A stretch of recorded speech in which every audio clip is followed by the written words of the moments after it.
no doubt you remember me. I heard you moved back to West Virginia after the incident, and I don't blame you. I considered a cross-country move myself after finding out my dad was murdered by the same man who killed your husband. But I suppose now I have a better reason to stick around this town. Since we last spoke, I've been promoted and transferred to the Placer County Sheriff's Office, Tahoe Substation. Lieutenant Jacob Spencer is what they call me now, and I can assure you, I won't be leaving Tahoe until I see Brian Kent suffer in prison with my own 2 eyes. Anyway, I'm sure you're all settled in now, so it saddens me to leave you this message. I wish there were a positive reason for my call. Perhaps it's better that you didn't answer, because now you can listen to this voicemail as many times as you need to process everything I'm about to tell you. This morning, at approximately 7:32 a.m., I received a call from one Artemis Bradford. You might remember Artemis as your neighbor from your Tahoe property on Whispering Pines Loop. Artemis claimed that he has been volunteering to keep an eye on your property, occasionally mowing the 2 acres during fire seasons since you moved away. He reported that the property has remained untouched by anyone other than him. That is, until recently. Artemis spouted an extensive list of odd nuances I won't bother leaving on this voicemail, but just know it included everything from a suspicious old minivan parked out back to the front door of your house changed to an entirely different color. At approximately 12:02 p.m. this afternoon, I went to your property to take a look. I'll be honest, I didn't expect to find anything. My source was an 80-year-old man who once called the station to complain about the squirrels eating the plant starters in his garden. But to my surprise, I found something. There's no easy way to say this, but a deceased man was found lying smack in the middle of your living room floor.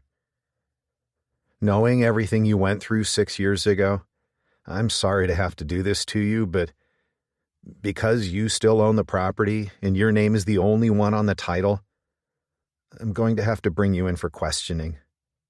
In other words, you're going to have to come back to Tahoe. Part 1, West Virginia. Chapter 1, Sarah. You're going to have to come back to Tahoe. The words replay in my mind as I lean against the kitchen counter. I hold my coffee cup to my lips and let the steam mask my face as I do everything I can to remain calm.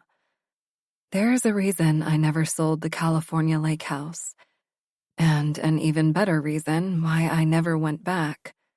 After I inherited the lake house from my uncle 6 years ago, I quickly learned the truth about the horrific events that took place inside. Years of lies, murder, unethical human experimentation, a lab producing unapproved drugs, unconscionable experimentation, and the distribution of these drugs to the general public. The results? Decades of people scarred with the worst side effects imaginable. That is, if they lived. In most cases, the test subjects died. I was devastated to find out I am a blood relative of someone who was involved in something so heinous. Not just loosely connected, but my actual grandfather, for goodness sake. My direct line of flesh and blood. The thought of it makes me sick. And just when I thought things couldn't be any worse than being the granddaughter of a murderer, the lake house became the final resting ground for my husband. We were rebuilding our marriage, but from the time we moved until the time Logan was murdered, it was less than a year, a tragic ending to the happily ever after we were striving for. I could have sold the house immediately, taken the cash and never looked back. But knowing all the atrocious events that took place under that roof, how could I? My conscience would never let anyone else move into a place reeking of so much death. Shortly after Logan's murder, I chose to keep the house off the market, but abandon it. I swore to myself that I'd never sell the place. No amount of money would ever be enough to compensate for the unscrupulous actions that generations of my family have been involved in. I promised myself I would never go back, and I would have kept that promise to myself if it weren't for the voicemail I just received. Life was just getting back to normal. This can't be happening. Mom! Alexis shouts from somewhere in the house.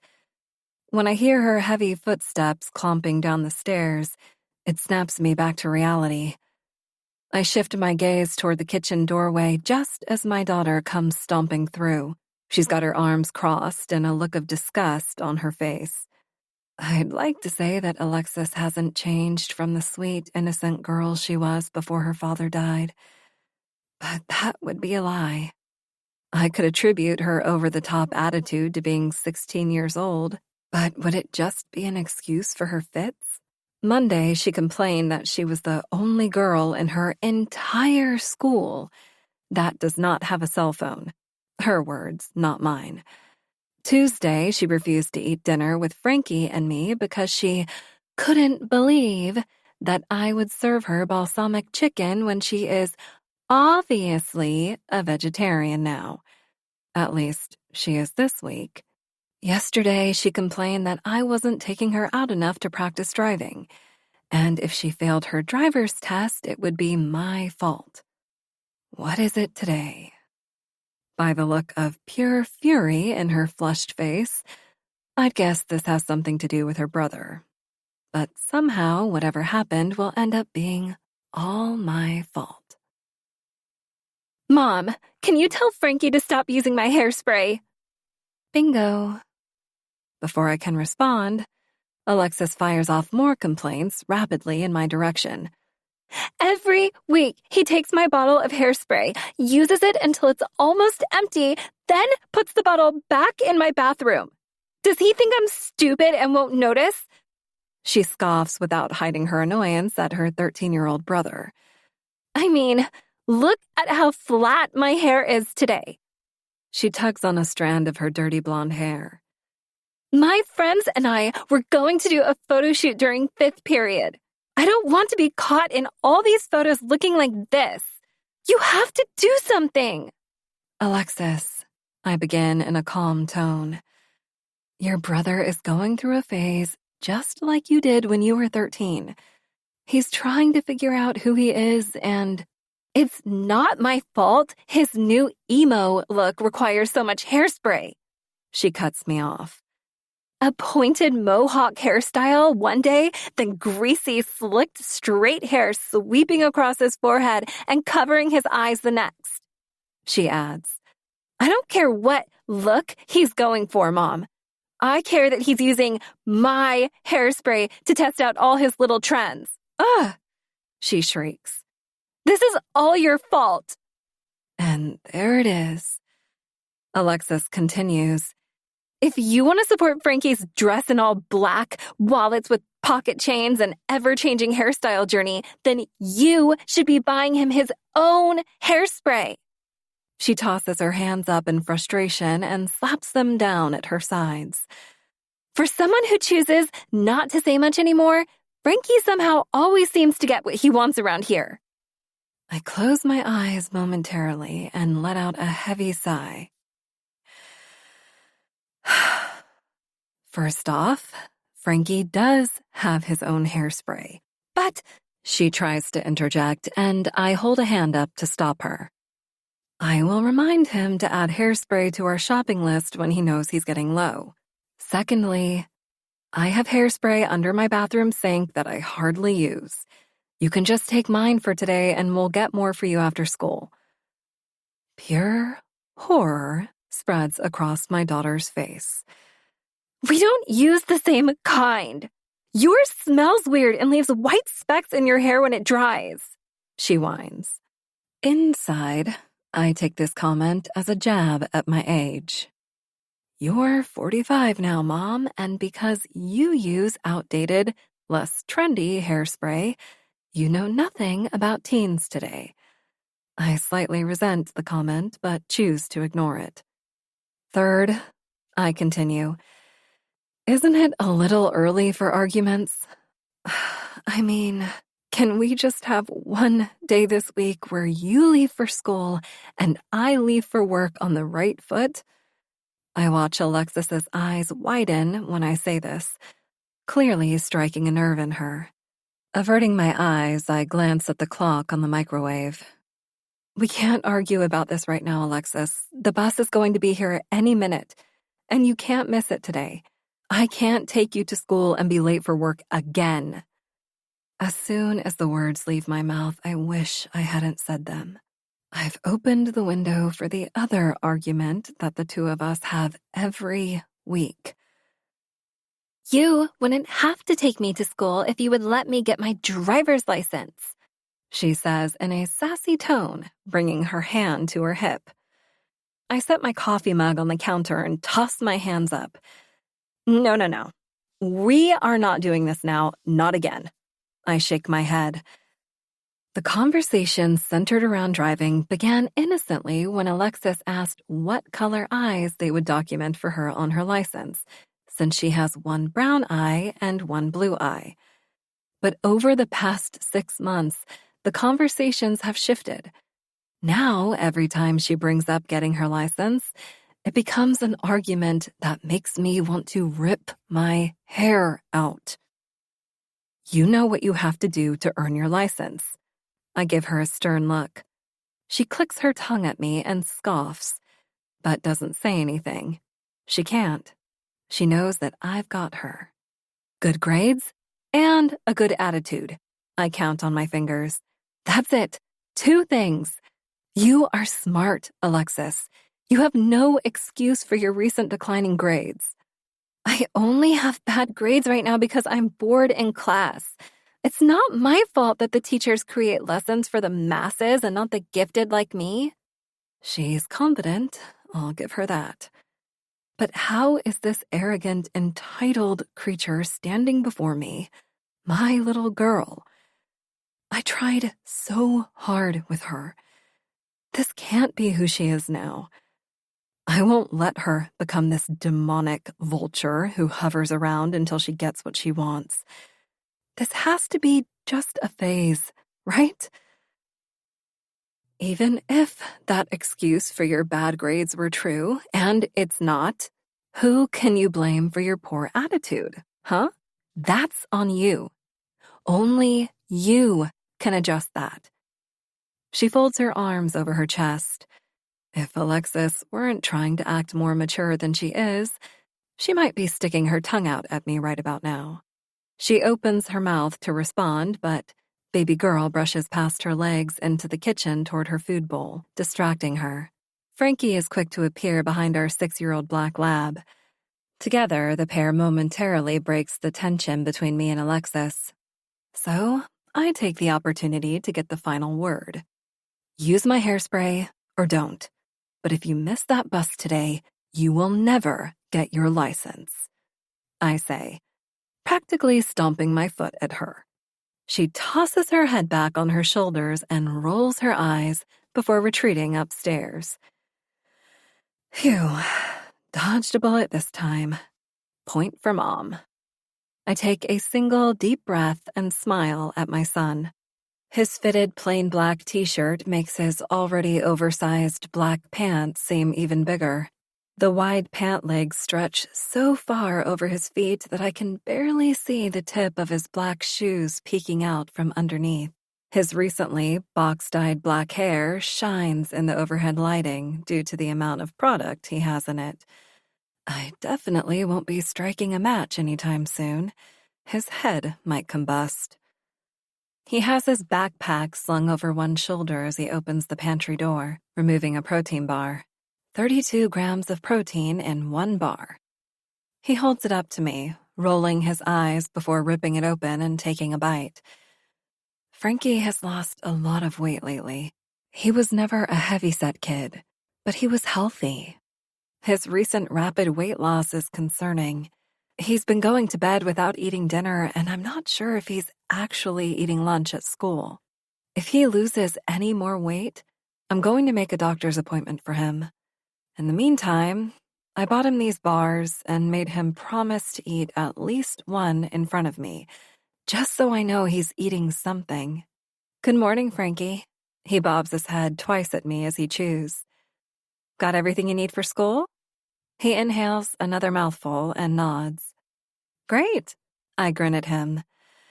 My sweet boy, who in the past 6 years since his father was killed, continues to refuse to speak more than what is required of him. Logan's death affected my son the most out of all of us. Frankie needs the father he will never have now. Guilt ate at me for years after Logan died. I felt like everything that happened was my fault.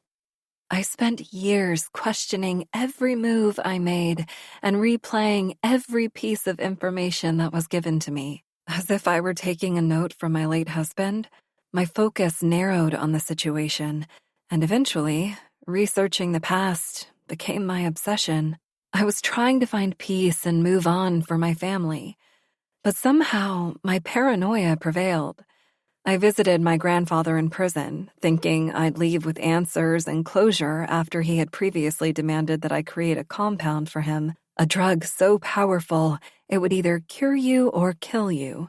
However, after the prison visit, I was left worse off than when I arrived.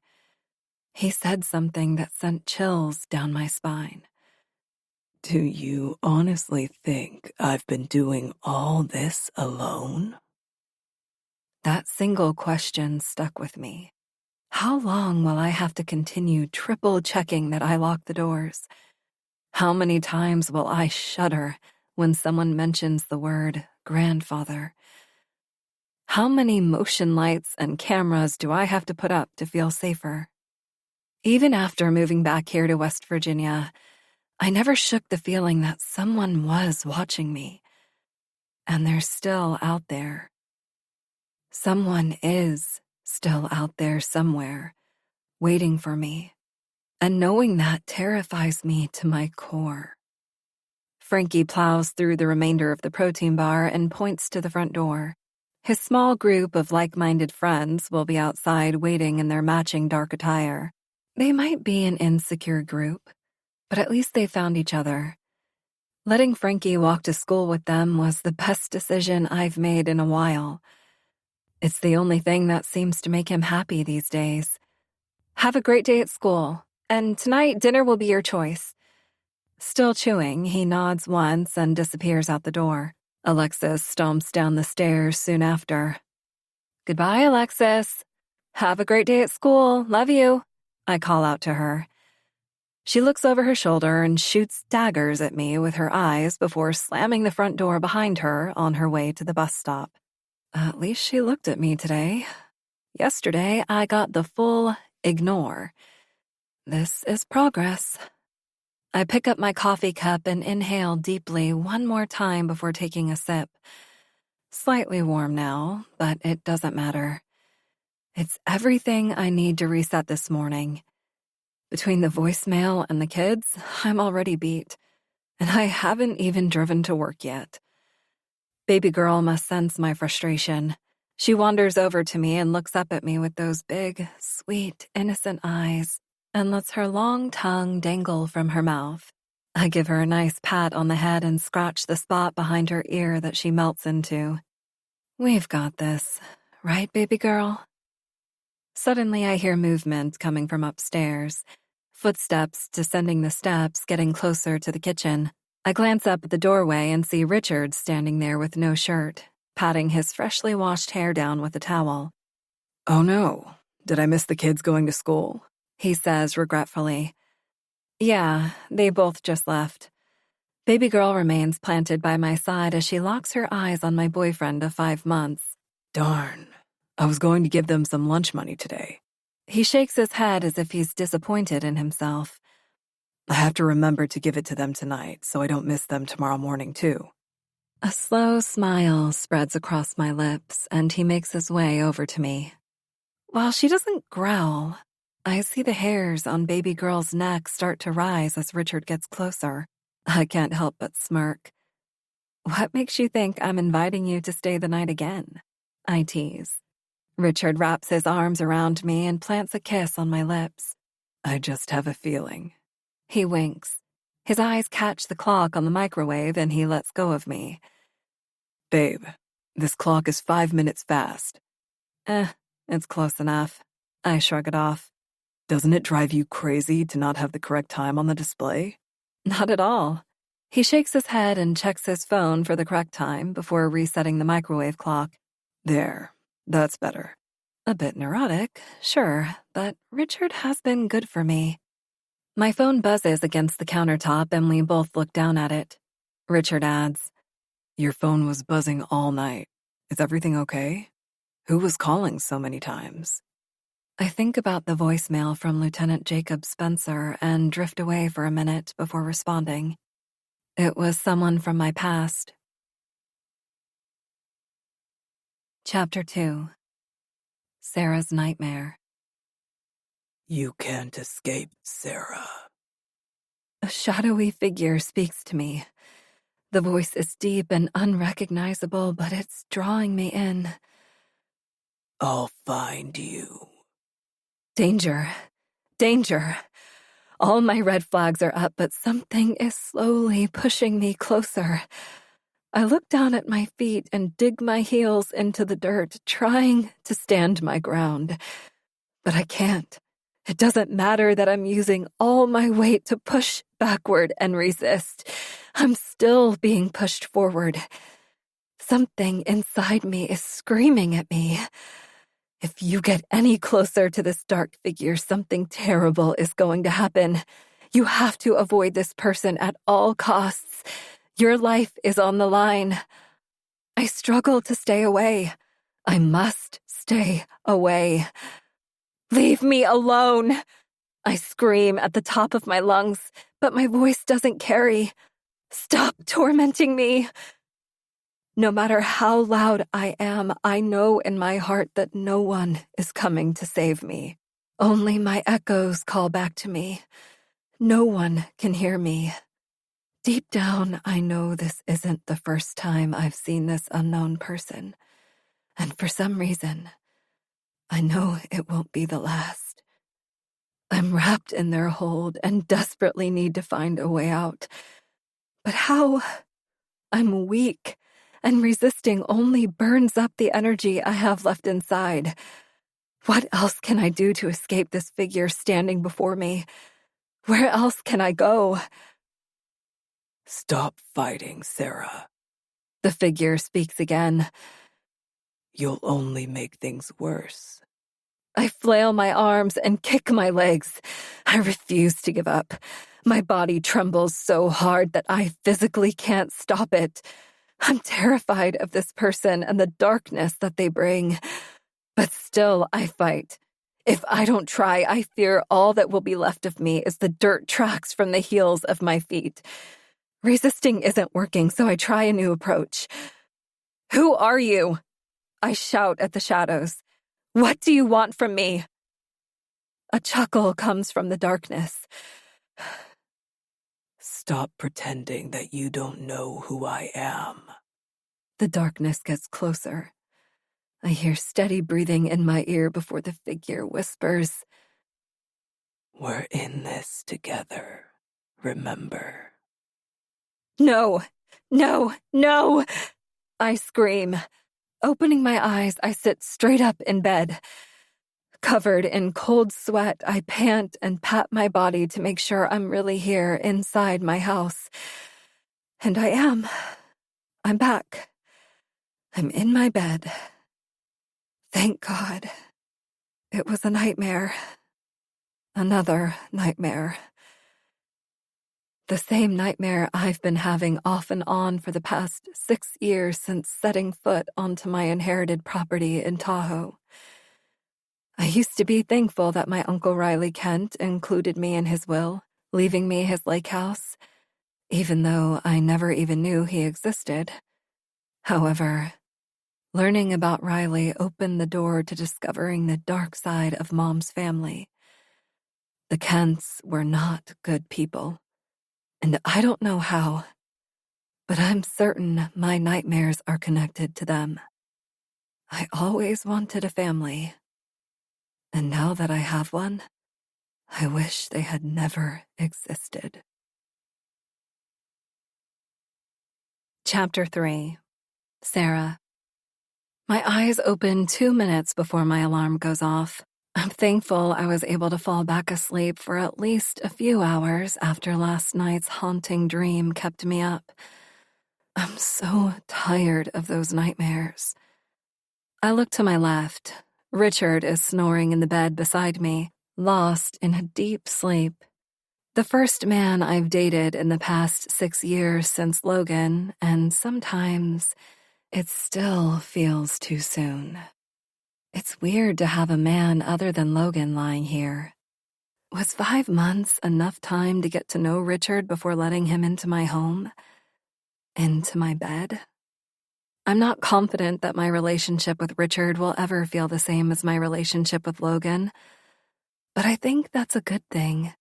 I had my ups and downs with Logan, but when I think about it, we were just kids when we got together. Logan and I went through most of our lives together, practically growing up at the same time and maturing as one. I never knew anything else. So when I turned around and spilled my hot drink on a man named Richard at a local coffee shop, sparking a connection, I didn't know what to do when he asked me out. I hesitated. I don't know why I was so resistant to the idea of dating Richard. The man has been nothing but wonderful to me from the moment we met, and he's even sweeter to the kids, despite all the attitude and muffled name-calling he receives from Alexis. Sometimes it seems like the universe aligned just so Richard and I could meet now, at this time in our lives. While I try not to constantly compare Richard to Logan, I can't help it. Perhaps it's only natural to do so. Logan was all I knew before getting to know Richard. Back when I was with Logan, I thought the two of us did a good job of communicating in our relationship. But ever since I met Richard and experienced his transparency, I realized my relationship with Logan was not as honest as I thought. It was full of secrets, lies, and constant manipulation from both parties. I've never met a more open and honest person than Richard. He's not afraid to say what's on his mind, even if it's not what I want to hear. From what I can tell, Richard doesn't hold anything back, and being around him makes me want to do the same. He has this way about him that makes me want to tell him everything. One night, when we were up late chatting, I did tell him everything. On that night, we were deep into a good conversation, and, we were truly engrossed in what each other had to say. It was the type of conversation where you don't realize you've snacked through an entire family-sized bag of Cheetos, and you've moved on to the everlasting tub of red licorice just because you don't want the conversation to stop. The back and forth between us flowed so naturally that before I knew it, I told him everything. I confessed to every single thing I did in the past, leaving no secret untold. An incriminating secret that I've held on to for most of my life. Poof. Gone. Just like that. Letting it out to a man I've known for less than half a year. I went to bed that night wondering if I would ever regret telling him, but for some reason, I don't think I will. My best friend Holly likes Richard and says she thinks he's trustworthy. That counts for something, right? I, for one, take it as a good sign. I never felt like I needed a man in my life. Let me rephrase that. I promised myself long ago that I would never depend on a man the way my mother did throughout my childhood. I'd rather die than have to rely on a man to pay my way or save me. And up until now, I've been thriving in independence, even when I was married to Logan. However, I somehow feel like I need Richard, though I'll never say it out loud for fear of resembling my mother and her insecurities. But unlike my mother, I'm clear-headed enough to admit that I have a few hesitations in my new relationship. It wasn't until he first started staying the night that I noticed some of his quirks. Everyone has quirks, but Richard's behaviors are especially odd at times. For one, he wears the same belt buckle every day, which doesn't sound particularly weird until you see it. It's massive.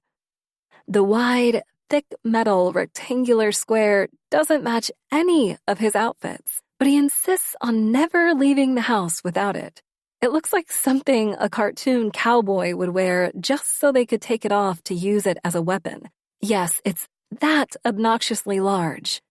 It's been worn so many times that the edges have somehow filed themselves down, and parts of it are actually sharp. I got a cut on my stomach the other day when I went in for a hug. Quirky looks I can deal with, but there's more.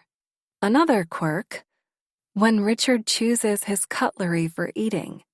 The all-in-one box of forks and spoons I bought for my new home contained several sizes of each utensil, and each one has a purpose. Dinner forks, soup spoons, salad forks, dessert spoons, coffee spoons, etc. I have a drawer where I've tried to sort them, but between the kids and me not thinking twice about it, the silverware is often mixed. The way Richard's eyes bulged when he first opened the drawer, I thought he was going to keel over right there on my kitchen floor. He looked like he had something to say, but held back, and instead spent 20 minutes rearranging the utensils in the drawer. The whole situation was strange, but it wasn't until Richard discovered a manufacturer's mistake in one of the forks that made me want to start keeping a better eye on him. The fork has 3 prongs instead of 4, and for some reason, Richard just loves this fork. He refuses to eat at my house unless he's using that specific fork. That's right. Richard will actually decline a meal without access to that fork. He did it the other day. My jaw dropped when I watched him throw his meal directly in the trash can after he saw that I had slid him a regular 4-pronged fork simply because the 3-pronged fork was dirty. It's odd, yes, but exactly how weird and red flaggish is it? Weird enough to break it off with the first man I've laughed with since Logan? All because of a fork? Richard has been nothing but wonderful, and what I would call normal in almost every other way. I can let him have his one weird thing, right? Regardless of his quirks, it's comforting to know he's here for me. I reset my alarm to give myself another 10 minutes in bed before getting up for work. I quietly lie back down and inch closer to Richard.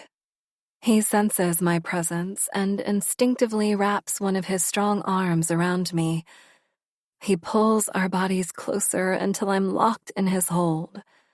For a brief moment, his tight grasp reminds me of the arms wrapped around me in my nightmare, and panic rushes through me. Am I still trapped in the dream, unable to escape?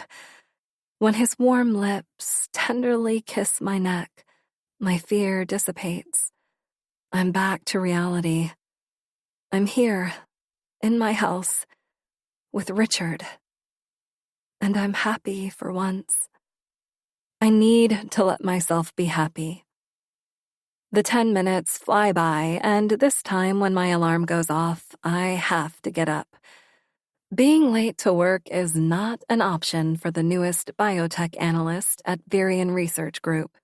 Within a year of moving back to West Virginia, I was offered a teaching position at the local university. I was on my way to sign the contract for the position when I got a call from Virion Research Group. I had submitted my resume to a recruiter and got several calls from places that wanted me to interview with them. Each time I had turned down the interviews because the jobs weren't right for me, but when Virion told me more about their lab, I turned my car around and drove there instead.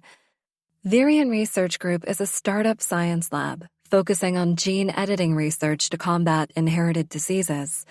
Having learned about the decades of unethical human experimentation my blood relatives were part of, working at Virion to do something good for the world made sense to me. I think of this job as being my way of trying to make up for the all-consuming guilt crawling inside me from my family's gruesome actions. I'm ashamed to have ever held the last name Kent. I see the kids off to school, then I'm showered, dressed, and out the door before Richard is fully awake or out of bed. I glance up toward my bedroom window, expecting to see baby girl in the window, wagging her tail at me and wishing me a great workday. But instead, I see the light in my bedroom flick on as soon as my car rolls out of the garage. I stop the car at the end of my driveway. Any moment now, Richard will see the note I left him about making him dinner tonight when the kids are at their friends' houses, and any moment, I'll get a text from him. Buzz, buzz. Richard, it's a date. The text warms my heart. I can't remember the last time I felt something flutter inside me like this. I love going to work these days, but that doesn't mean I don't fantasize about ditching the lab to spend all day with Richard. Me. Can't wait. With that, I back out of my driveway and head toward Virion with a wide grin on my face. It's been several years now, and I'm confident that taking the analyst job at Virion was the right move for me. Not only is it full-time with options for overtime and more money than I've ever made before, but I still get to pursue my dream of teaching when I supervise trials and lab testing phases conducted by newer analysts. Not to mention how I get to work with more chemicals than I ever have before, making an even bigger impact on the world. Everything about this job is what I needed to help leave the past behind me and move forward. I make a right-hand turn on the last street before my workplace and immediately come to a full stop when a man in a bright orange vest holds his palm out at me from the middle of the street. He gestures for me to turn my car around and go back the other way, the opposite way of the Virion Research Group parking lot. I roll my window down, ready to argue with him to let me through, when I catch a glimpse of the scene behind the man. What the hell? I whisper to myself. The smell of smoke pours into my car from the open window, and I nearly choke when I inhale. Red and blue lights flash on the police cars and fire engines that are scattered in the lab's parking lot, blocked off with yellow caution tape. Running my eyes beyond the chaos, I gasp when I see it. The building for Virion Research Group, my workplace for the past several years, is now a crumbled pile of rubble smoldering on the ground. Chapter 4. Sarah. Email. To all Virion Research Group staff.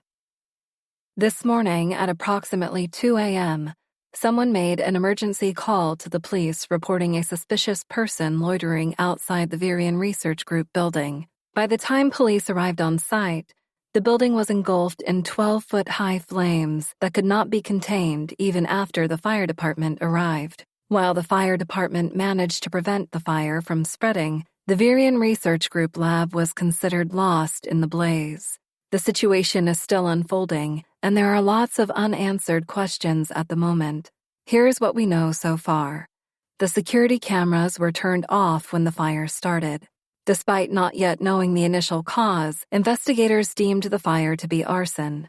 While no one was initially thought to have been on site during the fire, the recent discovery of a body proved this information to be false. According to a statement given by his wife, Ned Stevens, Our head janitor came in early to check his team's work from the night before and got trapped inside the building in the flames.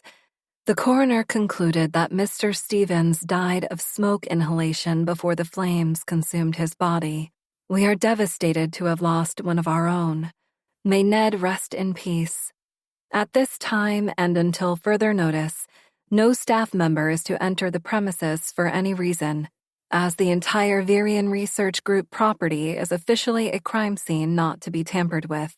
To provide full transparency, we want you to know that Virion's fire insurance policy lapsed due to clerical errors by an ex-employee. Because we are a startup with minimal funding, we cannot afford to proceed with relocating or rebuilding at this time unless we can fix the insurance issues.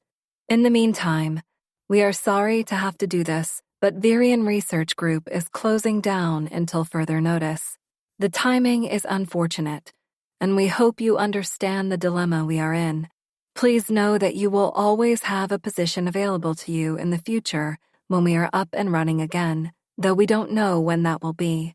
Final checks will be auto-deposited into your accounts next week. Thank you for all your years of service at Virion. We wish you the best in your new endeavors. Your Virion Research Group family. Chapter 5.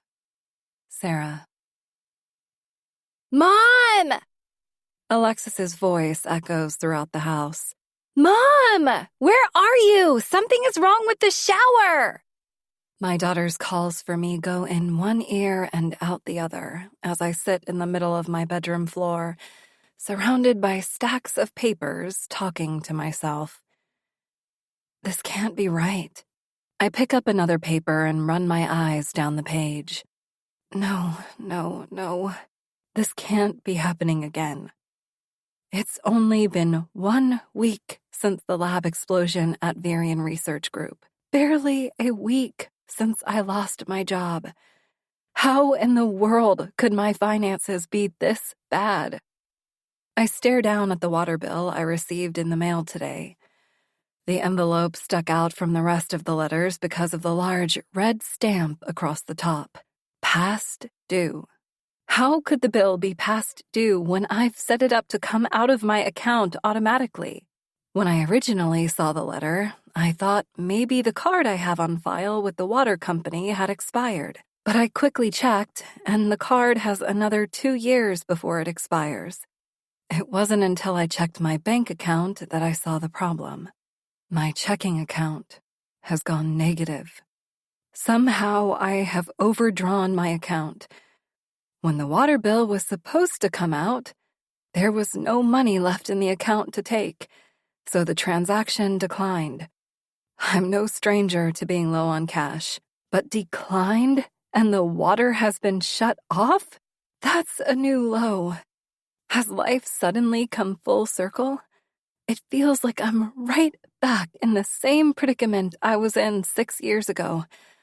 Only this time, Logan isn't here to blame. I'll admit that once Logan's life insurance money came in and I got a stable job, I wasn't checking my accounts as often as I was back when there were 2 of us pulling from the account. It's just my name on the account. I'm the only one who puts money in and the only one who takes money out. Even without opening my banking app and checking every single day, I know how much is in there because I know what I make and I know what I spend. Maybe I should have been checking every day. I glance around my bedroom at the top-of-the-line furniture I bought because I told myself I deserved it after everything I'd been through. By buying cheap items for the house like generic kitchen utensils and stocking the pantry with off-brand canned goods, I thought I was being money-conscious. But when I think about my Mercedes-Benz GLS 580 parked in the garage and the fanciest clear-door refrigerator sitting in my kitchen, there's a chance I got carried away letting myself splurge on big-ticket items. Because of my poor choices, we now have astronomical monthly bills, which were never a problem until this moment. Without a consistent paycheck, I'm not sure how much longer I can swing them. Life is going to be nearly impossible to afford without my job. It's not like I can pull money from the accounts I set up for the kids. They're sealed airtight until they are 25. And even if I could pull that money out, I would never do so. I made a promise to myself a long time ago that I'd be the opposite of my mother. My kids will always have a roof over their heads, and they sure as hell won't be left with nothing when I'm gone. I just need to figure out how to keep my promise. I need a new job. I thought I had more of a financial cushion to rely on while I figured things out, but I don't. It's obvious what needs to happen here. I should be spending every waking moment finding a job. However, there's that other issue lingering about. I have to fly out to Tahoe first thing in the morning to be questioned by police about the body found inside the lake house I've abandoned. I feel sorry for whoever the deceased person is, and I don't want anyone to get the wrong impression, but this happened at the worst possible time. After losing my job and discovering my dwindling finances, I didn't need this. I should be focusing on fixing my family's livelihood, not flying out to Tahoe tomorrow. Mom, what the heck? Didn't you hear me calling you? Alexis says as she blows through my bedroom door. The water isn't working. As quickly and discreetly as possible, I collect all the papers from the floor and tuck them away in the drawer beside my bed. As much as she doesn't want it to happen, Alexis is becoming more like me every day. She is wise beyond her years and, unfortunately, knows too much for a girl her age. I've somehow passed my anxiety onto her. If she sees me worrying about money, she'll pick up on that and worry about it too. She's 16. She already has enough to worry about at her age. She doesn't need to carry my problems too. Sorry, sweetheart. I was just packing and listening to a podcast. I say, motioning toward my phone on the bed. I forgot to switch the water bill over to my new card. I lie. I'm about to log in and change it. Water will be back up and running in no time. Her eyes flick toward the phone, my open suitcase on the floor, then back at me. For a second, I'm not sure she believes me. She continues. Why do you have to go by yourself tomorrow? Why can't I go with you? She rests her hands on her hips and raises her brows. I get that you don't want to take Frankie because he's young or whatever, and probably doesn't remember much about the place. But why not me? I was old enough to remember our time at that house. I want to go to Tahoe and see what the lake house looks like now. I'm not sure if it's just a phase, or if this is just what she sounds like now. But everything my daughter says these days is filled with attitude. Alexis, we've been through this. I'm not going on a vacation without you. This trip is strictly to talk to the police, and then I'm coming back. That's it. I won't be visiting the house while I'm there. It's a crime scene now. She rolls her eyes at me, but my explanation seems to temporarily resolve the issue. It's the start of summer and I'm already bored. I shrug. I don't know what to tell you. I'll only be gone for about 2 days unless something comes up. I promise the 4 of us and baby girl will all go out and do something fun when I get back. 4 of us? Now you're including Richard in our family outings? Ugh, don't get me started on that loser. She snaps. Alexis. She doesn't back down. No, really, Mom. Is he going to be here while you're gone? I told you that you and Frankie are staying with Aunt Holly. I begin, but she cuts me off. That's not what I mean. She holds her arms out, turning her palms up. I mean, is Richard going to be here, like in our house, while you're gone? I furrow my brows. Richard has his own place, but he has a key to ours. He will be in and out. I asked him to come over to dog sit. He'll be feeding and playing with baby girl since Aunt Holly's condo isn't set up for a dog now that baby girl has gotten so big. Her eyes widen. Mom, you're kidding, right? You're going to let that creep be in our house alone? He's not Dad. Alexis, you need to stop this anti-Richard tirade. My tone grows stern. I'm not trying to replace your dad, but I'm allowed to move forward. Richard has been nothing but nice to us, and I like him. He's going to be around for a while. You don't have to love him, but you have to stop treating him as if he's wronged us. He's not a bad guy.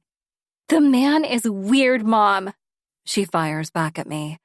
What kind of person keeps his toenail clippings? A psycho, that's who. Oh my goodness, Alexis. He clipped his toenails in the bathroom over the trash can. Some of them shot across the floor, and he was on his hands and knees collecting them to throw away when you walked in and saw him. Let it go already. My words come out defensive.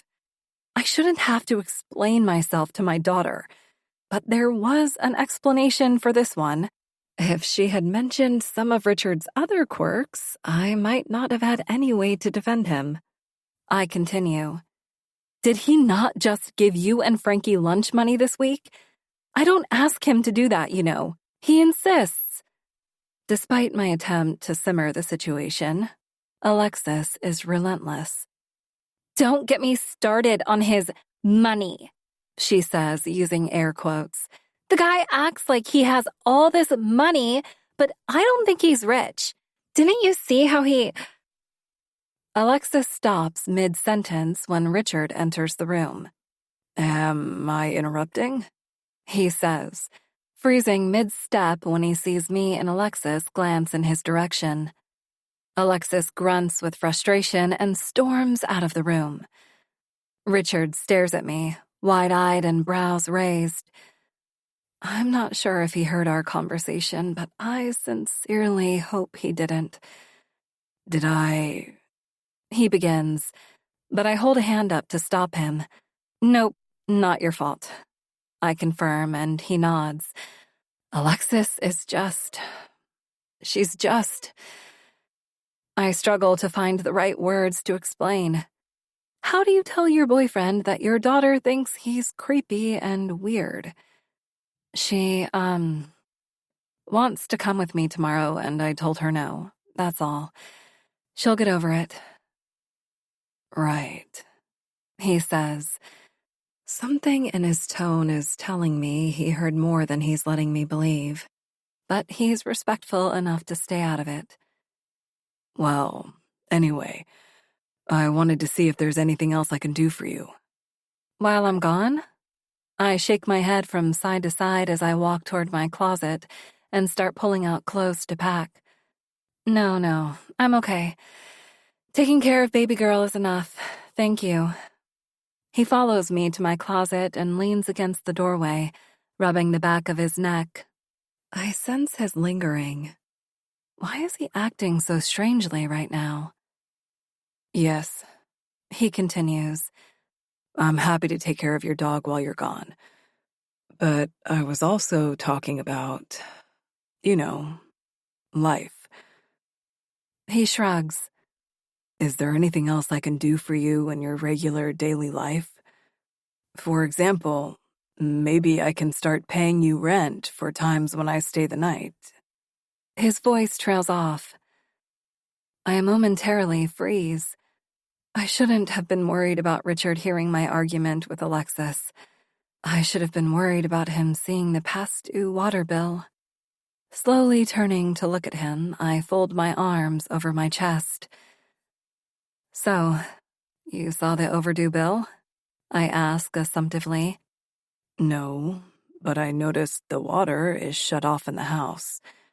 He tucks his lips inward and nods. I won't ask any questions, but please, let me help. No, absolutely not, I reply instinctively. I'm going to fix this. Hear me out. He persists. I know your stance on being independent and supporting your family by yourself. It's admirable, and I'll never do anything to take that away from you or make you feel like less of a person. But please, let me help you get over this hiccup. I will do anything. I have my own law practice, so you know I'm good for the money. I won't ask for anything in return. I just want to help. I appreciate the gesture, but I can reimburse you for your flight to Tahoe and your rental car, he adds. Walking toward him, I run my hands down his arms in a calming manner. Thank you, Richard. I see what you are trying to do, and while I appreciate it, I just can't let you help in that way. I'll take care of the water bill right now, then figure out the money and this job stuff when I get back. He looks into my eyes, and I sense the sorrow and frustration behind them. Let me come with you, he adds. There's nothing better than arriving at a police station with a lawyer, right?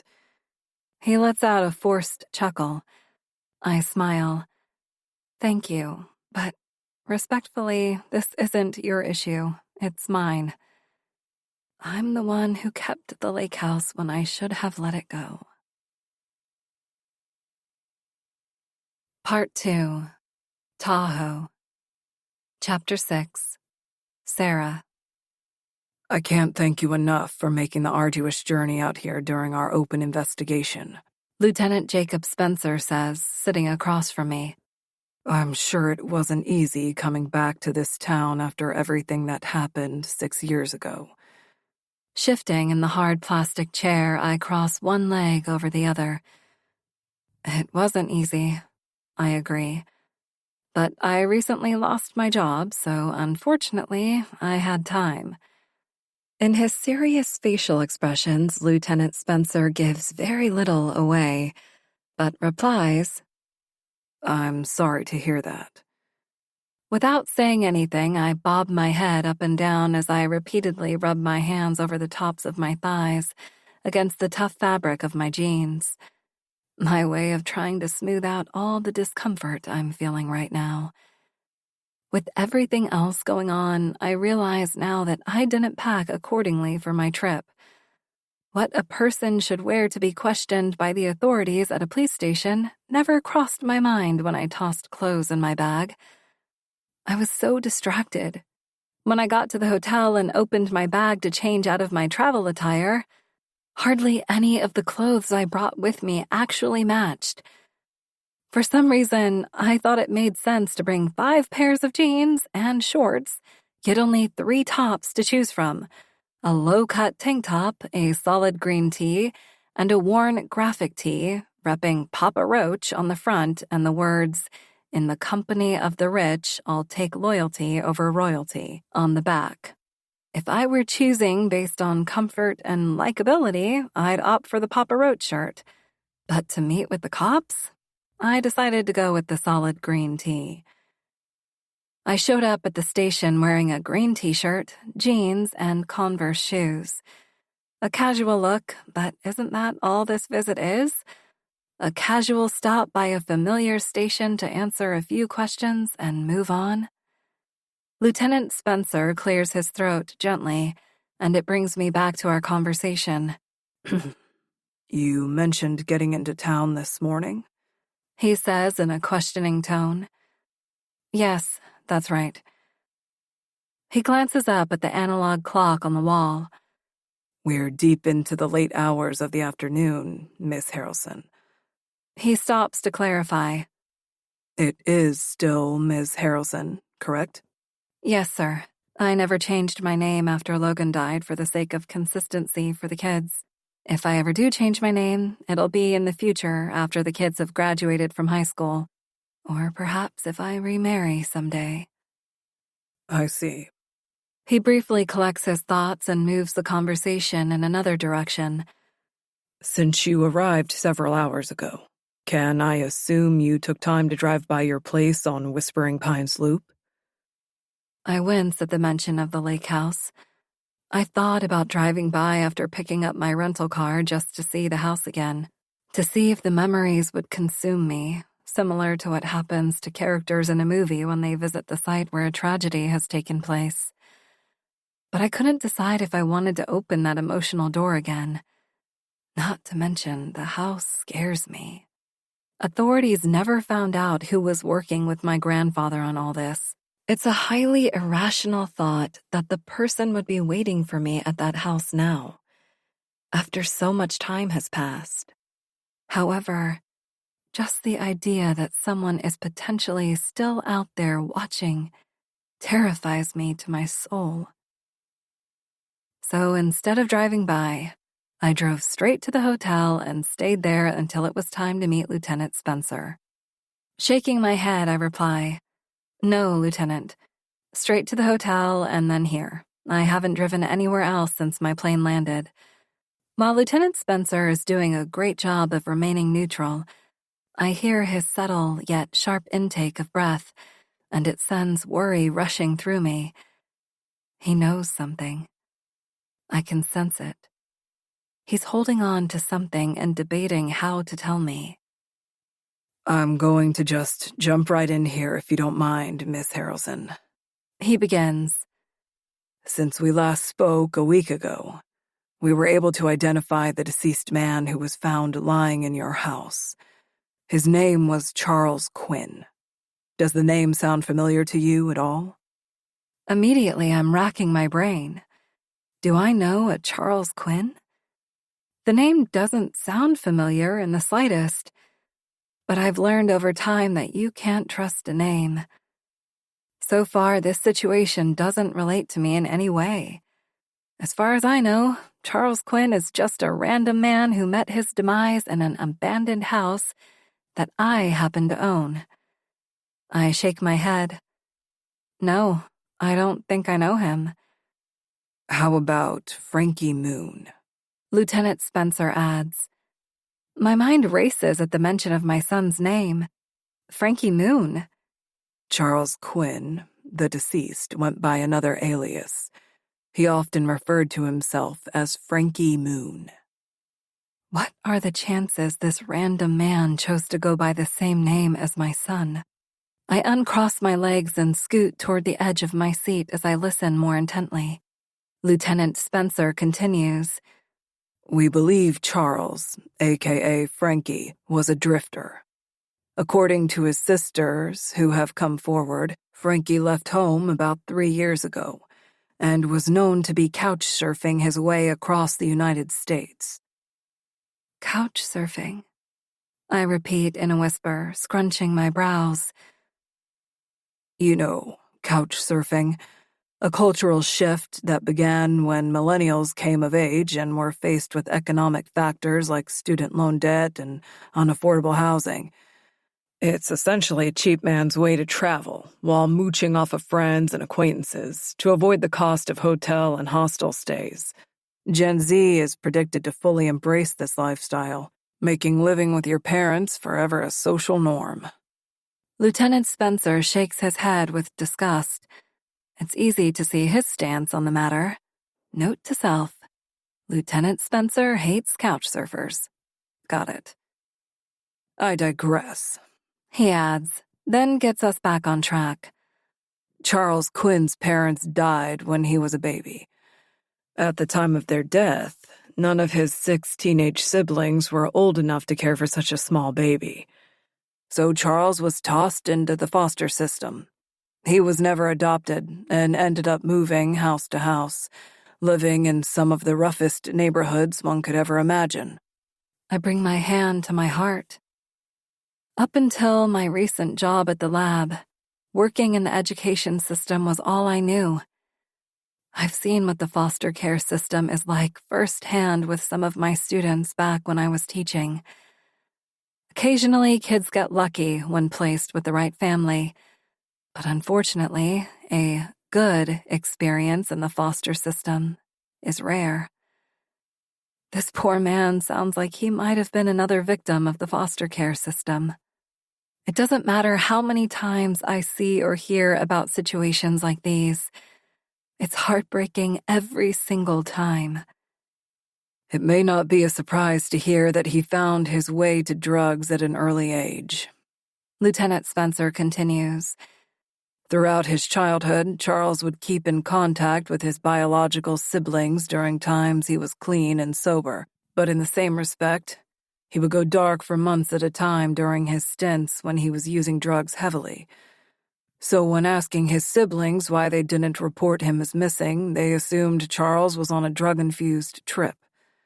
Oh God, how tragic.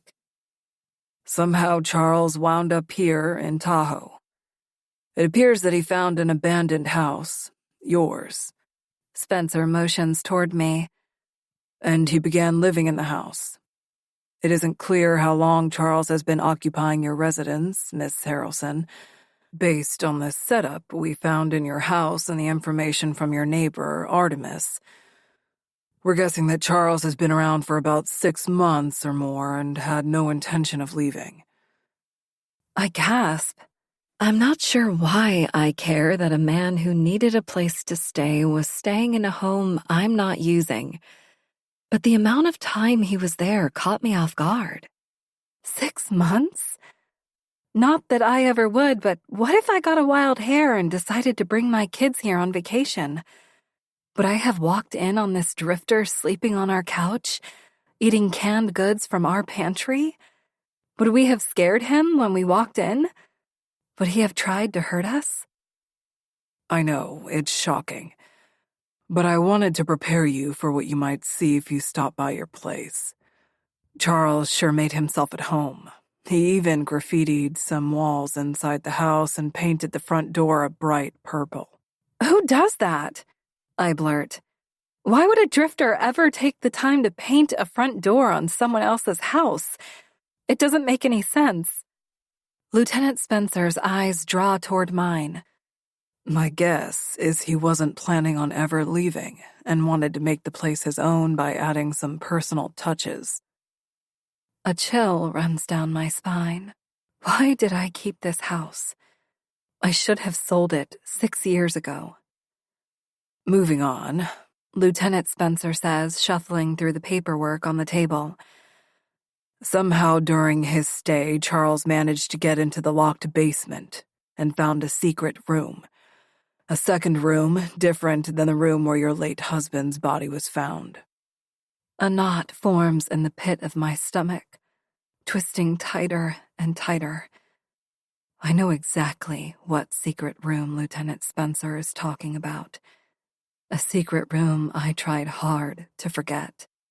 My mind flashes back to the day I went to visit Brian Kent, my grandfather, in prison, and I remember the conversation I had with him as if it happened yesterday. In the basement of the lake house, there is a second hidden room. The room contains everything Riley was supposed to be working on. A drug so powerful, one prick on the fingertip could either cure all your illnesses or kill you. Sure, we might have lost a lot of test subjects along the way, but that's because Riley never came close to having a brain as brilliant as yours. You, Sarah, will finish the testing. You will perfect the drug. Then you will bring it to me. I never went back to the house after the day I left, and I certainly never went into the secret basement room my grandfather mentioned when I had visited him in prison. There was no reason to. In my heart, I knew I would never work with him or for him. I probably could create the chemical compound he's asking for, but even if I did, why would I ever give it to someone so cruel? Why would a man like Brian Kent need a drug so powerful? After everything my family has done and all the harm they've caused, I can't imagine any Kent would ever use the drug for good. Lieutenant Spencer continues. Inside this room, we found enough chemicals to blow up the entire block if someone knew what they were doing with them. I knew there would be chemicals in that room, but I never suspected there to be as many as Lieutenant Spencer is suggesting right now. He continues. Based on the number of needle pricks discovered in his arm near the vein, signs of drug addiction are evident. Preliminary findings from the standard autopsy concluded that Charles's cause of death is most likely due to lethal injection. Furrowing my brows, I clarify. So you're saying he was getting high in my house and accidentally overdosed in my living room? Not exactly. He swallows hard, and I watch his Adam's apple bob up and down. He clears his throat once again. You see, while at first glance it may appear that's what happened, a drug addict dying by accidental overdose, but there's more at play here. Spencer's voice trails off momentarily as he inhales deeply. A toxicology report has been ordered, and it might be a few weeks before anything is confirmed, but we believe Charles was using the chemicals from your basement to formulate injectables. I scratch my temple. To make his own drugs? Yes. Okay. I let the words linger. There is a sad story at play here. A drug addict from the foster system accidentally overdoses on a homemade injectable. I don't want to sound heartless, but other than the man dying in a house I own, I'm not sure how this pertains to me.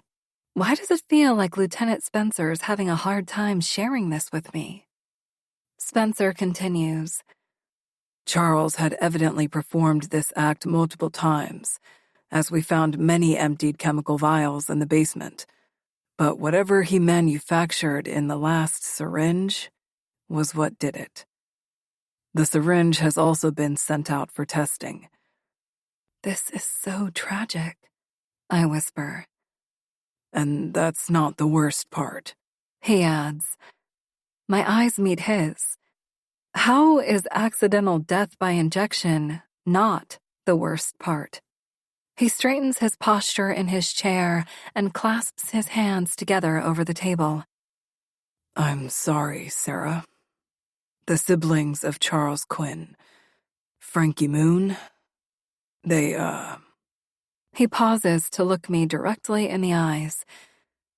They want to sue you. Chapter 7. Sarah. You're a lawyer. Can you please explain this to me? How can the siblings of the drifter who broke into my house sue me for the death of their biological brother? I ramble as I pace my hotel with earbuds in.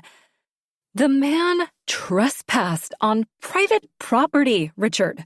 Of course, it's awful that he died, but he should never have been in that house in the first place. How did I have anything to do with Frankie Moon's death? I didn't. Richard sighs. Do you want the lawyer truth right now, or do you want the supportive boyfriend answer? He replies, and I hear hesitation in his tone. The truth, Richard. I need to know what I'm up against. Well... He pauses briefly, and I hear him inhale deeply before he continues. Unfortunately, in California and many other states, there are certain scenarios that can protect trespassers. What? I blurt. My heart is racing. That's ridiculous. How can this be possible? He follows up with, Of course, these situations are rare, but the honest answer is that it is possible for the family of the drifter to create valid lawsuits against owners of homes where the trespassers get hurt, or, in this case, perish. When I called Richard, I was hoping that he'd tell me how crazy this is. I wanted him to say that there was no way I could be sued by the family of the person who should have never have been inside my home. regardless of whether or not it is abandoned. But that's not what he's telling me. Fear is ramping up inside me. My anxiety is lingering in the background, ready to jump in and take over at any minute. I thought this would be a quick trip. Answer the questions from the police and go back to West Virginia to find a job. Straightforward, right? No, not simple at all. Instead, here I am in Tahoe, 6 years after the lake house opened the door to my family's dark past and took away my kid's father. And once again, this house and everything inside it are trying to ruin my life. But I don't live there, I argue, though not trying to take my frustrations out on my boyfriend. The lake house is not my primary residence. I can't be the first person in the world to own more than one house. I chose to let that house sit empty for a reason. No one should ever go inside. While that may be true, Sarah, your name is still the one on the title. You can pretend it doesn't exist all you want, but you own the property and are therefore liable. His words cut like a knife. I know that I own the lake house regardless of how I choose to use it.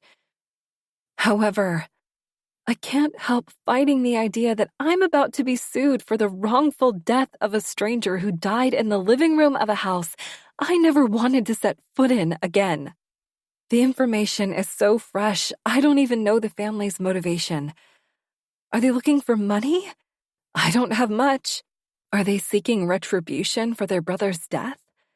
I can't imagine that. I remember Lieutenant Spencer mentioning how the family had lost contact with Charles. Would they care enough for vengeance? Richard continues.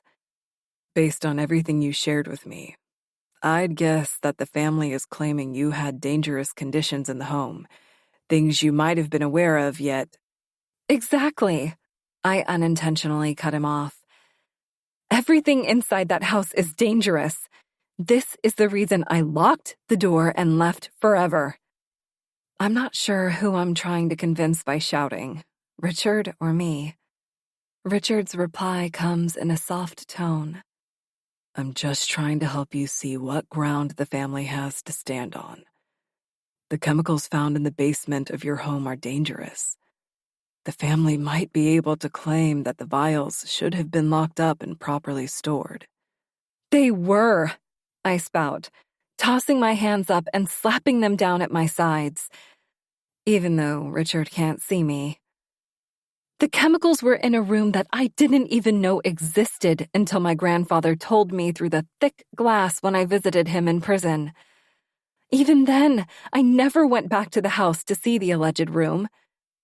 Beads of sweat form along my hairline and my breaths grow heavy. Technically, sure, I might have known there were chemicals somewhere in the house, but I never saw them with my own eyes. I never came across them while I lived there. How on earth would a stranger find them? Sarah. I'm not finished yet. Let's just say, if after all that, this drifter did find himself in a room full of chemicals, he was the one who chose to mix compounds and inject them into his body, not me. I had nothing to do with his death. This isn't my fault. How will a case like this ever stand in court? Seething from the inside out, I'm not sure how else to express my emotions right now, so I'm chewing up all the information and spitting it out toward Richard. A familiar sigh comes through my earbud.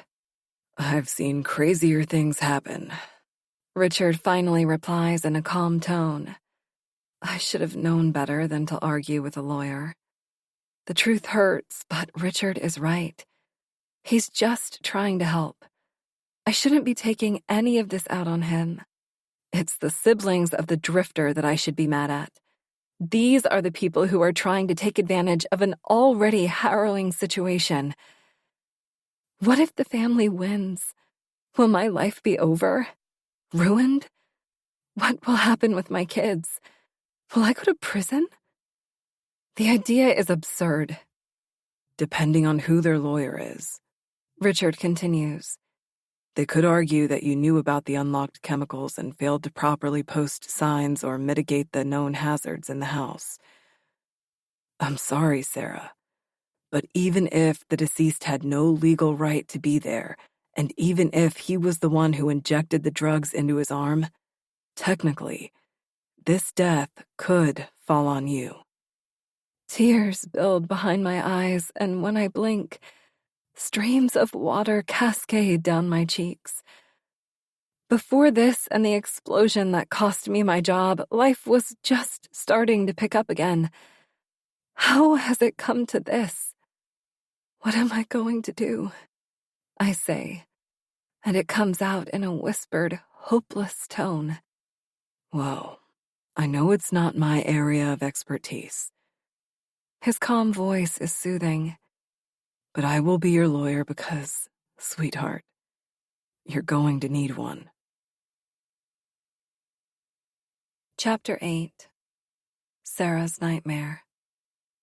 I told you to stop running. You can't avoid me. The voice calls out from the shadows. You and I are a team. The sooner you realize that, the sooner we can finish what we came here to do. I frantically shake my head from side to side. No, we're not a team. I would never choose to be on a team with you. I don't want anything to do with you. Don't say that, Sarah. I turn to run in the opposite direction, pumping my legs as fast as I can. My heart beats so loudly I feel the thumping in my ears. I haven't run away this fast since the night I took Mom's life. I'm tired now, but I push forward. I have to. Through the darkness, I can't see where I'm going, but it doesn't matter. Anywhere is better than being left alone to succumb to the shadowy figure behind me. I never stop until I find myself gasping for air. My body hunches forward as I bend at the waist, trying to focus on catching my breath. Inhale, exhale. Just breathe, Sarah. As soon as I can focus again, I look over my shoulder to see how much ground I've put between me and the shadowy figure. A faint light in the distance is all that illuminates the path behind me. I squint, trying to see any sign that I'm still being followed, but I see nothing. The person is gone. But in the way that the hair raises on the back of a dog's neck when it senses danger, a chill runs across my body, leaving a trail of goosebumps along my skin. The backs of my arms grow hot when I feel another person's body heat close behind me. My body grows stiff, and I clench my fists at my sides. I close my eyes and realize I'm frozen. I can't move even if I wanted to. I physically can't. All I can do is wish it away. Go away. Leave me alone. This isn't real. I don't know you. And that's when I feel it. Heated breath on my neck. My eyes shoot open and I spring up from the bed. My chest caves in and out with each heavy inhale and exhale. Droplets of wetness trickle down my forehead and the back of my shirt is soaked with cold sweat. I pat my body and pinch my arm just to make sure this is real. I twirl around to see if the person behind me is still there, but there's no one here.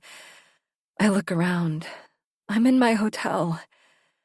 The door is still locked. The window is secured. I'm alone. I'm safe. Another nightmare.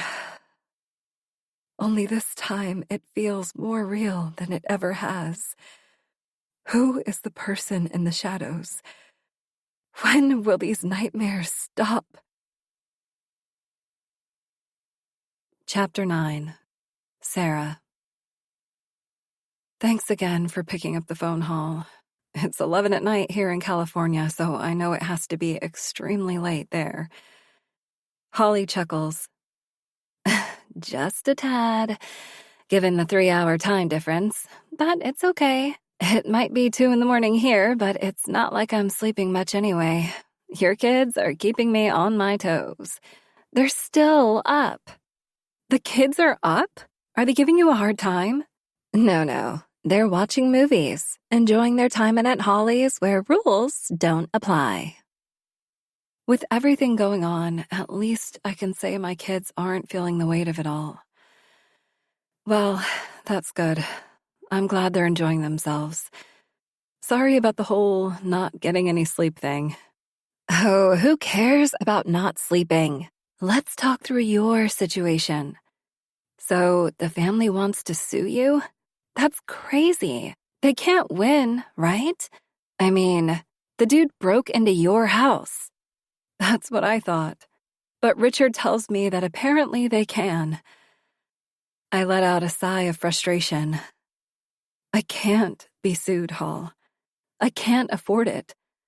I'm stuck in a perpetual cycle, destined to fail in all aspects of my life, just like my mother. Holly gasps. You shut your mouth, she interjects. You are nothing like Teresa Kent, and you never will be. I stifle a laugh. Holly is being serious right now, but it's nice to be reminded of why she is my best friend. The woman won't hesitate to speak ill of the dead and throw shade at my deceased mother, because what she's saying is, in fact, the truth. Teresa was a terrible mom, and I've spent my entire life trying to avoid ending up like her. Holly has always been there for me. No matter what arguments we've had over the years, she has proved time and again that she can keep a secret. There's no one else I'd rather have around me and my kids. You always know just what to say, I continue. I wish I internalized information the way you do. Maybe then I might be a little less rigid in my thinking and stop comparing my life with my mom's. I hear Holly playfully scoff.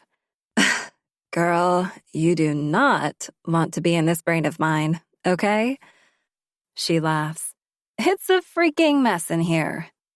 We share a laugh, and it feels good to put all my stresses aside for a moment. Remind me to tell you about the conversation I just had with a financial advisor. Long story short, I'm pretty much screwed for retirement. She laughs off her woes, and we continue our chat, free of serious topics for the moment. I wish I could be more like Holly sometimes. She's got this way about her that screams easygoing and fun, yet she stands up for herself. She looks disorganized at times, but she's calculated, thoughtful, and nurturing. I doubt she's being serious about being screwed for retirement. As much as I try, I struggle to be just half of those things at once. I blame my mother for ruining parts of my life. For example, Teresa changed how I think and process information. Maybe I feel like this because I'm in my 40s now. I'm at the phase of my life where I can look back and see everything life could have been had I not been brought up the way I was. But then again, I blamed my mother for so many things before this. My struggles in life are all because of Teresa Kent. That's why I never felt bad about what I did to her. Anyway, what a convenient time of your life to be dating a lawyer, am I right? Holly chimes in, chuckling at her joke. I don't answer and chew my bottom lip. She persists. Richard is going to get you out of this. I mean, when he said he'd be your lawyer, you said yes, right? Well, that's all I managed to get out before Holly's true feelings come out. Sarah, are you kidding me? The man is your boyfriend. Honestly, you didn't do something impulsive like tell Richard he couldn't be your lawyer, did you? She doesn't give me any time to respond before adding, because that would be stupid. She reiterates, it would be stupid not to let your lawyer boyfriend defend you in court for free. It would be dumb to decline his professional services because you're too prideful to take help from a man when you actually need it, considering the cost would be, oh, I don't know, say maybe a handy or blowy? Holly knows me so well, almost better than I know myself. Knowing someone so personally is never a problem until that person anticipates the decisions you will make before you tell them your plans. A blessing and a curse. I didn't say no to him, I snapped defensively. I thought it might be a conflict of interest or something for my boyfriend to be my lawyer. After all, Richard knows everything. I paused to let that sink in. He knows too much. I told him I needed to think about it. As soon as the words leave my tongue, I hear them. If I were a stranger looking in, I would be encouraging myself to let Richard be my lawyer. I certainly can't afford a different one. But what Holly said about taking help from a man was spot on. That's all Mom ever did to get ahead in life. She relied on and took handouts from men who only ever wanted something in return. Mom needed men to save her. I'm not that person. How can I possibly let this man save me? Chapter 10. Sarah. After I hang up with Holly, I lie awake in bed for another 2 hours, my mind refusing to turn off for the night. With my cell phone in one hand, I rest my other hand over my stomach and stare up at the ceiling. How could anyone sleep at a time like this? A chain dangles from the shiny silver center of the fan. As the blades circle, the chain taps against the side of the metal, making a consistent sound, just annoying enough to drive any light sleeper crazy. Any other night, this insignificant sound would have been the bane of my existence. I would have either turned off the fan or found a way to adjust the chain to stop the noise. But right now, the sound doesn't bother me at all. With all the inconsistencies in my life, the constant pattern of tapping comforts me. It seems that the sound and Holly are the only things I can count on these days. I take that back. I can count on the sound, Holly, and Richard. Usually I have a lot to say to Holly when we chat on the phone, but during our last conversation, I mostly listened to her. She talked about everything under the sun, but the main point she wanted to get across to me came through loud and clear. I need Richard right now. I should swallow my pride and let him help me through this situation. As much as it kills me to even think it, Holly is right. Even when I was married to Logan, I was doing things on my own so often that I've forgotten how people in life need help sometimes. But even more importantly, I've forgotten that it's okay to ask for help when you need it. I'm not my mom. I'm not using Richard or asking for a handout. I'm not waiting for a man to save the day. I simply need Richard's help in a situation where he has the skills to do so. I lift my phone and scroll to his number. I'm not my mother, I whisper repeatedly as I press the call button. I bring the phone to my ear and Richard answers on the first ring. Sarah? He says, sounding a bit disoriented. It's about midnight here, 3 a.m. there. Is everything okay? What's happened? Do you need me to fly out there? The worry in his tone builds from the moment he says my name. I'm fine. Everything is okay. I was just calling to officially ask if you would, I swallow the lump in my throat. I haven't asked for help in over 2 decades, and it's more difficult to do than I imagined. I'm asking you to be my lawyer and help me get out of this situation, I finally blurt. There, I said it. Sarah. He lets out a soft sigh. I already told you I would. I will do anything I can to help you through this. You've already been through so much in your life. I want to help. His words are warm and they flow smoothly. Suddenly, I feel confident about my decision to invite Richard into this situation and have him standing by my side. I thought I might instantly regret asking for help, but Richard continues to be the perfect boyfriend, and when he speaks, all my fears melt away. "Thank you," I say and exhale with relief. "You have no idea how much—" "It will be no problem," he interjects, cutting me off.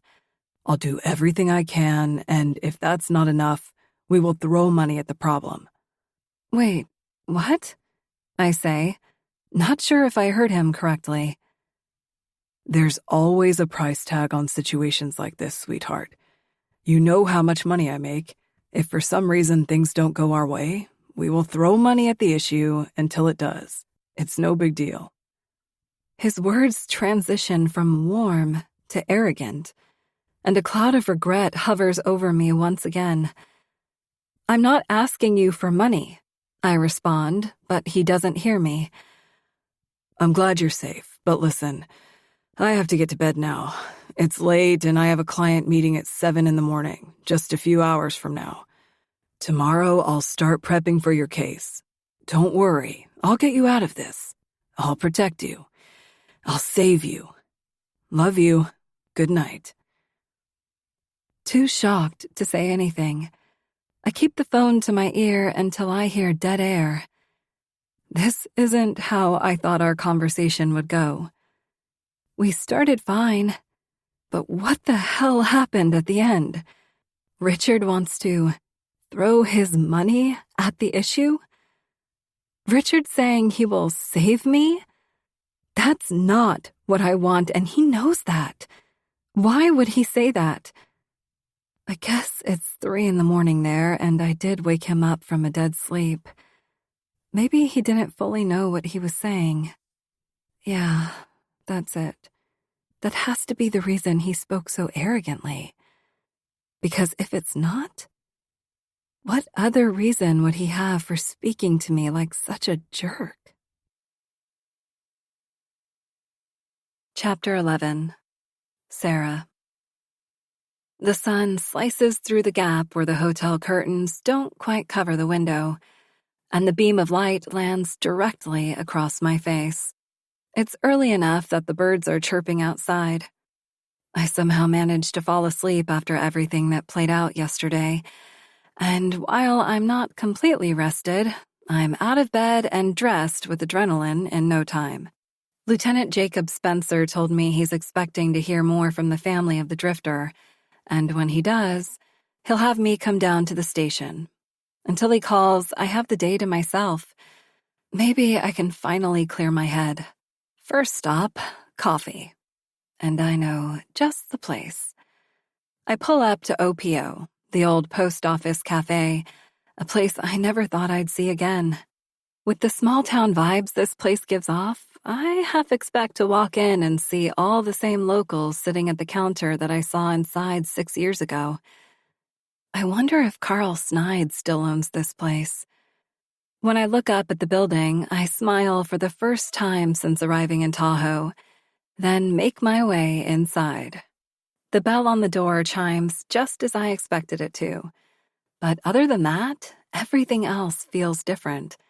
The walls have been painted and a few areas have been remodeled and rearranged. The hostess isn't the same woman who greeted me and didn't laugh at me when I came here for the first time 6 years ago. I had walked in thinking this place was an actual post office back then.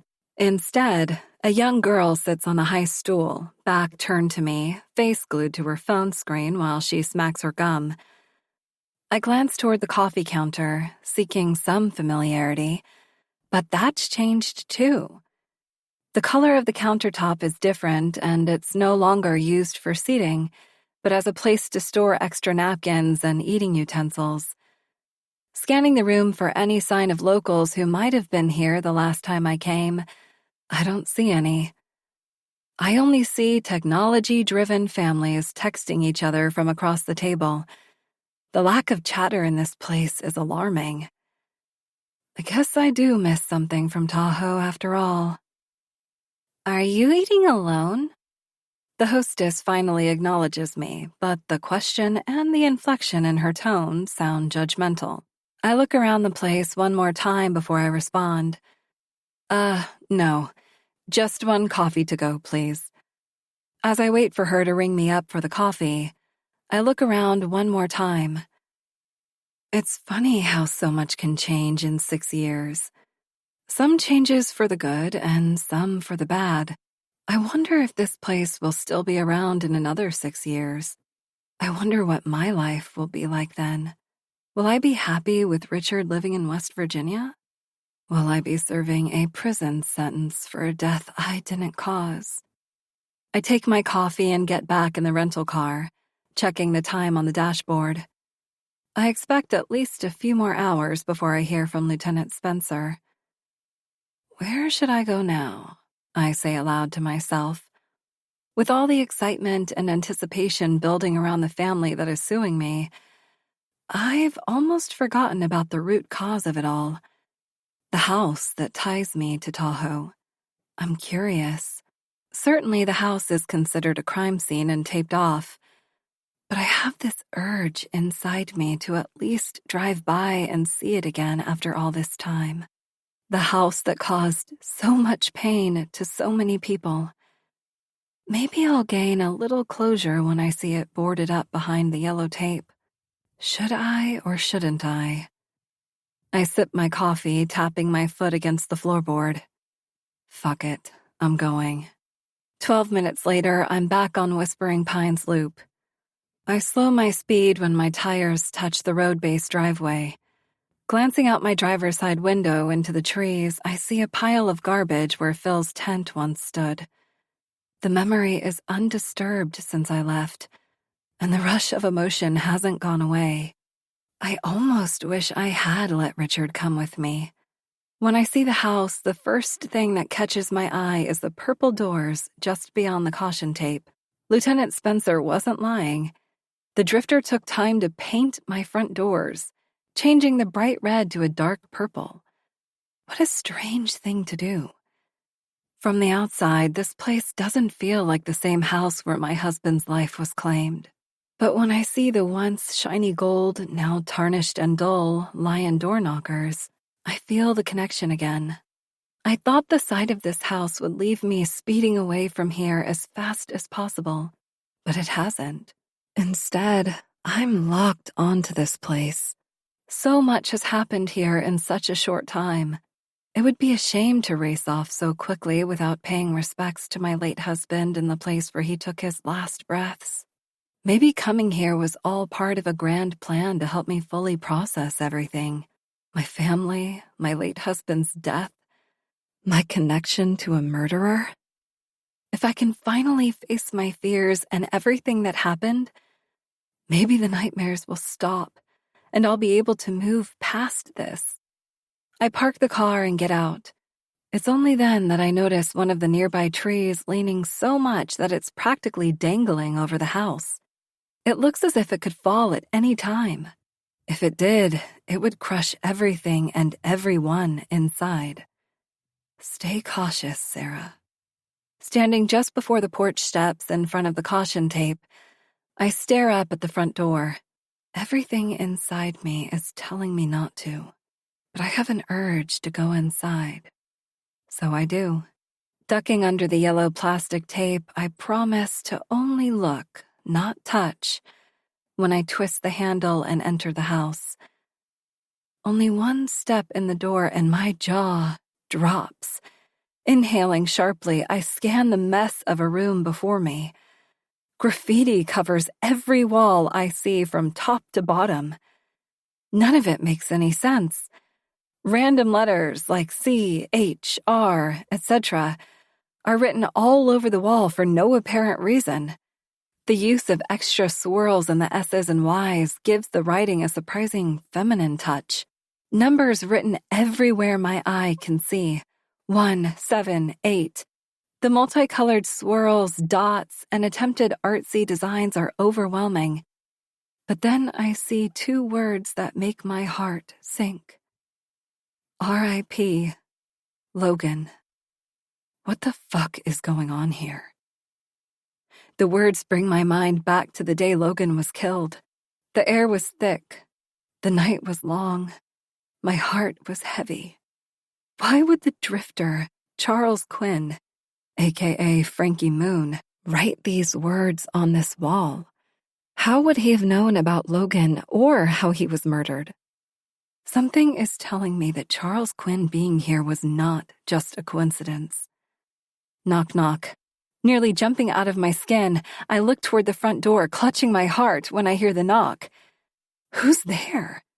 Who would be knocking on the front door of a closed-to-the-public crime scene? Why would they assume anyone would be here? Unless, of course, they were watching the house and saw me pull in and park the car out front. But who would be watching my house so closely? It's been 6 years. It can't be the same person my grandfather told me he was working with. Can it? Have they been waiting for me to come back? I shake my head. That's crazy. Come on, Sarah. Be strong and realistic. Whoever is out there knows you're here. If they were trying to hurt you, would they have knocked? The door is unlocked, for goodness sake. Just take the mace from your purse, open the door with caution, and face the person waiting for you.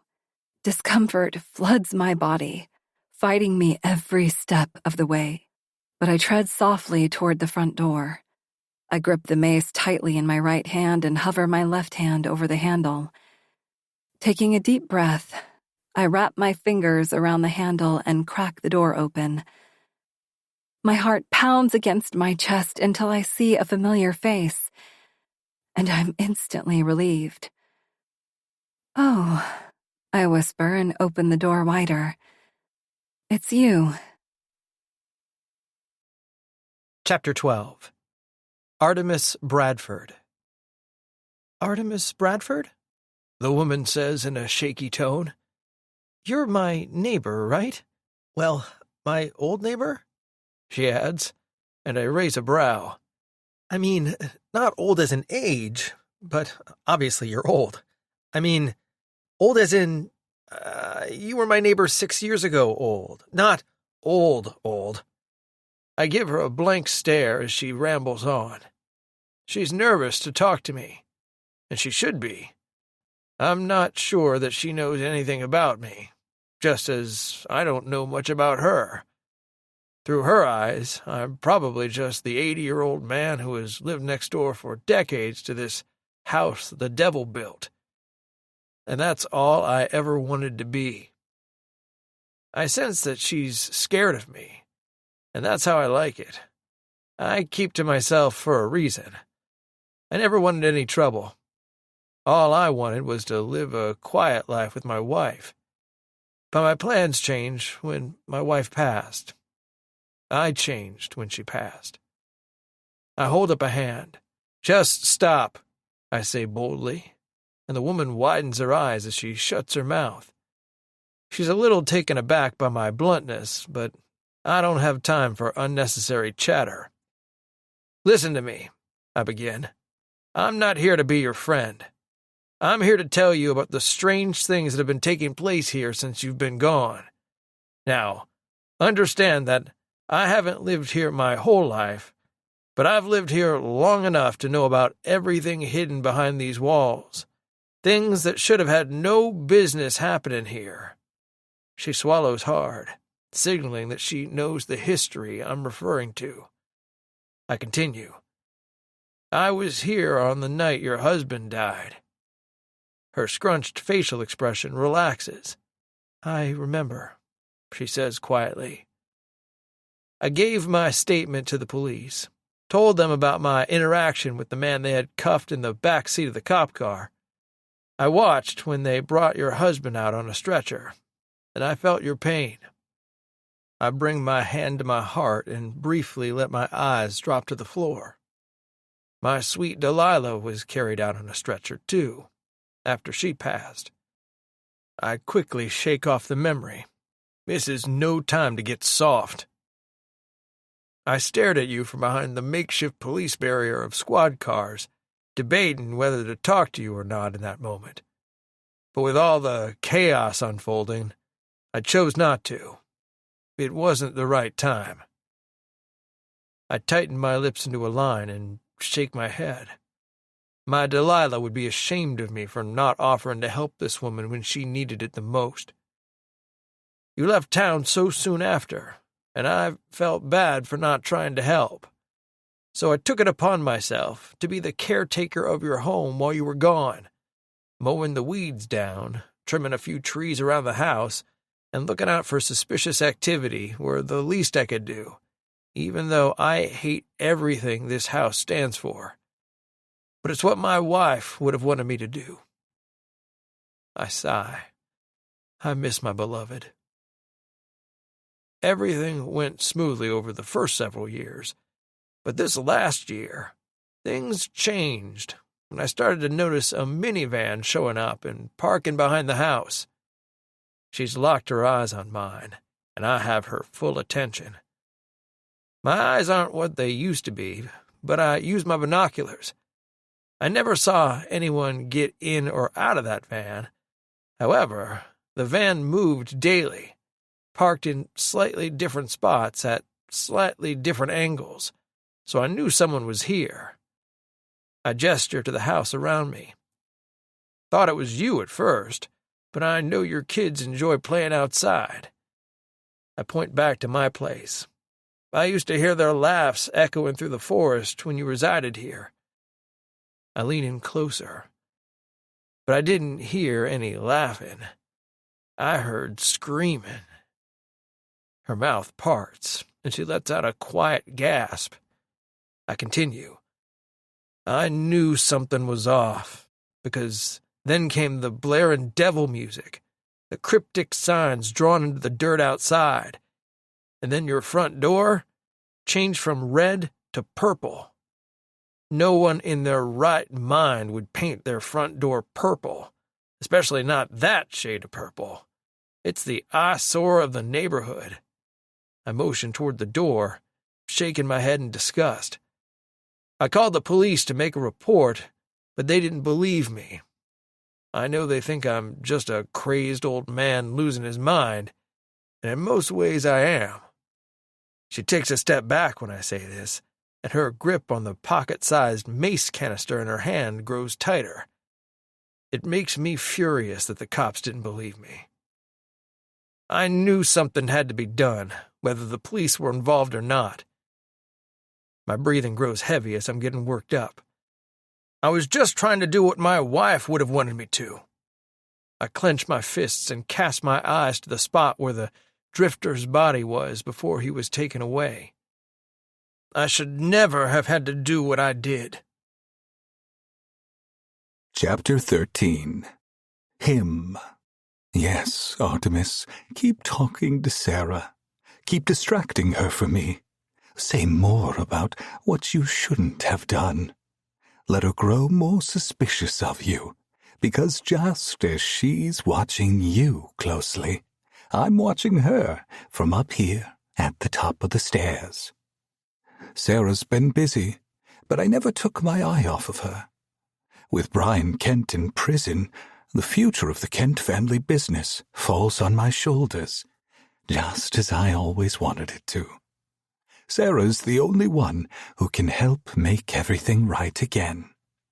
I needed a good reason for her to come back to Tahoe. I had to play my cards just right, or risk the consequences. I spent years climbing my way up to be in the position I'm in now, and I refuse to fail. I want to make Brian proud, but I'm running out of time. But now, Sarah is back, and all is going to be right again soon. Inside this house is exactly where Sarah needs to be. Chapter 14. Sarah. Once again, here I am, awake past midnight in my hotel. and I can't shut my mind off. What's wrong with me? I get that coming back to Tahoe was unavoidable, but regardless, it was a huge mistake. Lieutenant Spencer had to postpone our meeting until tomorrow when something urgent came up. That means I'm stuck here another day when I should be flying away from this nightmare of a beautiful place. I miss my kids. I miss having Holly close by. I miss baby girl. I should never have opened the door when the past came knocking. I try to shut my eyes, but countless thoughts run through my head. On top of feeling uncomfortable about Richard being my lawyer, I was thrown a curveball by my interaction with Artemis. I left the lake house completely unsure of what to think. What did Artemis do? Did he kill the drifter in my lake house living room? I suppose it's possible, but I'm not sure how likely. Did he have a motive? Perhaps. Everything he shared with me about his late wife and trying to help me might be motive enough. I'm sure if I dug deep enough, there might be something there. But after finally talking to him in person, I can honestly say that Artemis doesn't seem like the type to have it in him to kill another person. And I'm one to know what it takes to do something like that. I roll over onto my side, and the old-fashioned, plugged-in alarm clock blinks in my face. The time flashes midnight. That can't be right. I tap my phone screen sitting beside it. 2 a.m. I could lie here and start playing the game of, if I fall asleep now, I'll get 5 hours of sleep.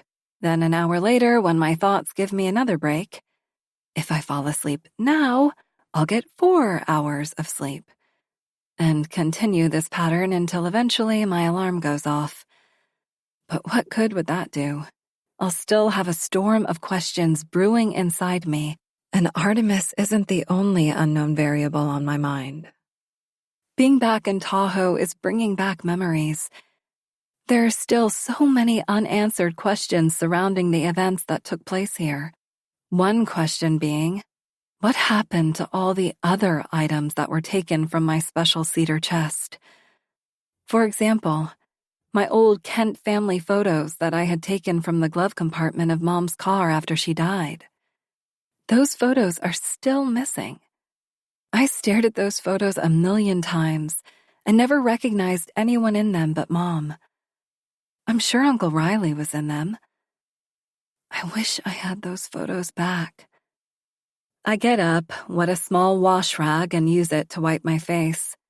My wild thoughts are relentless, and I can't seem to turn them off. I need sleep. The damp cloth provides a temporary distraction, but as soon as I lie back down and my head touches the pillow, the unanswered questions waste no time flooding back into my mind. What about Uncle Riley? Over time, I've pieced together my reasons why Riley chose to leave me his lake house after he died. I got a better picture of Riley's situation when I visited my grandfather in prison. I was able to make some assumptions after that.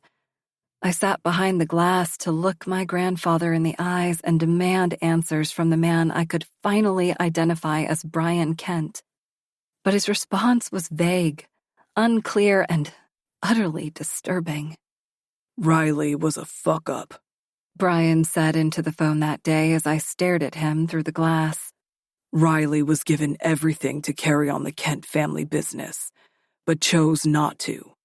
Instead, he stopped all the experiments and closed the basement lab, making a disastrous mistake that almost completely ruined the family business. Imagine your father calling you a fuck-up and saying such hateful things about you. It's awful. I felt bad for Uncle Riley after that day. His dad tasked him with the project.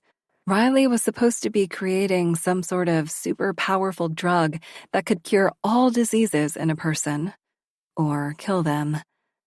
But Riley found a way to stop it. He halted everything to make sure the drug was never completed, and the drug never saw the light of day.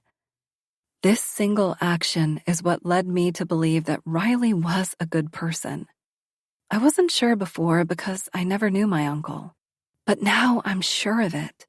There was some good on Mom's side of the family after all. I believe Riley knew his father was going to pursue me to finish the job. Riley must have left me the lake house because he knew I would figure all this out and finally put an end to the gruesome Kent family business. Because if this is not the reason Riley left me the lake house, what could it possibly be? Perhaps I would have more answers if the last clip of Riley's video were available to me. The written will he left was one thing, but getting to meet the real Riley through his video was quite another. The first half of the video was short but packed with information. I learned so much about him then. I can only imagine what I'll find out from the second half of the video, should it ever be decrypted. The final few minutes of video footage of Riley before he perished are still unable to be retrieved. At least, I think it's still missing in action. I never really heard from Alan Cross after those awful events that unfolded. I wonder what happened to him.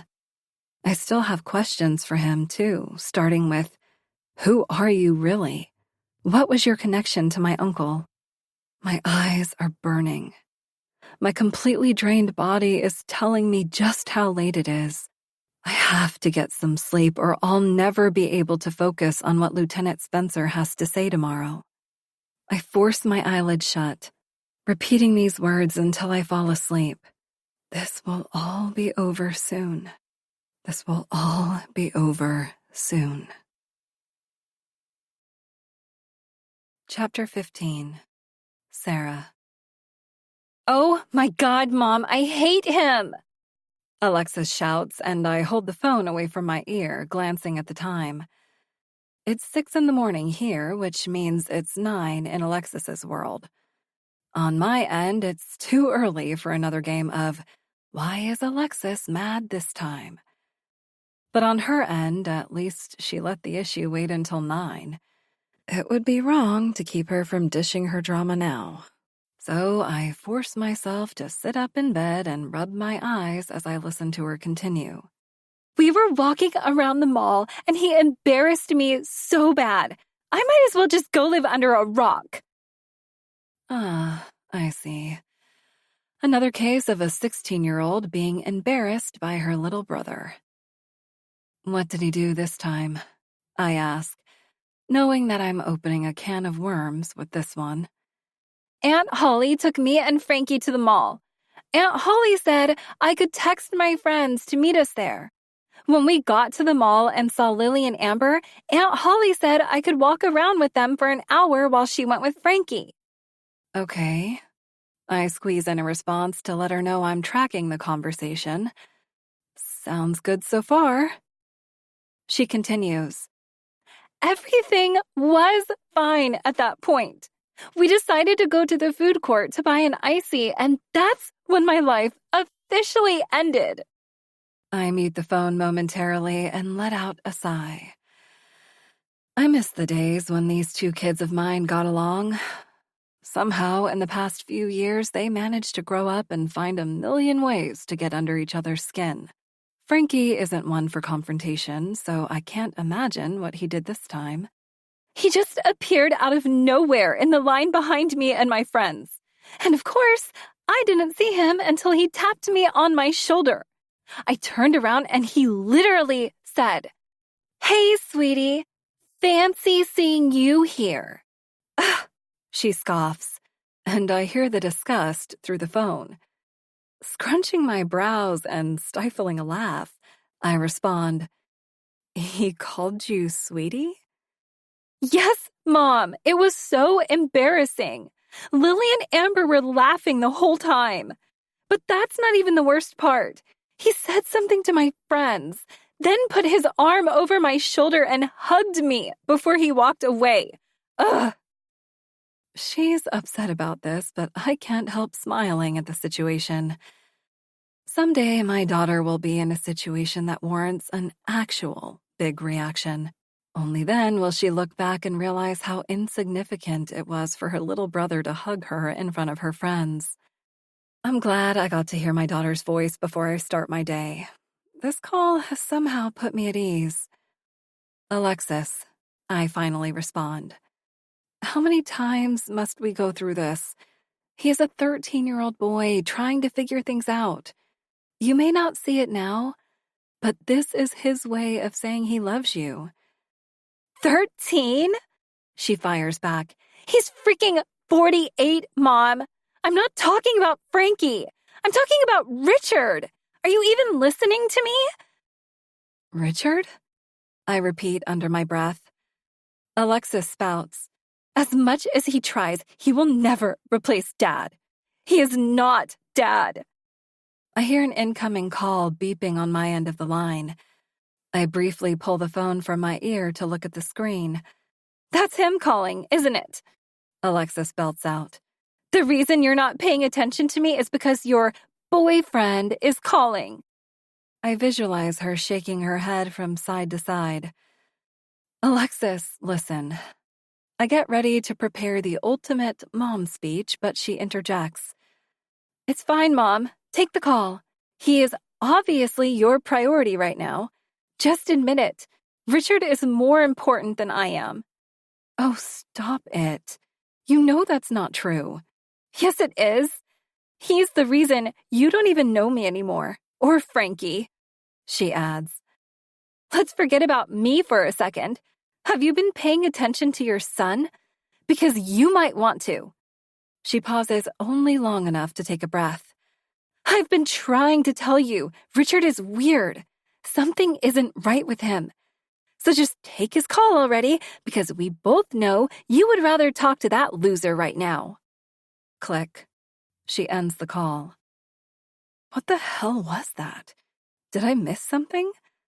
My daughter has an attitude these days, but did she seriously just use the phone I gave her to hang up on me? She's got everything wrong. I prioritize her. I know what's going on in my son's life. At least, I think I do. I think back to the past few weeks. Maybe my priorities have shifted slightly. I've been keeping most of the details about the case from my kids because they don't need to know about all this. But maybe they're sensing my secrecy. I may have overlooked some of Alexis's whining, and maybe I don't know as much about Frankie since the day his dad died, when he stopped talking as much as he used to. Perhaps I've been a little caught up in being jobless, and of course, the whole situation I'm in now with the Drifters family hasn't helped me free up any more time to give attention to my kids. But Richard? I'm not too caught up in Richard land. Am I? If the man is going to be my lawyer, I'm going to need to talk to him. But I wouldn't say I'm distracted by him. Am I? Beep, beep. Richard is calling again. I hover my thumb over the green button, suddenly feeling guilty for wanting to answer and talk to him. Hey, I say when I finally take the call. Sarah, He says, sounding nearly out of breath. I have an update for you about the lawsuit. Chapter 16. Sarah. Charles Quinn's family has something on you that they are prepared to use unless we can settle everything outside court. Richard projects boldly through the phone. They have something on me? I repeat. What does that mean? I haven't been able to find out what it is, but they're building it up to be pretty big. Something that could blow up your life. Huh. More than it already is? Good luck. I snap, sarcasm evident. I have no job. I'm being sued for something that I had no part in, and my kids are mad at me at the moment. As the words flow freely from my mouth, tears build behind my eyes. And what does this family mean when they say settle everything outside the court? We don't even know what these people want, do we? How can we settle if they won't tell us why they're doing this to me in the first place and what they want from me? My eyelids flutter, setting my tears free to flow down my cheeks. Babe. Richard's stiff tone softens. Let me worry about all the details. I was just calling to give you a heads up on what I've found out so far. I can leave you out of this part if it'll be easier on you, and only call you when I have answers. Would that be better? The confidence in his tone is gone. Richard can stand with his head held high and shoulders back in a courtroom, but the moment I start crying, he doesn't know what to say. I wipe my tears and sniffle. No, it's fine. I'm just a little overwhelmed this morning with everything going on. I can't blame you. This is a less than ideal situation. It's not only the case weighing on me, I blurt. I just got off the phone with Alexis. She was embarrassed when you saw her at the mall. Oh, yeah, he says regretfully. I was going to mention this and apologize. Don't apologize. I stop him. I should have warned you not to engage with a 16-year-old girl who is with her friends in a public place. Not even her Aunt Holly is cool enough to hang out with that group. He lets out an uncomfortable chuckle. Yeah, I sensed I shouldn't have gone in for the side hug. A smile spreads across my lips. No, definitely not. And while we're at it, you might not want to call her any endearing names either. Alexis's dad used to call her Sweetie. She might be getting the wrong impression when you call her by that name. There's a wave of silence in my ear. Right. Yeah, okay. Richard finally replies. I get it. She thinks I'm trying to be her dad, and that's not what I'm trying to do at all. Thanks for understanding. Yeah, no, I completely understand. His tone suddenly shifts. The last person I would ever want to be compared to is Logan Harrelson. I sense annoyance behind his words. Logan had his issues, but he tried hard to be a good father. And for the most part, he was. Is Richard jealous of Logan? What is that supposed to mean? Nothing, Richard replies. Just that I would never want to be compared to the person who took every chance he could to lie to you. What kind of man would that make me? Whoa, where is this coming from? I nearly gasp. Did he not lie to you all the time, Sarah? Richard insinuates and continues without giving me time to respond. He lied to you about everything from his situations with other women, issues with his job, smoking. Smoking? I told Richard a lot of truths about my past, but I never mentioned Logan's secret smoking habit. It was insignificant compared to all the other things I shared with him. How does Richard know about that? He sighs loudly. Listen, I'm sorry. I didn't mean any of that. I need to go, okay? I'll update you when I can. Love you. Bye. He ends the call. That's twice in 1 hour that I've been left hanging by the people I love. But I don't care about being hung up on right now. I'm more focused on how Richard knew about Logan's little habit. Something is off. There's something he's not telling me. Chapter 17. Him. Oh, my dear Sarah, are things rocky in paradise? Of all the phone calls I've eavesdropped on since your arrival, this one makes me smile the most. Richard isn't the one for you. When will you learn you don't need anyone else in your life? Besides me. Since Sarah's arrival, her focus has been aimed in the wrong direction. She was worried about setting foot in that lake house, when she should have been more worried about locking her hotel room door. Room 202.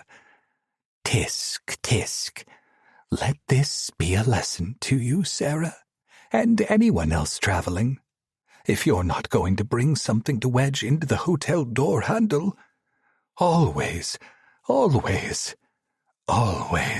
latch the extra lock on the door. Someone may be lurking nearby. It didn't take me long to swipe the master key card from the unoccupied housekeeping card and enter Sarah's room when she was in the shower. It took me even less time to pick up her cell phone from charging on the nightstand and install spyware on her device before returning to my car outside, at which point I could open up my laptop and listen to any of the real-time audio being transmitted through the spyware. And I've been listening to every conversation Sarah has had since. Her calls with Lieutenant Jacob Spencer aren't loaded with any more information other than when and where to meet. But as long as she takes her cell phone inside the interrogation room with her today, I'll be able to hear everything. Sarah's calls with Richard are focused on the case that brought Sarah back here, where she belongs. I should be worried that this Richard guy, Sarah's lawyer and boyfriend, might dig too deep too quickly, but I'm not the least bit concerned.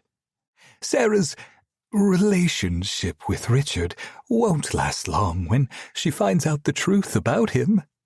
But of all the conversations, I enjoy listening to Sarah when she speaks to her friend, Holly. When she speaks to Holly, there's a confidence in Sarah's tone that I don't hear when she speaks to anyone else. Perhaps it's because Sarah feels safest with Holly, or that Sarah believes her kids are safe and sound with Holly in West Virginia, which they are, for now. However, things can change by the minute. Hotel room 202 opens, and Sarah steps out. She closes the door behind her, and I can't help but laugh as she presses down on the handle to double-check that it's locked. As if that helps. I watch her descend the stairs, heading in the direction of her car. I close my laptop and fire up my engine. To the police station we go. Chapter 18. Sarah.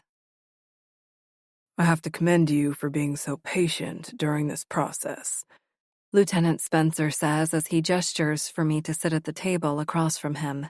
It's not like I have a choice.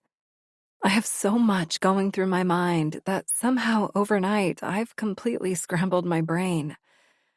It's going to take me a minute to gather my thoughts.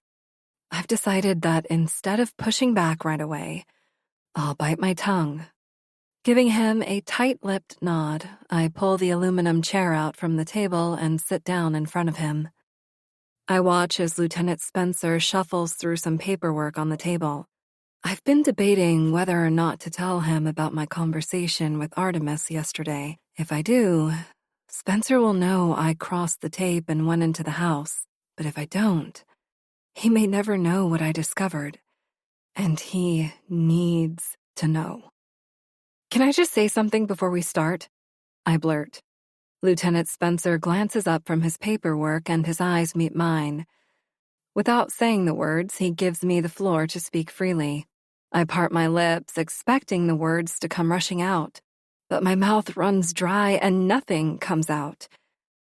Lieutenant Spencer gives me all of 3 seconds to say something before he drops his eyes down to the paperwork, searching for something. I didn't realize how nervous I was until this exact moment. Mustering up the courage, I straighten my posture in my seat and speak confidently. I spoke with Artemis Bradford yesterday.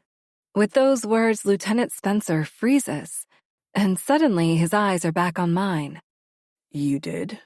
I nod to confirm. When you had to postpone our meeting, I drove to the lake house. I don't know why I did it, but something inside me just had to see. Before I can stop myself, I confess. And I went inside, but I didn't touch anything, I swear. Beads of sweat form along my forehead and my palms dampen. What am I doing? For no reason at all, I just confessed to entering an active crime scene during an investigation. What the hell is wrong with me? It's too late to go back now, so I continue. I was only there for a short time, but while I was there, Artemis, my neighbor on Whispering Pines, stopped by. When I opened the door, he just started talking, rambling on and on. About what? Lieutenant Spencer scoots his chair so his legs are tucked further under the table, then folds his hands on top. What did Artemis say, exactly? My heart rate is picking up. I don't remember everything. He started by telling me how he was at the lake house the night Logan died, and he had spoken to you guys.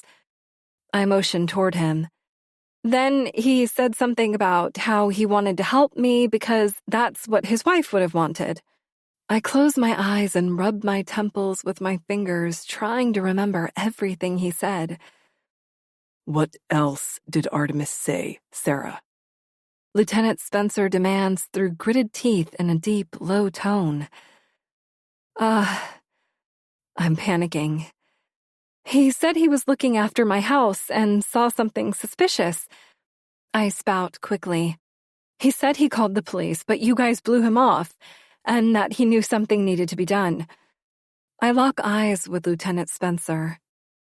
I think Artemis is the one who killed the drifter in my house. There. I said it. It's off my chest. I feel bad for throwing Artemis under the bus. On the surface, he seems like he might have been a good person and a great neighbor. However, there's no number of mowed lawns that could ever be enough to make up for what he's done. Any person who has killed another human deserves to be caught. Lieutenant Spencer remains quiet. I can almost see the wheels spinning in his head. He's piecing everything together just as I did last night. He'll get to the same conclusion, I'm sure of it. After a moment longer, he clears his throat and says, Artemis Bradford was thoroughly interrogated when he called the station to report the body in your living room. He shared things with us that I'm unable to share with you. But I can assure you, your neighbor had nothing to do with the death of Charles Quinn. My shoulders sink, releasing the anticipation I've been holding on to. If it wasn't Artemis, then there's only one other person I know who might be involved in all this, and I sure as hell don't want it to be him. Artemis has to be involved. Was he working with my grandfather too? Are you sure? I persist. Maybe you missed something. I got a bad vibe from him yesterday. Can't you just bring him in for questioning again to be certain? This is not my call, but I have to try. We can't do that. He shakes his head without giving it a second thought. You won't even entertain the idea? I snap back at him. Spencer sighs. Trust me, we can't bring Artemis Bradford in for questioning again. But Lieutenant Spencer holds a hand up to stop me, then folds his hands over the table. Sarah, there's something you need to know. A knot forms in my stomach. Yesterday, he begins. The reason I had to postpone our meeting was because I got a call about an emergency taking place in an area close to the end of my jurisdiction, on the other side of town. He briefly pauses as he shifts in his seat. It took a little time to get out there, but when I did, there was nothing there. No injured people, no emergency. It appeared at that moment that someone had filed a false report. With brows turned inward, I hang on his every word.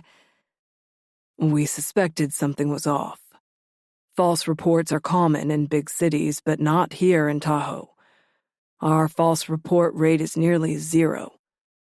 That is when my squad and I concluded that the situation must have been a decoy for something else. He peers into my eyes. Do you understand what I am saying?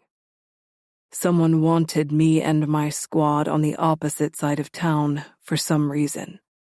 I nod once but say nothing.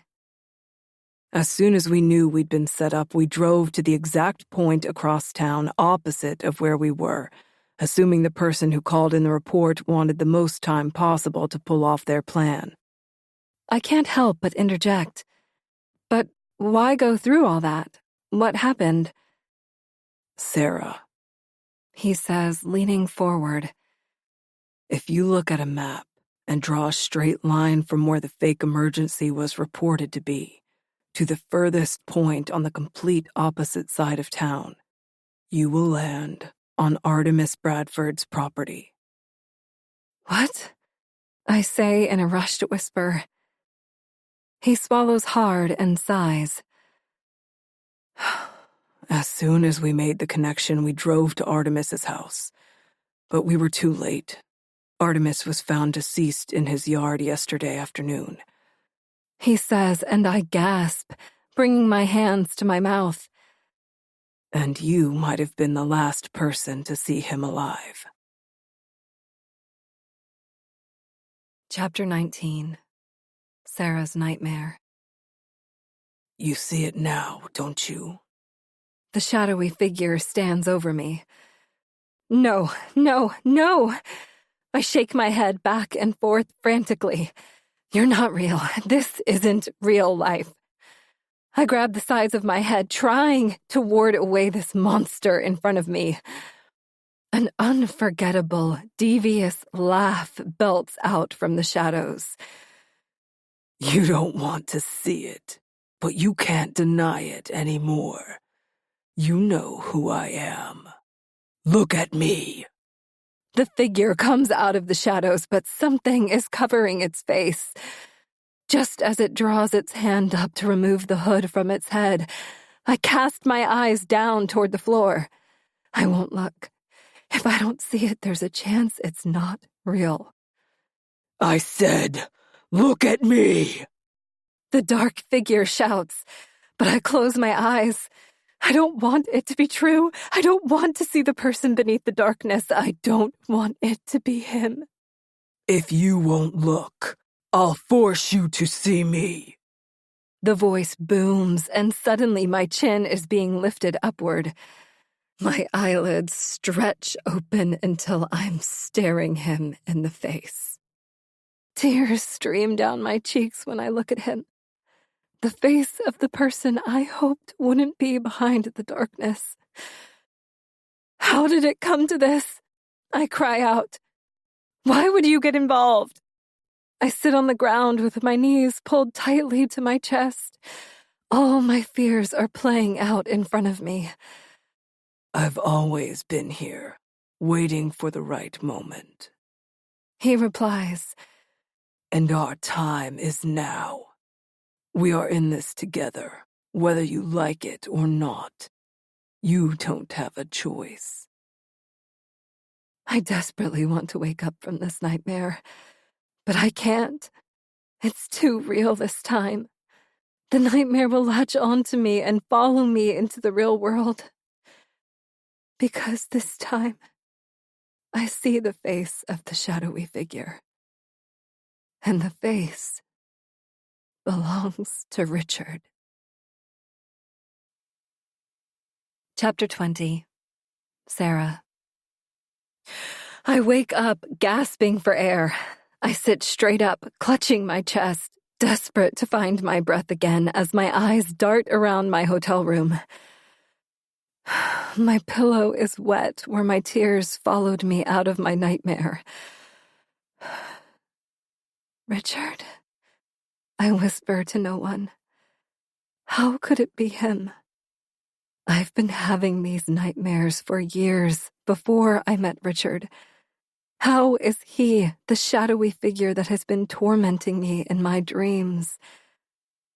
I get out of bed and walk toward the bathroom to splash water on my face. I'm awake before the sun, but I need some fresh air. It's too dark to walk alone outside, so I opt for a drive in my rental car with the windows down. I'm not sure where I'm going, and I don't have anywhere to be until 9. It's only 4:30 in the morning, so I roll down the windows and let the cool mountain breeze wash over me as it pours in on my drive to nowhere in particular.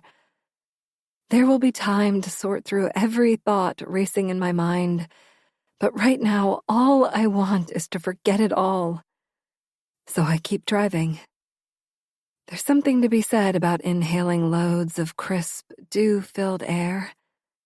It's extremely relaxing. Now that some time has passed and the distance between me and my hotel has increased, the sun is slowly starting to creep up. While it's still not fully light outside, enough to turn off my car headlights, I notice the scenery around me is familiar. There are a million trees on my drive this morning, but there is something about these trees that tells me I've been on this road before. My focus shifts from trying to forget to trying to remember. I've driven this road before, but why?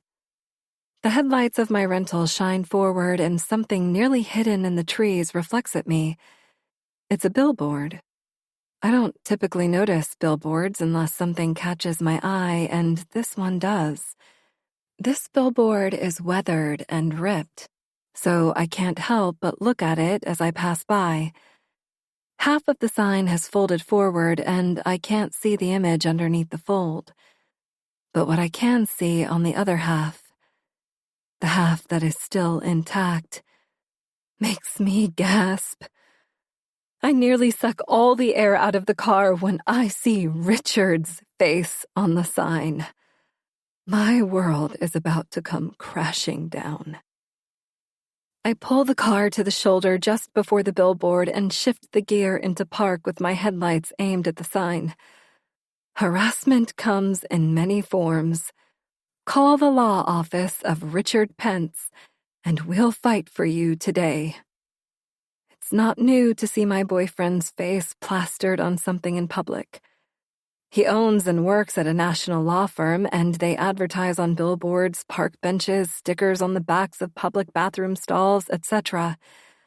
I knew he had several branches with offices in major cities, but I don't remember him mentioning that he had a branch out here. Wouldn't he mention something like that, knowing everything I went through in Tahoe? As I stare up at the half-ripped picture of my boyfriend, the dots start connecting. Since the day I met him in that coffee shop, I thought Richard looked familiar. When I asked him if we'd met before, he attributed the recognition to him to just, as he put it, having one of those familiar faces. Once he mentioned that he owned a national law firm, I began noticing his advertisements all over the place. From then on, I assumed that he was right. Perhaps I did see him in advertisements and therefore felt like I knew him when I first met him. I never questioned him after that because why would I? I had no reason to doubt what he said. Where else would I know him from? But now I know Richard was lying. We did meet before the two of us started dating. I remember.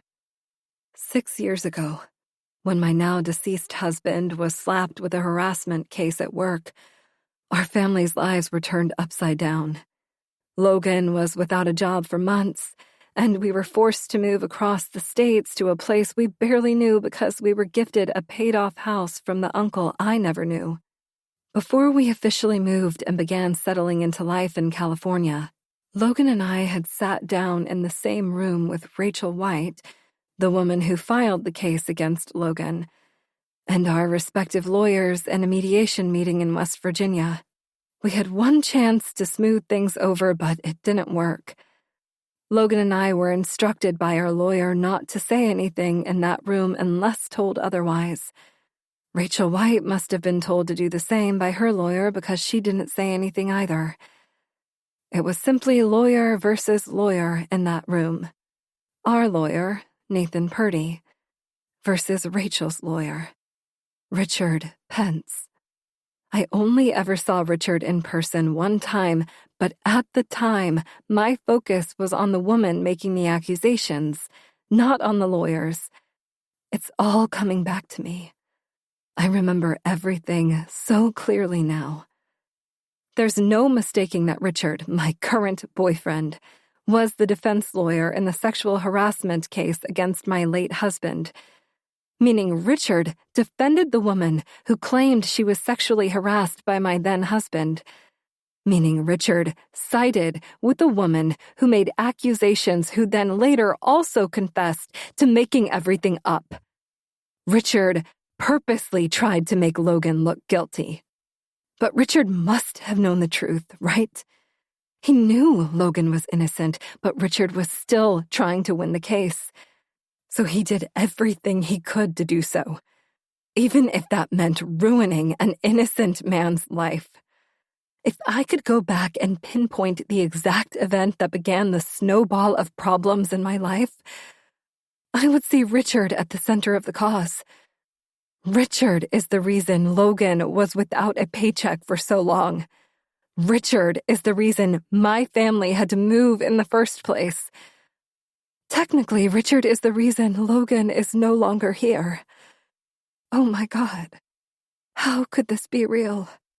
Logan died just after the case was dropped, and I never heard from Rachel White or her lawyer again. That is, until Richard conveniently showed up in my life 5.5 years later. Chills spread rapidly across my body. I let Richard into my and my children's lives. I let him into my home. I let him get close to me. I opened up to him and told him secrets I should have died with. I let him touch me. Chills run down my spine. He knew who I was all this time, and he never said anything. And now he's the lawyer defending me in a case where I could end up in prison. What could possibly be the explanation for all this? I want to confront him. But if I do, will he lose the case on purpose to get me locked up?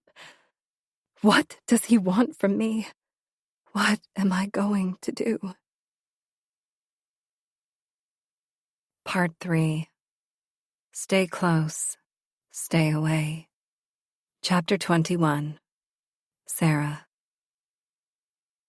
The drive back to my hotel is more stressful now than when I first set out to clear my mind. Richard, I whisper through an exhale. How could this be? Why would he? This has to be some sort of mistake. Maybe this is all innocent and he truly didn't know who I was when we met.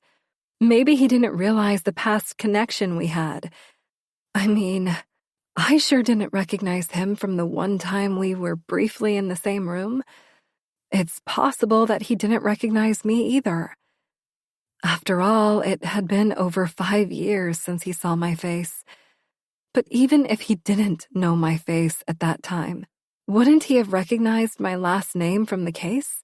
Exactly how many Harrelsons did he know? I need to stop making excuses for this man. Richard prides himself on never forgetting a case. There's no way he's somehow forgotten about me and Logan's. He knew who I was when we met that day in the coffee shop. Did our love story truly begin with our adorable, unexpected meet-cute? Or was it planned? I'm starting to think Richard and I's meeting was not an accident. If that's the case, the real question is, what does he want with me and my family? And is he somehow connected to my grandfather and the lake house? My daughter sensed something was off with Richard, and I should have listened to her. Why would Richard spend the past several months coaxing me into falling for him if it wasn't really for love? Richard knows he has a hold on me now. That's a powerful position to be in. I've already told him everything. I regret every secret I shared with him, but the one I'm most concerned with is that he knows what I did to my mom. Injecting NRX-64 in Mom to push her to the other side and rid her from my life once and for all was the right move at the time. And given the chance to do it again, I would. However, the second time around, I'd keep it a secret forever from everyone, Except Holly, of course. I only shared that information with Richard in a moment of weakness. Richard has the gift of persuasion. He can make a person feel comfortable in their most vulnerable moments using just his words, which is probably why he's such a good lawyer. I pull into the parking lot of the hotel and turn off the car. Why did I tell him about what I did to Mom? He's wealthy, powerful, and in a position to help or hurt my life. What can I do? I've done everything I could to avoid getting backed into a corner in life, and somehow here I am, right where I didn't need to be. I'm stuck. I need this man right now. Richard has to be my lawyer. There's no other way around that. I obviously can't be romantically involved with him anymore. Not after he's lied to me in this way. I need to break up with him, but I can't yet. I can't tell him that I know any of this. Otherwise, I run the risk of upsetting him with my accusations. I could lose him as my lawyer when we both know I can't afford another one for this case against me. Or worse, he remains my lawyer and uses his power and connections to ruin my life. I don't even want to think about what he would do. I fold my arms over the steering wheel and drop my head into the crook of my arm. I don't know what to do, but I have to do something. Chapter 22. Sarah. Sarah, are you all right? A voice suddenly grows louder. I turn toward the sound and blink heavily as the blurred image I'm seeing comes into focus. I raise my brows at Lieutenant Spencer. I'm sorry, what did you say? The information about Richard is so fresh, I'm having a hard time focusing on anything else during my meeting at the police station. And how could I think of anything else? My boyfriend is a snake. After my early morning drive, I ended up going back inside my hotel room, but only for a moment. I quickly realized I couldn't sit in that small room alone with my thoughts. So I changed my clothes as fast as I could and drove straight to the police station to wait there for my meeting with Lieutenant Spencer. I was 2 hours early when I plopped into the hard plastic waiting room chair, but I didn't care. I needed to be around other people to keep my mind from spiraling on something I can't do anything about from right here in California. Lieutenant Spencer tilts his head slightly as he looks at me. You sure you're okay? I can grab you a bottle of water or something. I shake my head, politely refusing. Thanks, but I'm fine. I motion toward the papers on the table between us and pick up on the charged energy in the room. That stack of papers is bigger than the other day. Is there new information about the case or something? He picks up the papers, holds them together, and taps the bottom edges against the table. Yes, he replies, gently clearing his throat. After going through the evidence, we can officially confirm that Charles Quinn's death was not accidental or self-inflicted. My ears perk and I slide to the edge of my seat. You mean... My voice trails off and Spencer nods his head. Yes, someone intentionally killed Charles. My mouth hangs and my lips part slightly as I suck in a sharp breath. But the look on Spencer's face tells me that Charles's murder is not the worst part. He continues, This changes things in the case against you. Charles's family is now adding murder to their case. Murder? They think I murdered a man in the living room of a house I haven't set foot in nearly 6 years? How is that even legitimate? He swallows. Because there's more. I toss my hands up and down with frustration. Of course there is more to this story.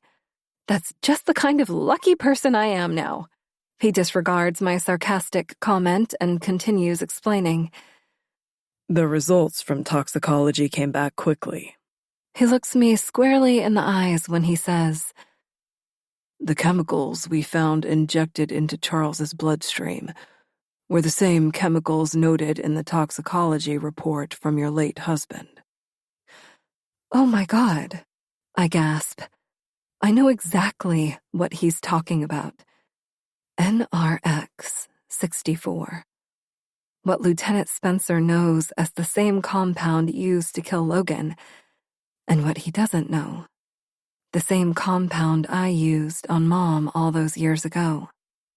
Impending doom clouds over me, and the feeling is familiar.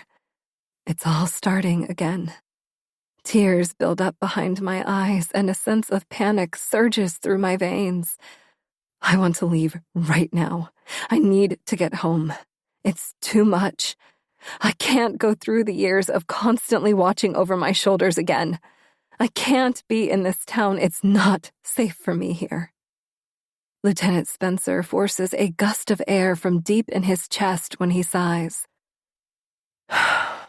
This situation is a little too convenient, if you ask me. A man was killed in your lake house, where your late husband perished from the same chemical compound that was injected into his arm. This proof, along with all other signs, is all there. We believe that somehow everything is connected. Logan's death 6 years ago, Charles's case now, you being placed at the center of it all. It has to be linked somehow. We're just not sure about the what, why, or who. He briefly removes his hat and runs a hand through his hair. The stress of the case has gotten to him, too, whether he wants to admit it or not. He continues. Brian Kent confirmed he had an accomplice all those years ago. Perhaps the person has resurfaced after all this time. The person who was working with Brian 6 years ago is back. Is it Richard? Spencer repositions the hat atop his head and adds, I'll be honest with you, Sarah. We have nothing other than Charles Quinn's toxicology report. Your lake house was swept for foreign fingerprints, DNA, everything. But there wasn't anything in that house that wasn't supposed to be there. It's as if we are starting at ground zero. I let the tears fall down my cheeks without wiping them away this time. I just barely stopped looking over my shoulder. My family is just starting to feel safe again. I can't. I hear your concerns, He interrupts, holding a hand up. but unfortunately, now that you are here in town, we need you to stick around for a few more days while we sort through this case. I have no words. I honestly have not one thing to say right now. 6 years ago, I was practically chased out of town with fear continuously chomping at the bit. And now I have the same terrified feeling inside me, only this time I can't leave. It's not fair. I never asked for any of this. I wanted to give my family a good life, that's all. This is not the life I wished for. I could turn and walk out of the station, jump on a flight, and take my kids into hiding. But what then? I'll never feel safe knowing that someone is out there watching, ready to pop into my life at any moment. I can't live like that. I promised my kids a better life than I had growing up. If I force them to live in a constant state of fear, what kind of life is that for them? This has to stop. But if the police can't help, I know there's only one way to get this all to go away. I need to find the person lurking in my life and face them head on. Find out what they want and do whatever it takes to make them leave me and my family alone. Will you be all right staying at your hotel for a few more nights? Spencer interjects. You're a big part in what is at play here. But you also have the right to feel safe. I can send a patrol car to sit outside your hotel if you'd like. What is a patrol car going to do against someone who has gone undetected and been one step ahead for years? I don't need a patrol car. What I need is to grab whatever chemical vials are left in the house and a few syringes. That way I'll be ready when this person comes for me. I've killed before when I wasn't sure what I was doing. I can certainly do it again when I know exactly the outcome I want. Thanks, I'll be fine, I say quietly. Are we finished here for today? Lieutenant Spencer looks a bit taken aback by my sudden assertiveness, but regardless of how he feels, he nods once and lets me walk out the door. A confidence swells inside me as I walk toward the car, in a way I haven't felt since I single-handedly took Mom out and grabbed control of my life at 16. It's sending a rush of exhilaration through my body. I drive toward the lake house knowing exactly what I need from it. I park outside the purple front doors and hurry up the porch steps, this time breaking through the caution tape. I swing the door open, ready to march to the basement and collect those vials. But 2 steps inside the house, and I freeze. The graffiti on the walls looks different from what it looked like when I was here a few days ago. Or perhaps I'm noticing more of it now. The letters and numbers that once felt so random to me suddenly seem clear. I run my eyes over the numbers and words, and I know this graffiti was intentional. It's a message meant for me. I scroll over some of the numbers, and while groups of them still don't make sense to me, 6 numbers written in a row do. I read them quietly to myself. 1, 1, 0. 7, 1, 8. I don't know how I didn't see it before. November 7th, 2018. My sweet Frankie's birthday. Then my eyes notice the pattern of letters on the wall. W at the top, E at the bottom, L at the top, C at the bottom. My eyes dart up and down, continuing the pattern until it's so obvious it's slapping me in the face. Welcome home, Sarah. Chapter 23. Sarah. A cold sweat breaks out across my body as I take a few steps back from the wall. Every rational thought I once had vanishes from my mind in a flare of fear. Was this message here the whole time and I'm just noticing it now? Or has someone been in this house since the last time I was here? Either way, it's not possible. How is there a message here for me when no one other than Artemis and Lieutenant Spencer knew I came back to the house? And one of those men is dead. I can't imagine Lieutenant Spencer writing this on the wall. What would be his motivation? To scare me?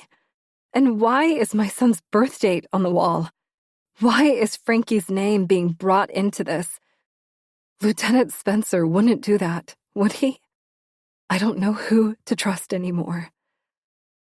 A light scratching sound echoes from down the hallway, and I freeze when I hear it. Someone else is here. I hold my breath, too terrified to let it out. Silence pierces throughout the house, and for just a moment, it seems I've imagined the noise. Time slows, and every second feels too long. It takes about a solid 2 minutes in deafening silence before I hear it again. And suddenly the house feels like it's shrinking around me. The sound is coming from the kitchen. My first instinct is to turn around right now and run right out the front door without looking back. But didn't I come here for this? To face the person who has been tormenting my life?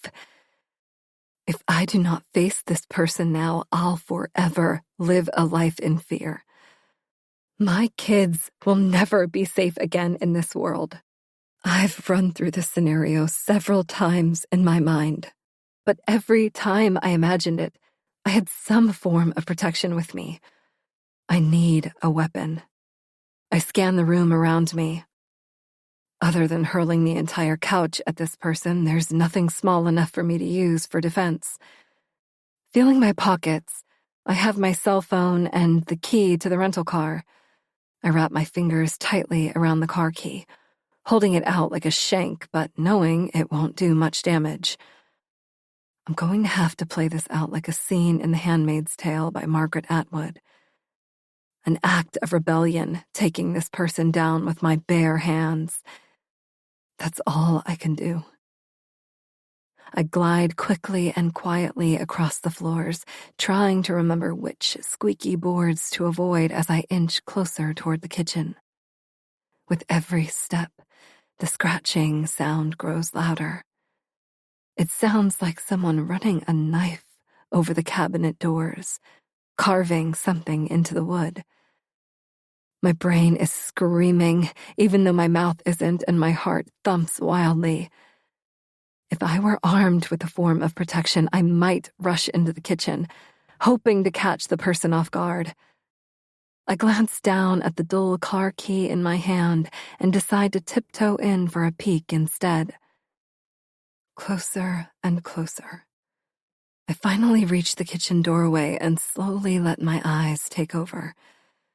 Scanning the kitchen from left to right, I brace myself for whoever I'm about to encounter.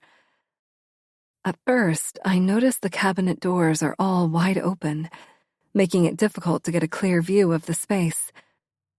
Someone could be hiding behind any one of these doors, but I see no one. I take a full, flat-footed step forward with a jolt of adrenaline shooting through me, and that's when I see him. A tiny kitten scratching at the one cabinet door that's closed. Instantly, I let out the breath I've been holding and wiped the sweat from my forehead. A kitten, I laugh inwardly. An adorable black tabby kitten. I approach it with caution, trying not to scare it, but also fully aware of the superstition about black cats.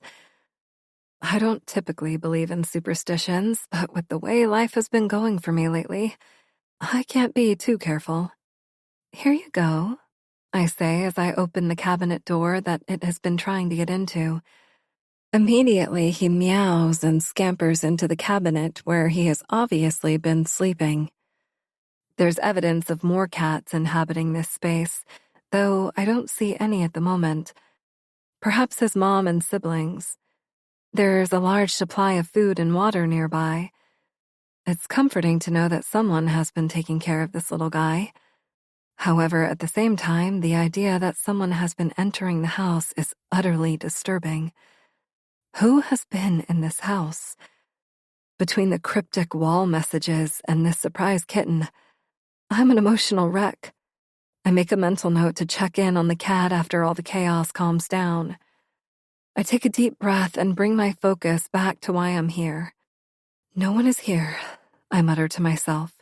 Just get what you need and get the hell out of here.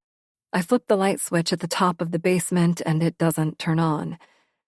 Taking a deep breath, I turn on my phone flashlight and race downstairs into the darkness, searching for the second secret room containing all the vials.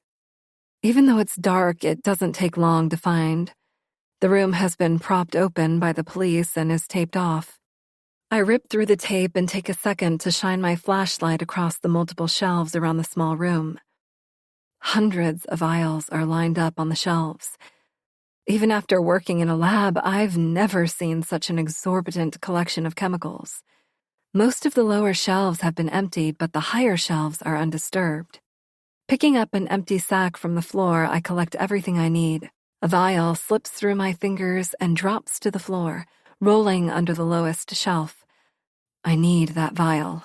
Getting down on my knees in the dark, I stick my hand under the shelf and feel around. At first, I don't feel it. It must have rolled all the way to the back. Finally, my fingertips touch the thick glass bottle, but as I am removing the vial, the back of my hand brushes against something taped to the bottom of the shelf. Curious, I pick at the tape until the item drops into my hand. It feels like a leather-bound book. I slide the vial and the book out from under the shelf and shine my flashlight at them. It's a journal. Flipping to the first page, I read, "This journal belongs to Riley Kent." It can't be, I whisper. I flip through and briefly scan the pages. Handwritten personal thoughts from my uncle. Then fold and tucked into the back are the plans for the project he was working on for his dad. How did the police miss this? I close the book and tuck it into my waistband before grabbing the bag of vials and getting out of there. I'm back upstairs and into the rental without being spotted or killed. Starting the car, I run my fingers over the journal before taking off.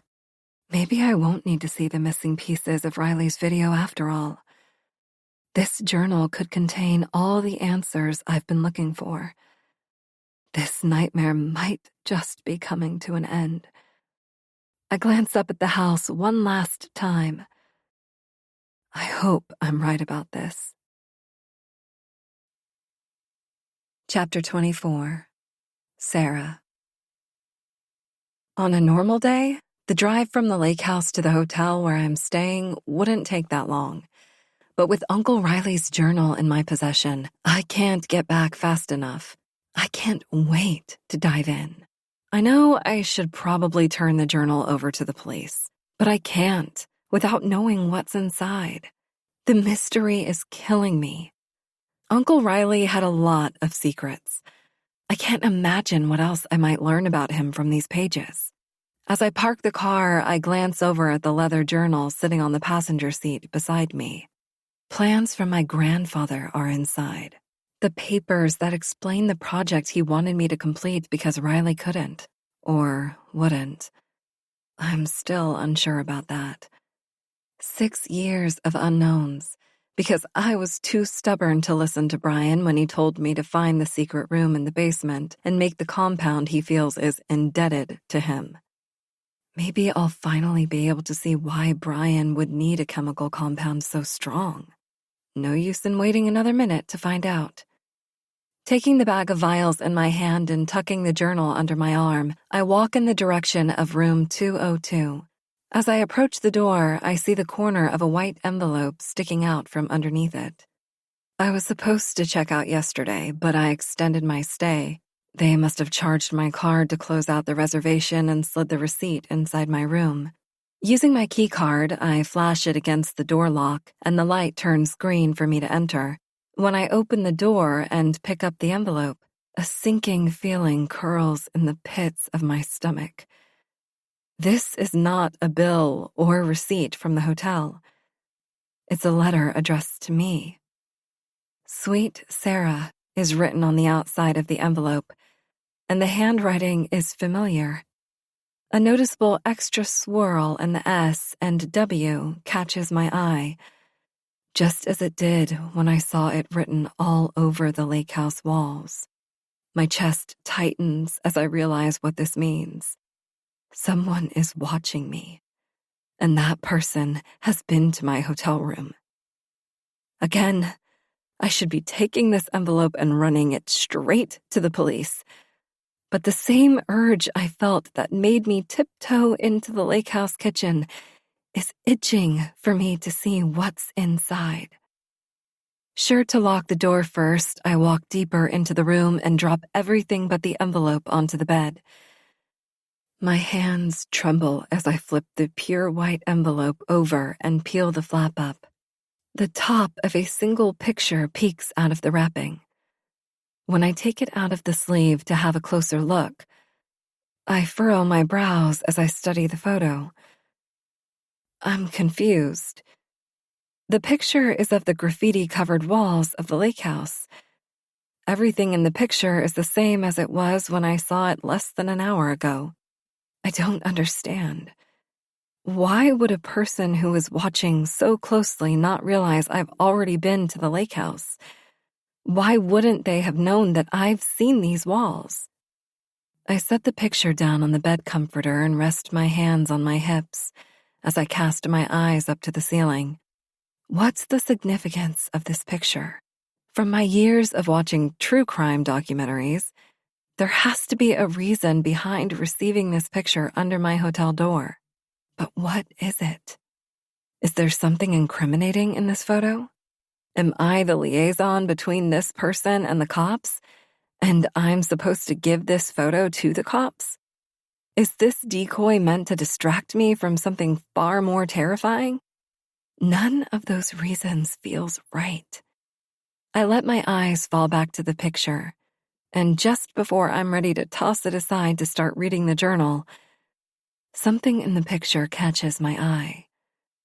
I didn't notice it before, but there it is in my face. A hand-drawn arrow on the wall points up to a small sequence of numbers, different from my son's birth date that was written on the other side of the wall.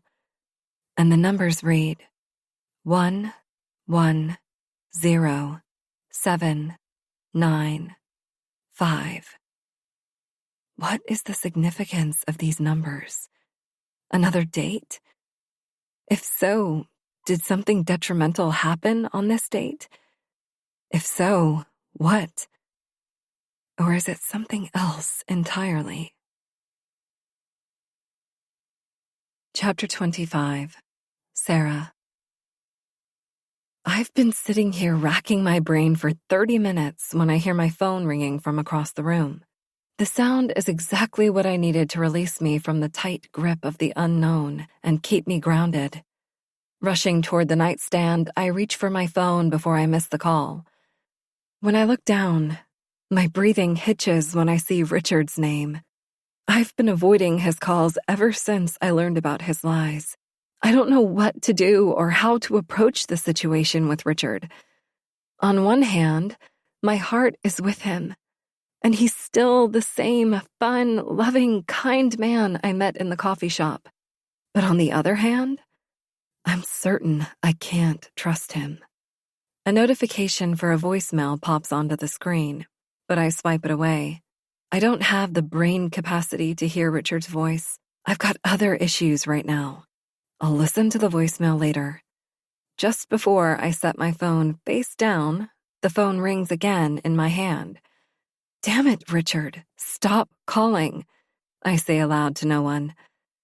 I turn the screen toward me, ready to swipe away the call again, when I see that it's not Richard who's calling, but a familiar name. Alan Cross? I whisper. Why on earth would the executor of Uncle Riley's will, a man I haven't heard from in almost 6 years, be calling me now? I cautiously swipe the green button to answer and bring the phone to my ear. Sarah? Alan, it's been a while. Yeah. He responds in a rushed tone. I'm sorry it's been so long since I checked in with you. He sounds the same but different from how I remember. There is an urgency in his voice, and I can't tell if it's good or bad. Are you calling to tell me that my uncle's video has been recovered?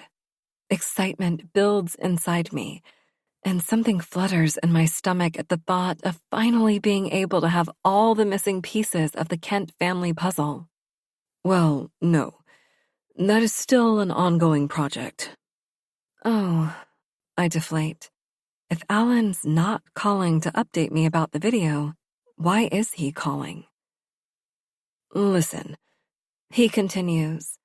I, hate to skip catching up and ignore formalities, but we must speak immediately. Is now a good time? The caution and warning under his tone doesn't escape me. But after everything going on, is there anything he could say that would shock me? A smile spreads over my face. You caught me at the perfect time. I'm actually in Tahoe. I know. He quickly fires his response. The smile fades from my lips. Scrunching my brows, I reply, You know I'm here? Why would you know that? Truth is, I know more than I led you to believe when you came in to discuss your uncle's will all those years ago. I could be mistaken, but did I just hear him sniffle? Is he about to cry? He continues, The guilt has been eating away at me for years. But when I saw the local news reporting that another man has died in your lake house, and that the family is pressing charges against you, I just knew it was time to confess. Confess? To what? My hands are starting to tremble, and another wave of uneasiness washes over me. Instinctively, my eyes veer toward my hotel room door to make sure I remembered to lock the deadbolt and the extra latch at the top. There's a brief pause before Alan lowers his tone and says, I have to come clean and tell you everything. And I'll start with how I met your uncle. My ears perk as my legs suddenly feel weak. I lower myself onto the side of the bed and listen closely to everything that Alan Cross has to say. I moved to North Lake Tahoe in my early 30s for a job opportunity I couldn't turn down. My family disagreed with my decision to move, claiming the job wouldn't last. While they had no control over my decision to leave, they couldn't do anything about it. I was an adult chasing a dream, and they couldn't see that. We argued about it until the day I packed up and moved, too stubborn to ever speak again. A sad story, but I'm not seeing the connection. I scoot back further onto the bed and bring my knees to my chest as I listen, giving Alan my undivided attention. He continues. Fast forward 5 months after my move, and my family was right. The company folded and I was out of a job and very quickly out of money. However, I refused to let my family win. At that age, my pride was too important. I would rather live in the streets than go crawling back to a family who never supported me. He chuckles inwardly. A stupid move. If I had just apologized, I would have never met your uncle and gotten caught up in all this. All what? I interrupt, unable to hold back. He sighs into the phone and continues as if he didn't hear me. This town can feel big at times, but in reality, it's just like any other small town. I can almost visualize Alan shaking his head from side to side as he says this. Everyone knew Riley Kent, the rich 30-something who owned the massive paid-off house not far from the lakefront. Your uncle and I were the same age, only he had everything, and I had nothing. I had nothing to my name. I had no property, no money, and had just lost my job. Nowhere in town was hiring for my skill set, and I had nowhere to go since I didn't know anyone. I was at my lowest, so I began drinking through the nights and sleeping through the majority of the days. He pauses as if he's thinking about how to explain whatever is about to come out next. I met your uncle when I crashed one of his house parties. Okay, not what I was expecting. If there was one thing you learned right away when moving to Tahoe, it was the Kent family name. I heard about the decades of exclusive Kent parties thrown by each family member who owned the house at the time, and Riley happened to own it at a time when I was drunk and angry. I wanted to prove to myself that Riley Kent wasn't a god. I could have had everything he had, but I didn't know what he had. So I stumbled my way up a ladder and climbed through an upstairs window on the night of his biggest party of the year. Just because I could. And because the alcohol in me thought it was the right thing to do. Weirdly, I almost understand why Alan compared himself to Riley. I spent years comparing myself to people my age. In high school, while my mom and I struggled to find stability, girls my age were having their parents buy them prom dresses that were the same cost as a month's rent. There were times I wanted to rip those dresses off the girls and shred them because I didn't think life was being fair to me. What he's telling me right now must be Alan's version of my experience in high school. He continues, When I got inside, I saw things that could make any drunk man turn sober. Bodies everywhere. Couches, floors, every nook and cranny of that house had a body sprawled out across it. I inhale sharply. Yes. Every single person at the party was lost in a deep sleep. Alan adds. I let out a gust of air. Oh, I thought you meant... never mind. So people were sleeping? What's wrong with that? It was 8 o'clock at night, Alan says defensively. Why would 50 people who were invited to an exclusive party with the richest man in town all fall asleep at the same time on the night of what should have been full of drinks, laughter, and fun? I part my lips to respond, but I don't have anything to say. There is something wrong with that. Anyway, Alan continues, I wasn't sure what was happening, but it didn't feel right. I knew I had to get out of there, but before I reached the open window where I climbed in, Riley spotted me. Just when I thought Riley was a good person, I'm second-guessing again. Riley didn't seem upset that I had broken into his home like I thought he would. Instead, he was calm when he spoke to me. He offered me a room to sleep in and said he would explain everything I saw when I was sober. It's not like I had anywhere to go, so I agreed and followed him down the hallway and into a room where I fell into a soft comforter and passed out. And what was his explanation? I blurt. For everyone sleeping? Did he tell you why all those people slept at his house? Alan's response doesn't come right away. Inside, I'm screaming for him to hurry up and tell me. But I wait, and after a minute of dead air, Alan replies in a soft tone. He told me it never happened. What? I woke up and descended the stairs, but there was no one there except Riley. He was sitting at the kitchen table with a fresh pot of coffee, waiting for me. I spouted about everything I saw the night before and questioned where everyone went, but he looked at me as if I were crazy. He lets out a sigh of frustration. I was so certain. But Riley poured me a cup of coffee and told me I was belligerent when I climbed through his window the night prior. He told me my mind was playing tricks on me because no one was there. There was no party. I can't help but think about the stories I've heard about the business my family operated for all those years. Unethical experiments on unwilling participants. I heard about the parties that would end exactly like Alan is describing. How could Riley suggest that Alan made it all up? It only took a tiny bit of self-doubt to believe Riley. And I know now that was my fatal mistake. I spent a lot of time with Riley over the next several months.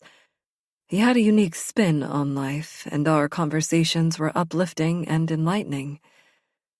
He helped me get back on my feet and learn new skill sets. I wasn't sure why he was taking so much time to help me, but we were rapidly connecting on so many levels. We just clicked. We grew close until eventually we became partners. I raise a brow. Business partners? He clears his throat. Life partners. He clarifies. We fell in love. I bring my hand to my lips, completely shocked. Alan continues. The harder I fell for Riley, the more I didn't want him to think I was using him for his money. So, through his connections, I landed a high-paying job and made more money than I ever had before.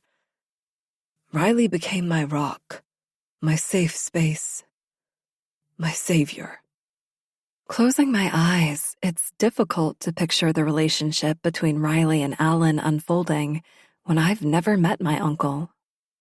If this is true and you did know my uncle so well, Why wouldn't you have just told me this when we first met? Why hide it? I hear the muffled sound of Alan swallowing hard. I didn't tell you because of what I learned about Riley after several years. He takes a deep breath. It was in year 5 that I learned the parties were real. Party guests were drugged and then used as human guinea pigs for the unethical testing of chemical compounds. Riley claimed he was being forced to host these parties, but it was difficult to believe him since he was continuously experimenting in the basement lab. He was constantly trying and failing to create some sort of drug his father requested. My world has shaken again. You knew the whole time, I whisper. Another sniffle comes from the other side of the phone. I knew, he confirms. And I did nothing to intervene or stop anything that was going on. At that point, I was so indebted to your uncle for all he had done for me and also so in love that I vowed to look the other way when he did what he had to do. I saw things, but I never questioned him. He trusted me, and I thought I'd lose him if I ever pushed back. He was my world, and I loved him so much that I was willing to overlook his horrific actions just to be around him. There's no questioning whether or not Alan is crying now.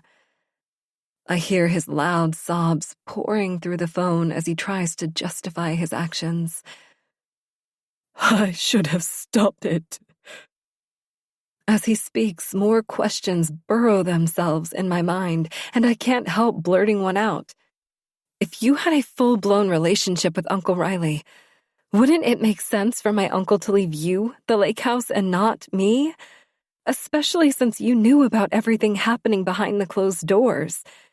Why leave the house and all its secrets to me when you could have taken it over? For being such a special person in Riley's life, it sure seems like you got screwed. Did he leave you anything? All the questions come out at once, and for the first time since I originally spoke to him, I believe I've stumped Alan.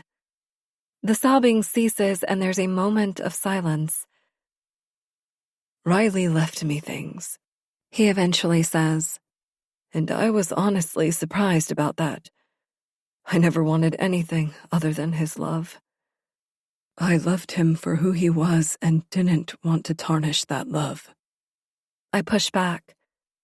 You can honestly say that you weren't shocked or mad at all when you had to give me the keys to the lake house? Of course I wasn't upset. He shoots back at me, almost chuckling. After everything I witnessed taking place in that house, do you think I wanted anything to do with it? I wanted it off my conscience. The only thing I was shocked about was that Riley had an extended family when I was led to believe he didn't. And in that realization, I was glad to see that Riley had family out there who he could share some of his life's treasures with. I raise my brows. He continues. As I mentioned, your uncle had his secrets, and he always made me feel like it was just he and I against the world. He made me executor of his will, and when he died, I learned about you. I planned to slip you the keys, then disappear and never have to deal with the house again. Wow, I whisper, shaking my head. You were blindsided just like I was. Well, I had my questions, sure, but after meeting you for the first time, I never stopped thinking about the mess I handed you and your family. And then, your husband was murdered. He lets out a heavy sigh. His blood is on my hands. You didn't kill Logan. In a way, I did when I handed you those keys. The tension on the line is palpable. And now, the drifter's death. For a moment, I don't think either of us has anything to say that might comfort the other. Alan takes a breath, and I brace myself as he wraps up our conversation. I should have told you everything from the beginning, but I made the wrong decision, he says regretfully. It might be too little too late, but I'm trying to mend things now. I urge you to sell the house, take the money for your family, and move on. I don't want to imagine what else might happen in that house if you don't. Chapter 26. Sarah. What's it called when too much information is dropped on a person at once? An info dump? No, that's not the right word for what's happening right now. It's more like infosicated. I've received so much information since my arrival that it's intoxicating. Yes, that's a better word for what I'm feeling. I've been poisoned with information. Somewhere in between my conversation with Alan and all the other chaos in my life right now, I managed to fall asleep, probably from pure exhaustion. The hotel air feels recycled and dry in my throat when I open my eyes. My eyes sting as they adjust to the morning light beaming in through the window because I forgot to shut the curtains before bed. I haven't felt a pounding in my head this strong since the last time Holly and I drank wine all night. This is the first time I wish that the throbbing in my head was from alcohol, because at least I'd know that I had a good time the night before. And I certainly did not have a good time yesterday or any day since I arrived in Tahoe. My achy heart yearns for me to go home. I miss my family, but at least my kids are safe with Holly until I can get back to them. Other than the work trip I took with the lab to a pharmaceutical research and academic conference in Boston, I haven't been away from my kids longer than an overnighter here and there. I'm meeting Lieutenant Spencer this morning, so I don't have time to chat with them on the phone, but I make sure to send my good morning texts before I get out of bed, then head down to the station. It's not long before I'm once again in a cold room sitting at a table opposite Lieutenant Spencer. He told me to take my time coming in this morning because he understands how stressful and taxing my visit to Tahoe has been thus far. And he doesn't even know about the conversation I had with Alan Cross. Should I tell him? All Alan did was confirm what we already knew. Despite the initial poor decision he made in keeping quiet about the lake house, he seemed genuine in our conversation. He knows he made a mistake and he's trying to fix it. If I tell the police about Alan, they might go after him. I don't want to get him in trouble after he confessed to me and apologized. And honestly, I don't want to bring anyone else into this mess if I don't have to. I keep my mouth shut about Alan and carry on with Lieutenant Spencer. Again, I'm sorry for all you've had to endure recently. Your life has flipped upside down since the day I called, I'm sure. Lieutenant Spencer flattens his lips into a line and nods sympathetically. I bob my head up and down twice and give an exhausted, "Yeah, it has." He leans forward, looking directly into my eyes when he folds his hands over the table and says, "We'll get through this." At that one look, I almost feel safe. But when he continues on, business as usual, my safety feels threatened once again. So, he sits back in his chair. Tell me everything about your last interaction with Artemis Bradford. I close my eyes and shake my head lightly from side to side, confused. Artemis? Yes, as I stated previously, you were the last to see him alive. We need your statement. Humbly, I ask, did he not pass from old age? I can't say much, but there is suspected foul play when it comes to how Artemis died. We don't have many facts yet, but we're looking into it. I can read between the lines. Another possible murder? Jesus, when will it end? He continues. Well, we're looking into that and something else. I furrow my brows. We've found several items in Artemis's home that might have been connected to the death that took place in your living room. I knew Artemis was involved somehow. Did he do it? Did he kill the drifter? Can I ask what items you found? Oh, spray paint, old photographs, a new bag of cat food when he wasn't known to have a cat, stuff like that. This all adds up to me. Lieutenant Spencer continues. But the one thing that doesn't add up is the box of explosives we found in his garage. Explosives? I repeat. Why would he have those? Yep. Artemis was equipped with enough explosives to blow up an entire warehouse or public building. Wait a minute. Blowing up a building? Like a science lab? As in, blowing up the lab I worked for? Leaving me jobless and once again, forced to be back in Tahoe? No, that can't be. It has to be a coincidence, right? Artemis's explosives and my workplace? Two parallel, similar scenarios. That's all this is, right? Oh, Lieutenant Spencer snaps his finger. and there was one more thing we found. A business card for a lawyer. We wouldn't have paid it much attention, other than the fact that it had handwritten information on the back, which turned out to be the lawyer's home address. He's a fellow West Virginian, like yourself, and that raised our red flags. Why would Artemis, a California man, be contacting a lawyer from West Virginia? Seems almost too close to home, wouldn't you say? He raises his brows and there is suspicion behind his eyes. The look on his face says it all. I think I'm going to be sick. He continues. The lawyer's name is... Don't say it. Don't you dare say it.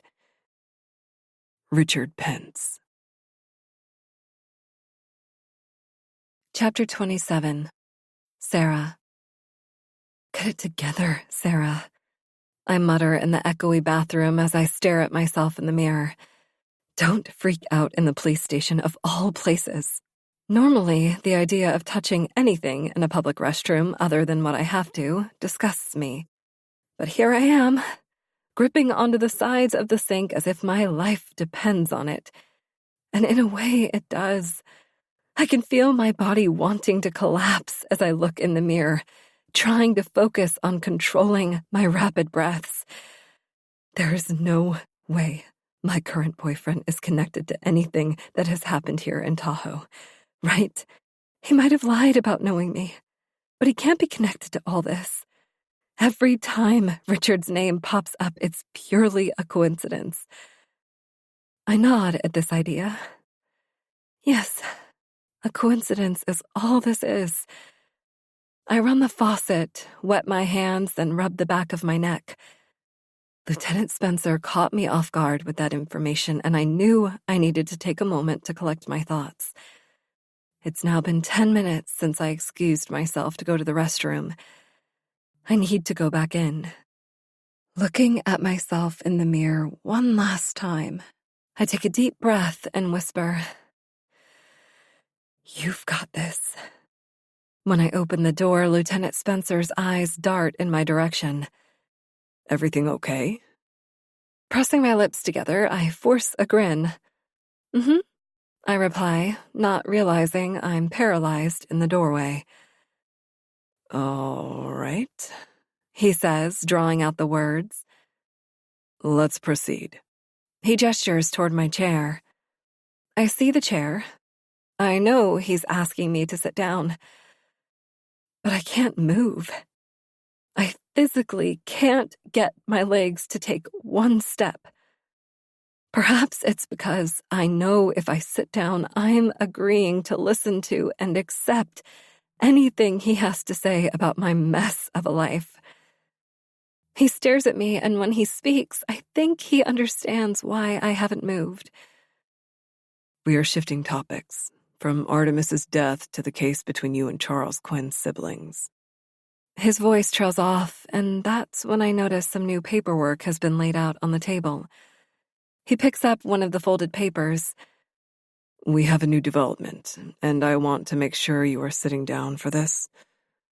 A lump forms in my throat. With every ounce of strength I have left in me, I swallow my fears and take my seat in the chair across the table from him. This, He says as he slides the paper toward me, is the real birth certificate for the man who passed away in your home. Do you notice anything unusual about it? I squint to focus as I quickly scan the page, and immediately my eyes are drawn to one specific detail. The birth date. November 7th, 1995. Otherwise written as 11/07/95 or 11/07/95. The same sequence of numbers I saw in the picture delivered to my hotel room door. I was right. It was a birth date. Charles Quinn was born on the same day, different year as my son. Of all 365 days of the year, how is it that the drifter's birthday is the same month and day as my son's?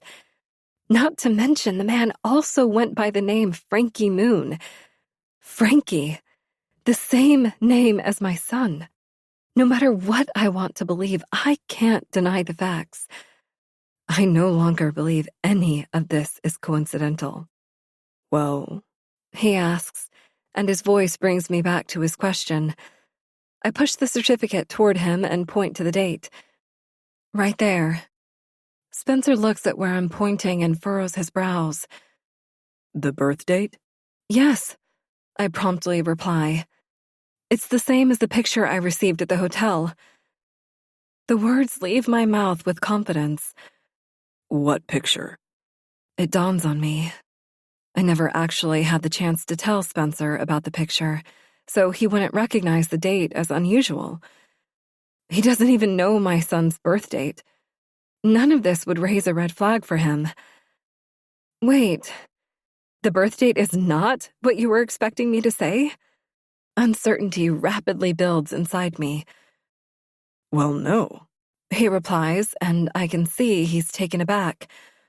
I thought you would see it right away. He pushes the certificate toward me one more time. Look again. If not the birth date, what could it be? I pick up the certificate, and there it is, staring me right in the face. I don't know how I missed it before. Full name: Charles Quinn Harrelson. Chapter 28. Sarah. I don't understand, I say, shaking my head back and forth. This man, this random drifter. I begin, unable to stop the cannon from firing out of my mouth.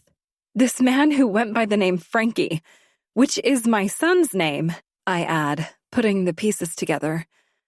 Lieutenant Spencer nods, confirming he's following along.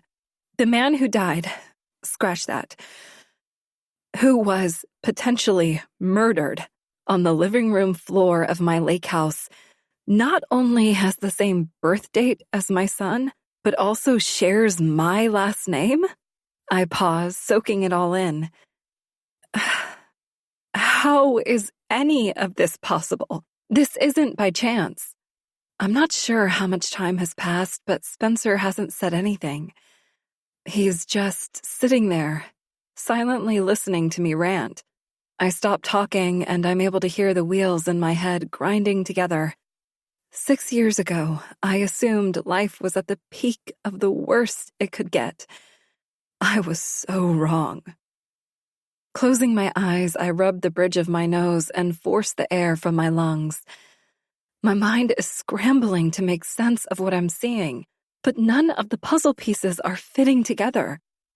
I glance at the birth certificate once, twice, 3 more times, but still it doesn't click.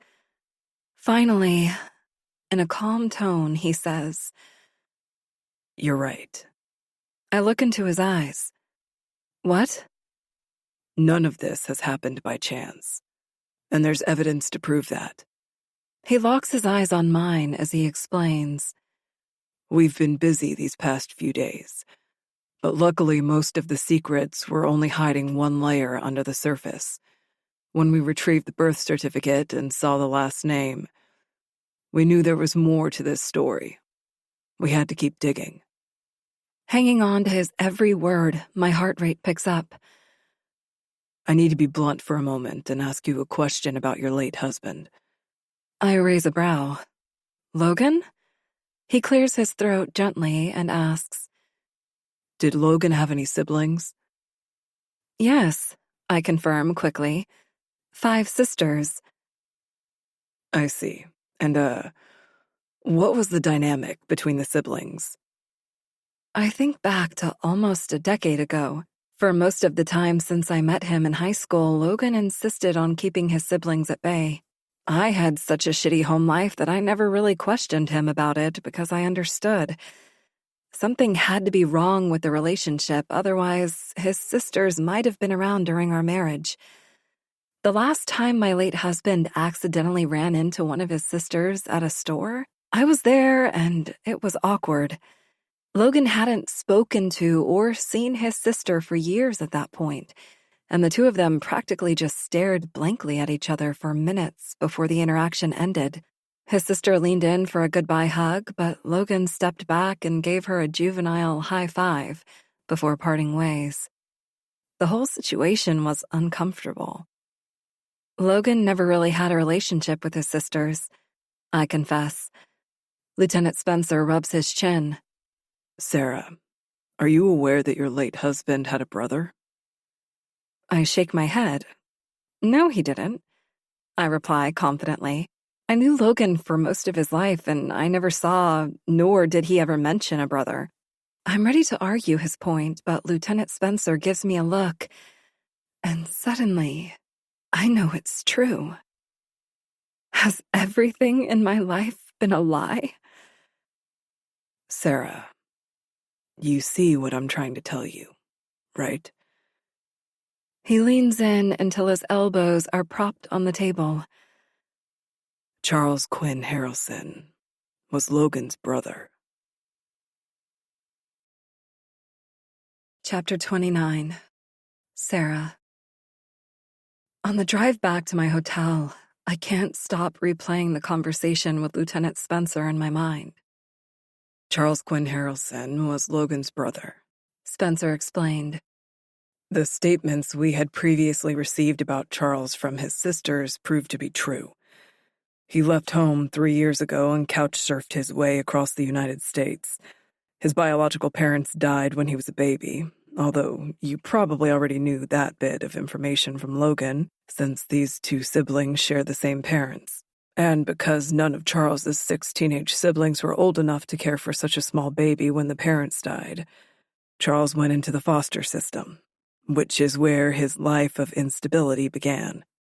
He was never adopted, moved house to house, and spent his whole life flip-flopping between drugs and sobriety. Despite intentionally choosing not to stay in touch with his biological siblings, they all kept their eyes on him from a distance, Logan included. I denied it at first, insisting that this was all some sort of huge mistake. But when Lieutenant Spencer pulled out the records, I didn't have a choice but to believe it. Birth and death certificates, paperwork from the foster agency, and an old photo of the entire family standing together while holding baby Charles. How could I deny any of that? It's then that I started wrapping my mind around how my late husband had once again lied to me. And the thought of that is so disappointing. I loved Logan for a long time. But this instance is a prime example of why life has been so much easier without him and his interference. Somehow, from the grave, Logan has managed to resurrect just to destabilize my life in the same way he did when he was alive. Lieutenant Spencer added, The people suing you for the death of their brother are your late husband's sisters. Imagine that. My own sisters-in-law suing me for the death of their lost but not forgotten brother? My head was spinning. I don't even know these women. Sure, I met them a few times throughout our marriage, but Logan felt strongly against letting his sisters talk to me. He always insisted on keeping our family away from his siblings. And now I know why. They're crazy. This entire situation is madness. I'm brought back to reality by the sound of my phone buzzing as it sits in the cup holder of the rental. I glance down at it and my heart rate picks up when I see who it is. Of all the times to call, Richard is calling now? He's still not aware that I know about his lies. He's probably starting to wonder why I haven't called him back. I can't avoid him forever. I'll have to face him someday, and when the time comes, I will. But now is not the time. Swiping left, I ignore his call. Chapter 30. Sarah. As I enter my hotel room, I fall backward onto the bed and shut my eyes.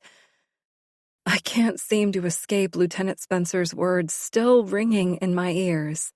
We've gotten word that these women are suing to claim ownership of your lake house. Charles Quinn's 5 sisters feel that they are entitled to the house since both of their brothers have perished inside it. I remember responding to Lieutenant Spencer faster than I could blink.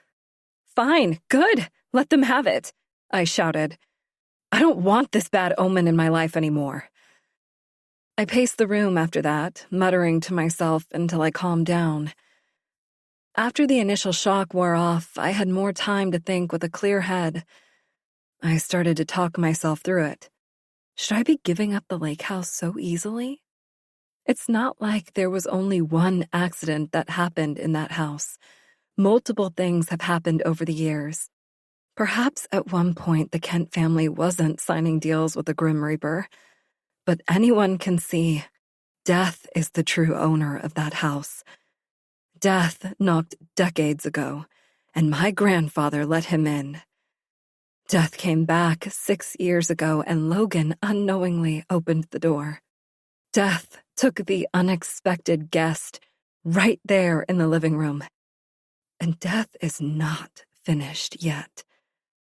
I can feel it. My grandfather is to blame.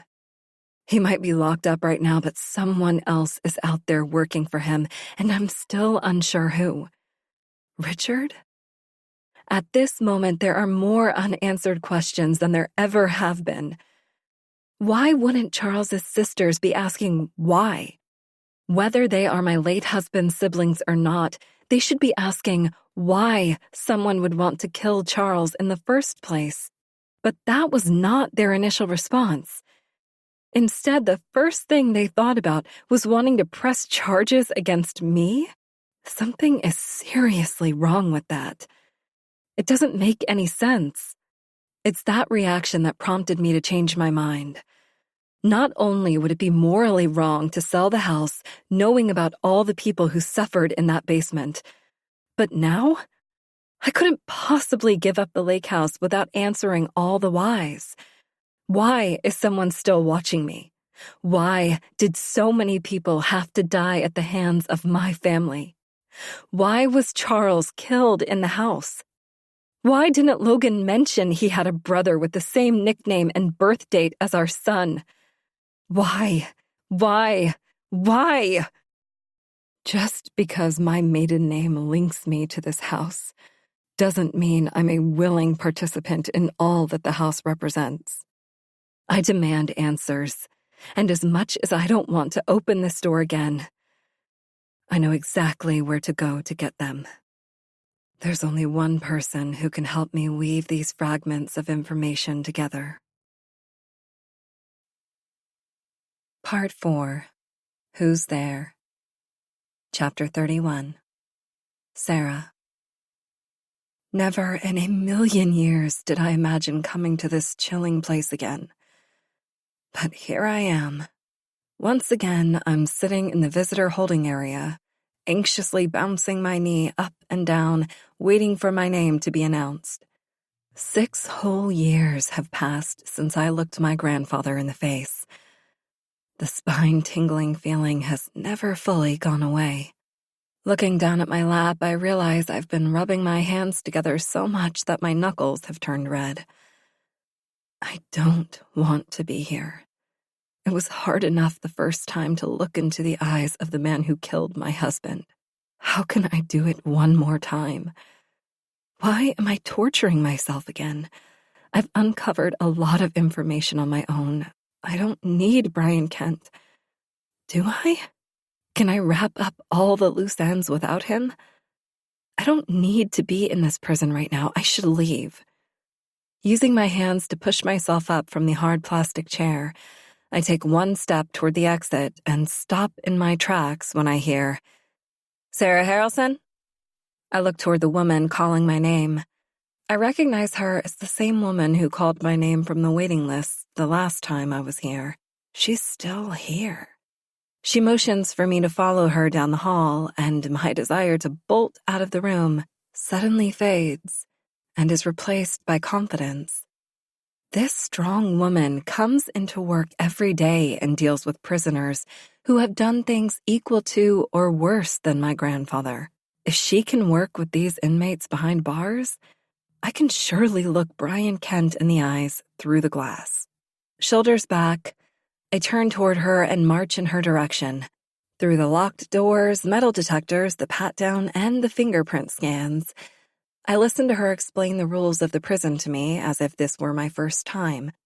Sit behind the glass, wait for your person to be brought in, pick up the phone receiver to communicate, and know that the conversations are monitored and recorded. Conversations will be terminated immediately if they arouse suspicion.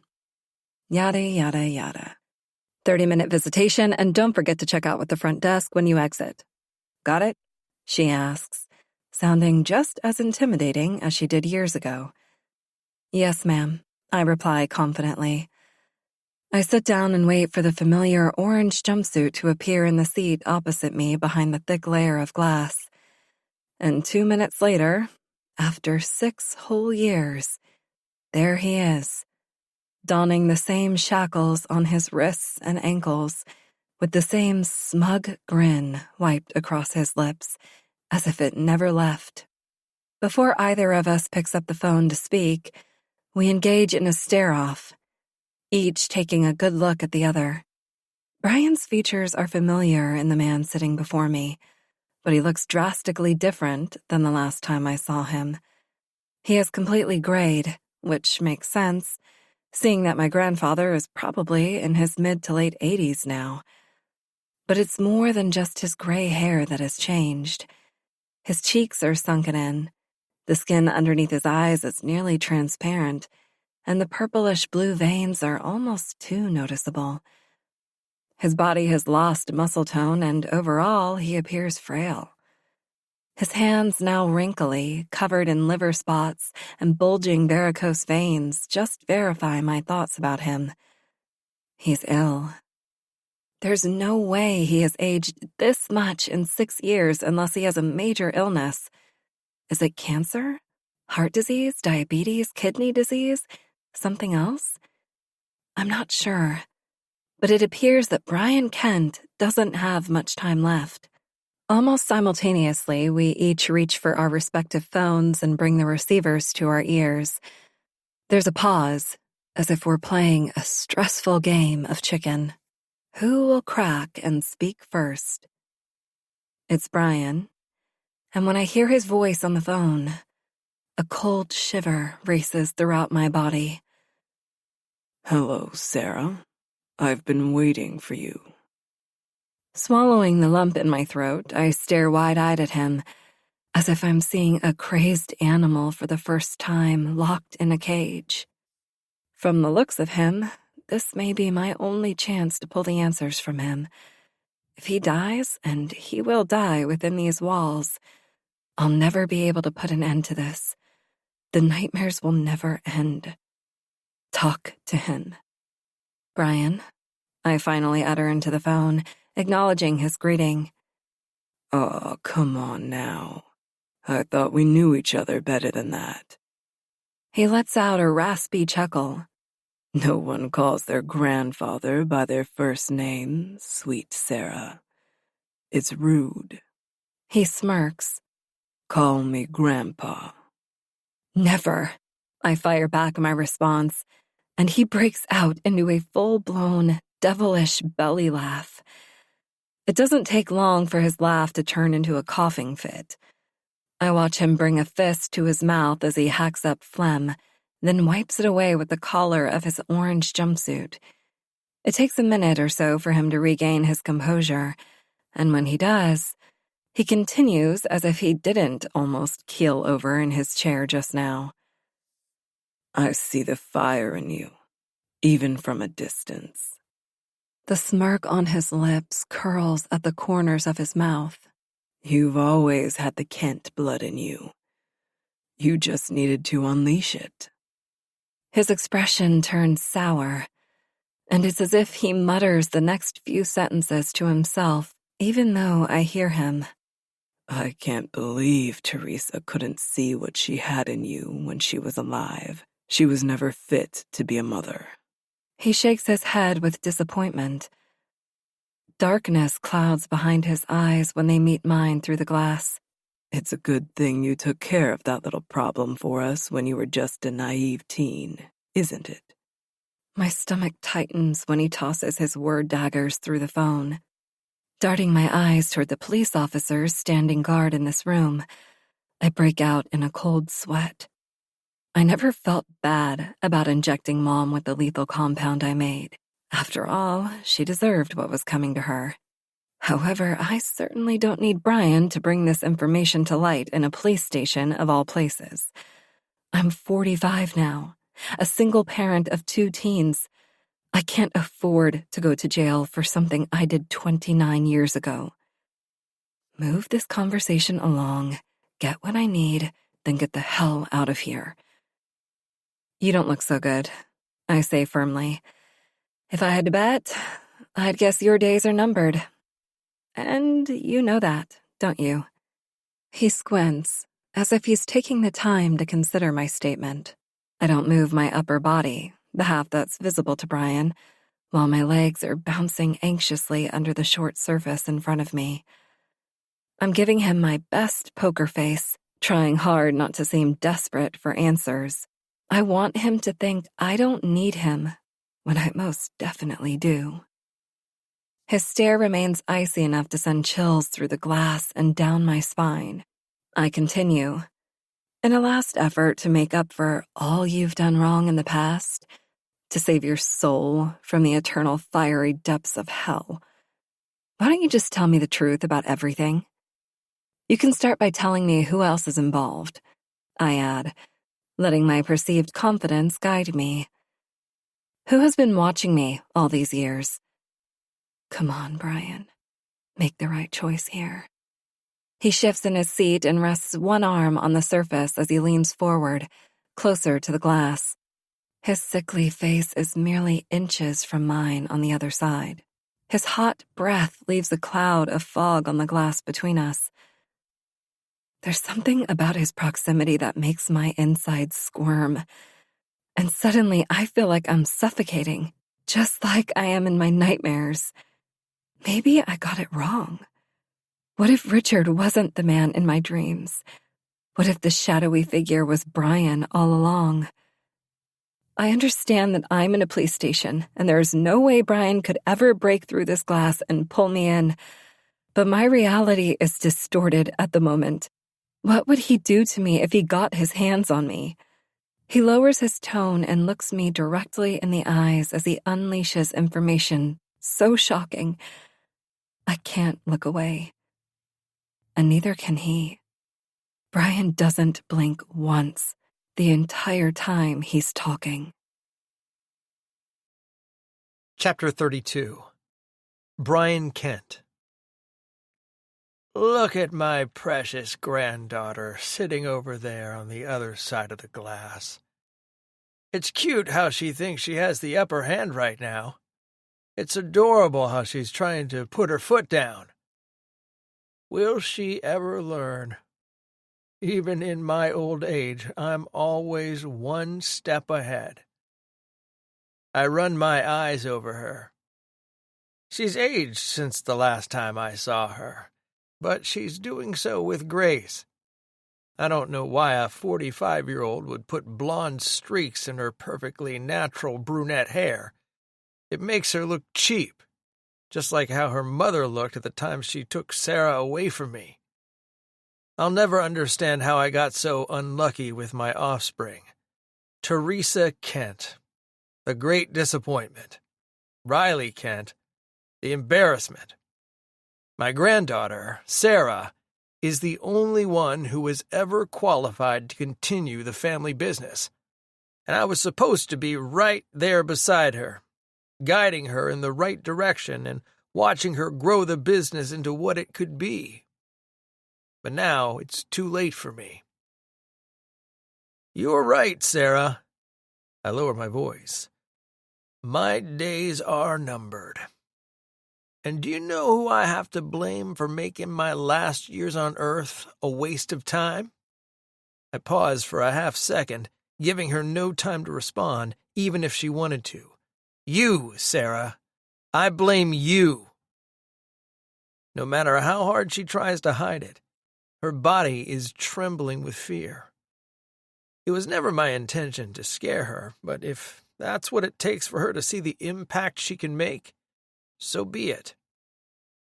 Sarah remains silent, so I continue. You never finished the project I asked you to finish. You were supposed to find the plans I left for Riley, create the compound, and then bring it to me. But you didn't.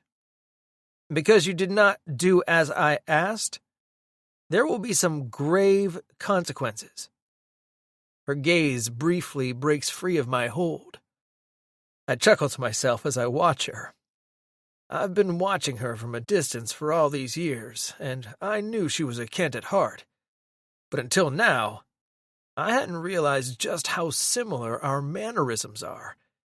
She uses her shoulder to prop the phone against her ear while she uses one thumb to rub her opposite palm. She's uncomfortable. I know that because I used to do the same thing when I felt discomfort. She's more like me than she'll ever want to believe. I'm not even sure she knows that she is cracking one of her knuckles over and over again, in the same way that I used to do when my skin felt unbearable to wear. She's trying to build up the courage to say whatever it is she wants to get off her chest right now. And though it won't matter, I applaud her effort. A true Kent never backs down. Sarah folds her arms over her chest and furrows her brows before locking her focus back on me. I have Riley's journal. She finally comes out and says what's on her mind. I've flipped through the plans for your stupid compound. She's getting angry. Atta girl. The compound is some sort of cure? For what? You must be sick. You must have an incurable illness that you need a solution for to prolong your horrible excuse for a life. Is that it? She asks boldly, then quickly follows up with, why would I care if you die?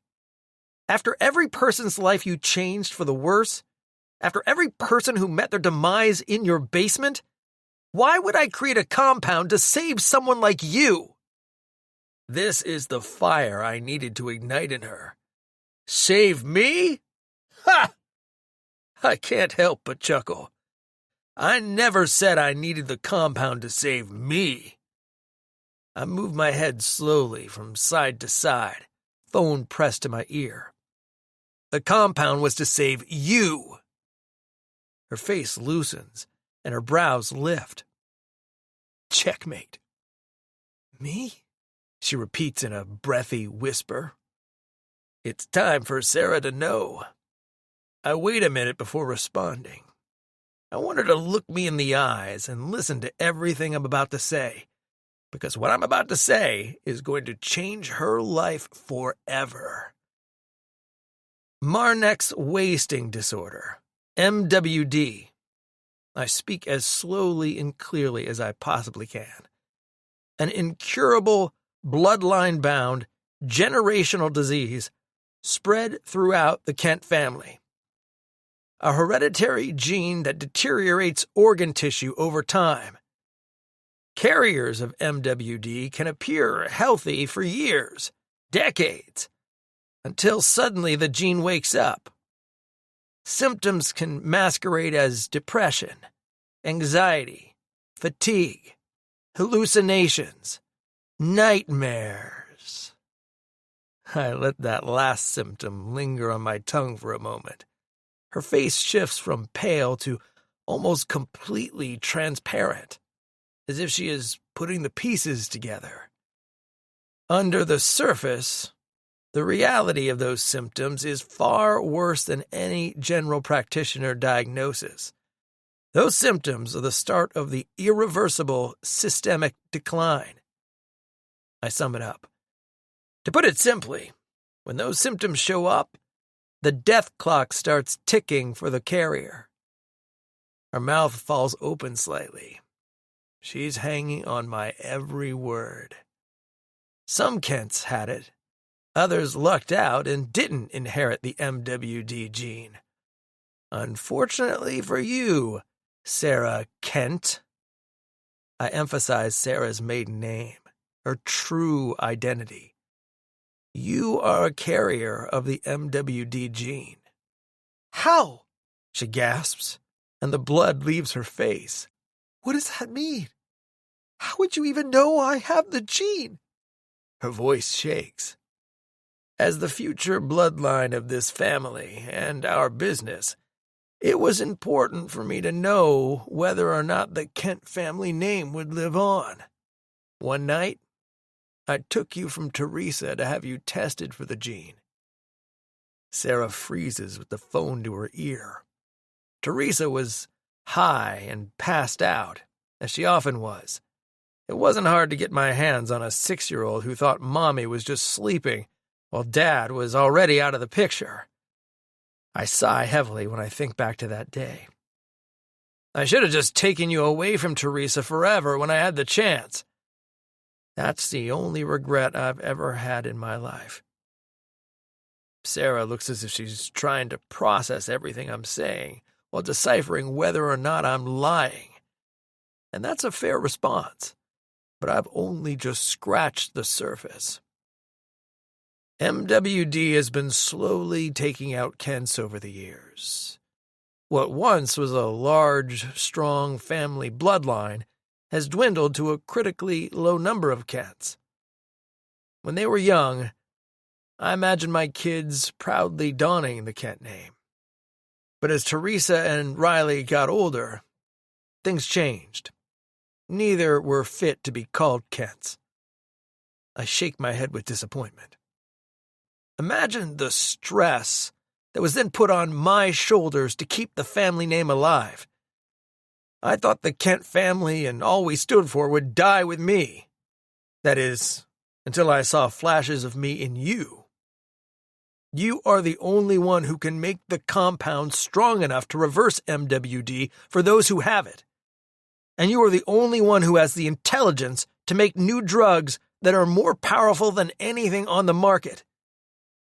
Tears flow freely from Sarah's eyes as she rapidly shakes her head from side to side. No, I'm not like you. I'll never be like you. I left the Kent name behind when I became a Harrelson. But even after Logan died, I refused to change my last name back to Kent. The name is tarnished. You and I are nothing alike. I'll never choose a life like yours, she says, raising her voice. Her words put a smile on my face. Her efforts to avoid the inevitable are adorable. Oh, but you are a Kent, Sarah, I reply firmly. And the sooner you accept that, the better your chances are of surviving. Chapter 33. Sarah. Beep beep. I yank the wheel of my rental car to the right as a car in the lane beside me speeds past me. My heart races, but not from almost getting in a wreck. It's thumping hard, nearly bursting from my chest. from the chilling words of my grandfather. I sped out of that prison parking lot so fast, I'm surprised they didn't try to stop me when my tires squealed as I took off down the street. Once I get on the road, my mind wanders and everything starts to slow down. Another car honks behind me, and I look in my rearview mirror.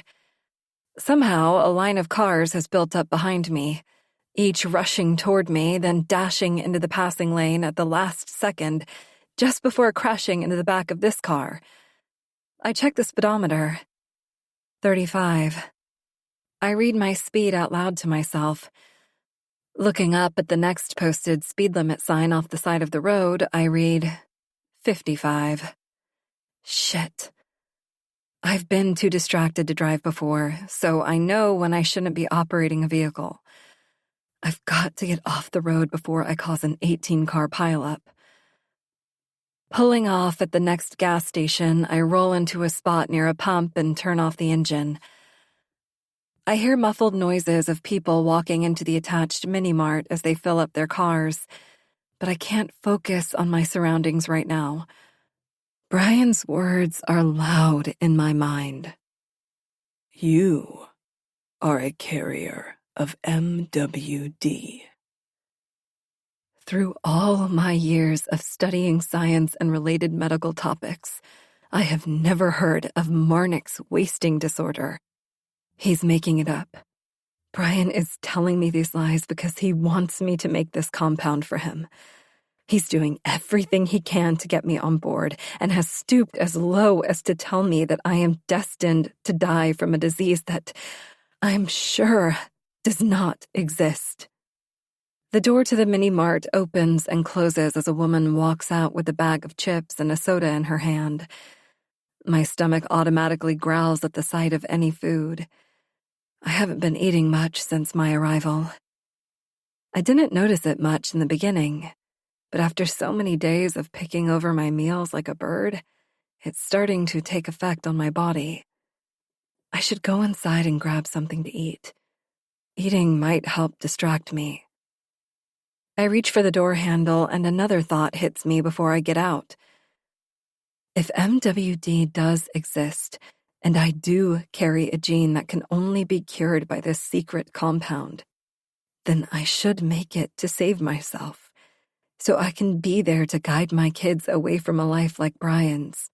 There would be no need to put a compound this powerful or any other dominant drug in the hands of Brian Kent. I saw what he did when he had possession of the NRX-64. I can only imagine what he would do with compounds that can chemically alter people's genetics. On my walk toward the mini-mart, life seems to be moving in fast motion around me. Everyone and everything is hustling and bustling as I slowly scan the snack aisles. Although I see the chips, packaged pastries, and candies, I can't decide on something so simple with so many other things on my mind. Let's say everything else Brian has ever told me was true. Why would he think I would be willing to take over the Kent family business? Sure, I might have the intellect required to take over a basement lab, but as a human being, I have a conscience. I could never and would never do to people what Brian has done to so many. Reaching out, I snatch a few items from the shelf and quickly grab 2 cold drinks from the clear door fridge in the back of the store. Carefully balancing everything in my arms, I walk toward the cash register. On one hand, I see where he's coming from. I am the only person who could carry on the Kent family business, and something like that would be important to a person like Brian. But it doesn't make sense why someone else would care enough about the Kent family's reputation to help that monster. Unless, of course, that person was also a Kent. The cashier rings me up and I tap my card without ever looking at the price. It's unlike me not to care about the money I'm spending. If I weren't distracted right now, I'd be tallying up every cent I spent, then cross-referencing the last known dollar amount in my account to come up with the remaining balance in my mind. But right now, money is the last thing on my mind. I haven't even given 2 thoughts about what I'm going to do about a job when I get back to West Virginia. How can I be this distracted?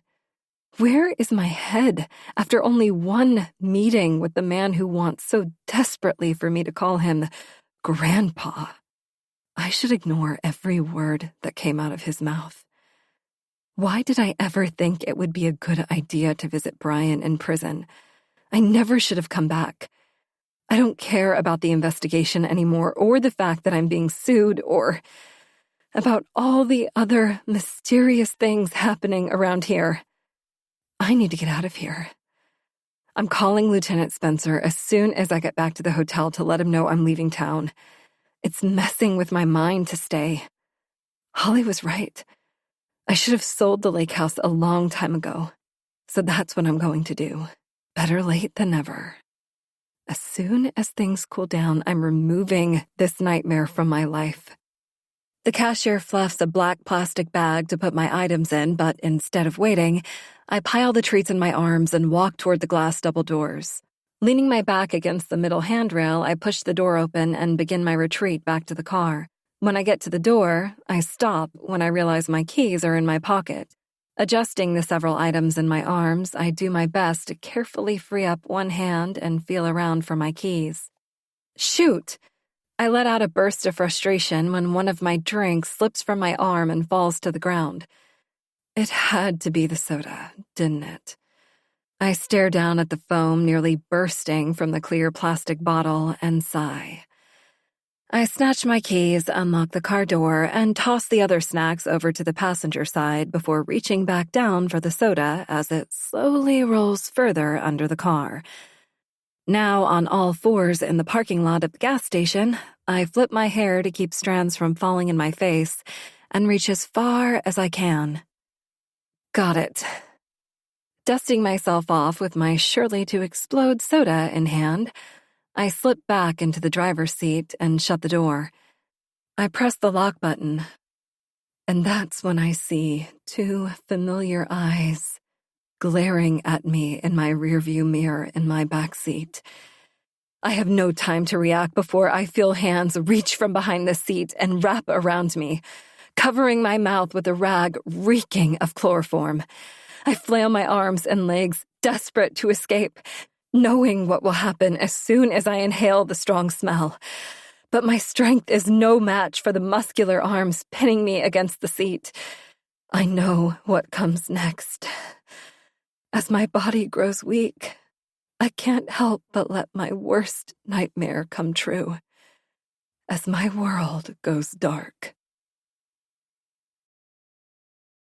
Chapter 34. Sarah. Was it just a dream? Am I still sleeping? I lift my eyebrows, hoping that will help tug my heavy eyelids open, but it doesn't work. I'm conscious enough to know I'm awake, but my body isn't reacting as quickly as my mind. I feel myself sitting in a chair. I want to get up, but something is keeping me down. It takes several more minutes of effort before my eyelids finally separate, letting the light in. A dull, flickering light pours into focus. A 2-wick candle burns on a table beside me. When I fully open my eyes and look around, fear and dread quickly consume me. I'm alone, but there's no mistaking where I am. Soundproof panels line the walls. My cedar chest sits in the corner. Spots on the floor that were once a shade of deep red are now a flaky, dried, dark brown color. The place where Logan took his final breaths. I'm back in the basement of the lake house. A bolt of panicked energy shoots through my veins when I realize what's happening. Any sense of calm I felt before has completely vanished, only to be replaced by adrenaline fueled by anxiety. The sticky sheet taped over my mouth muffles my attempts to scream. tugging at what I imagine is a zip tie, binding my arms together behind my back, locking me to this chair. I try to get free. However, every time I pull, the plastic locks tighten and dig deeper into my wrists. And the same goes for the ties on my ankles. Struggling is making everything worse, and the realization of what is to come hits me square in the face. Someone wants me here, and I'm at their mercy. There is no way out of this room. I'm trapped.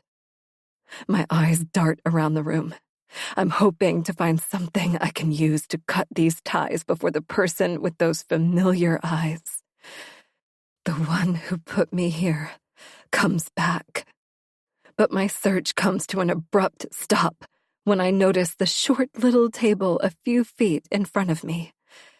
Strategically placed photos cover the tabletop. It's difficult to see the details in the photos by candlelight, but I know what I'm looking at. It's been years, and finally, here they are in front of me again. The black and white pictures I've seen a million times. The photos I took from the glove compartment of Mom's car after I put her into a forever sleep. These are the only known photos of my extended family. Mom never labeled the photos, so I never knew who any of the people were in them, except for Mom. Still, I kept the photos safely tucked away in my cedar chest, hoping that maybe I would find out who the people were someday. Most of the photos went missing the day Logan died. My cedar chest was in the room when my late husband's life was taken, and I had assumed the police took the contents of the chest as evidence. I was wrong. The person who has tied me up and locked me in this room must have stolen the pictures and kept them all this time. Why? As I run my eyes across the line of photos, I notice there's something different about the pictures now. There are markings on every photo. An obvious contrasting red circle is drawn around one person in each picture. As I look at each person, I realize it is the same man who is circled in each photo. I guess I never paid attention to how many pictures this man was in. There are so many. Who is he? He's familiar. My subconscious may be playing tricks on me. Am I recognizing him from somewhere other than these photos? Maybe. In my gut, I know I've seen this man before. But where? Turning my brows inward, I stare hard at the photos until I finally see it. I know where I've seen this man. Before I saw Richard's face in my nightmares, it was him. The shadowy figure from my nightmares over the past 6 years was right there in these pictures all along. The man who haunts my dreams is him. And he definitely knew my mom. The sound of a door cracking open makes my blood run cold. Widening my eyes when I look up at the doorway, I gasp when I see the shadowy figure. The whites of his teeth glow in the candlelight when he grins. "Hello, my sweet Sarah. Daddy's home." Chapter 35. Sarah. It's freezing in here, but that's not why I'm shaking. My entire body trembles as I watch him walk toward me. Even if there wasn't tape over my mouth and I could scream and yell, I learned from my late husband that it would be pointless to do so in this room. No one knows I'm down here. No one will hear me. I'm at his mercy. The sound of his boots hitting the floor with each step triggers memories of my past. I imagine myself as a little girl, maybe 4 or almost 5, listening to Dad clomp around the house in his boots early in the morning before leaving for work. I didn't understand what it meant for Dad to drive a bread route at the time, but I knew Dad's workdays were long. He left before the sun was up and came home after the moon went to sleep. Waiting for him to get home felt like forever. I loved Dad with all my heart. The dad I knew died in a trucking accident before my 5th birthday. When I was a little older, I questioned Dad's death. I was told Dad was driving his typical bread route that day when his big rig slid off the road into some large trees. That is devastating news for anyone to hear. But as a young girl, I didn't quite get it. Mom simply told me Dad wasn't coming back. And while I generally understood what that meant, I didn't understand why.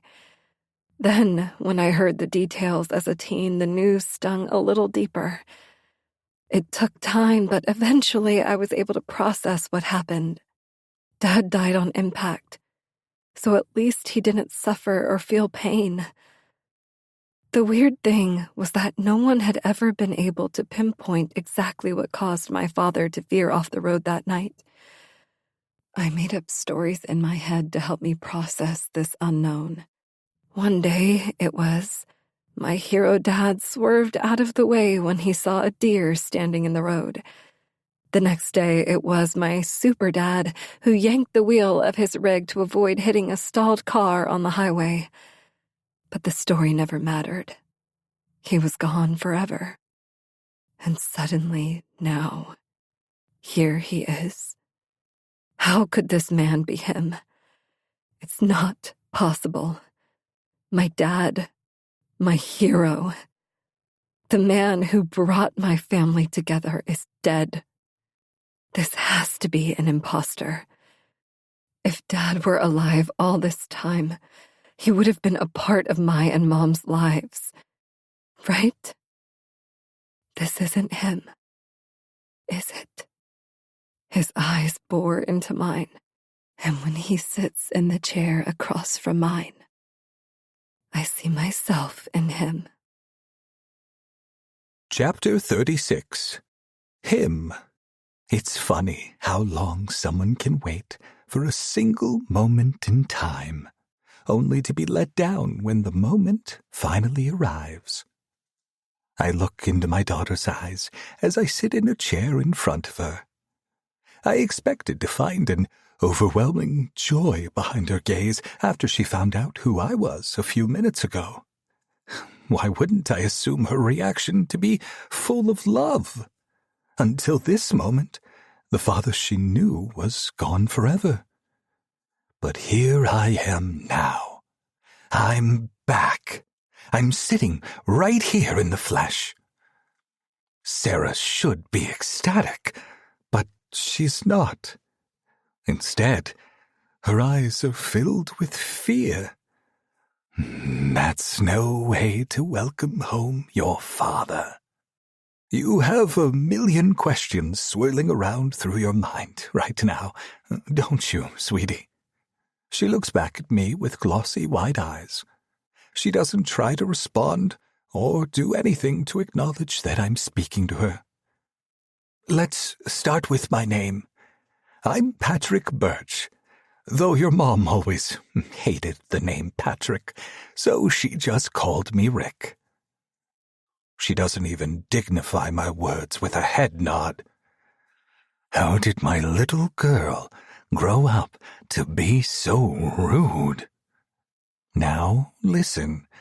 I take the tape off your mouth, but I don't think you're going to be a good girl and listen, are you?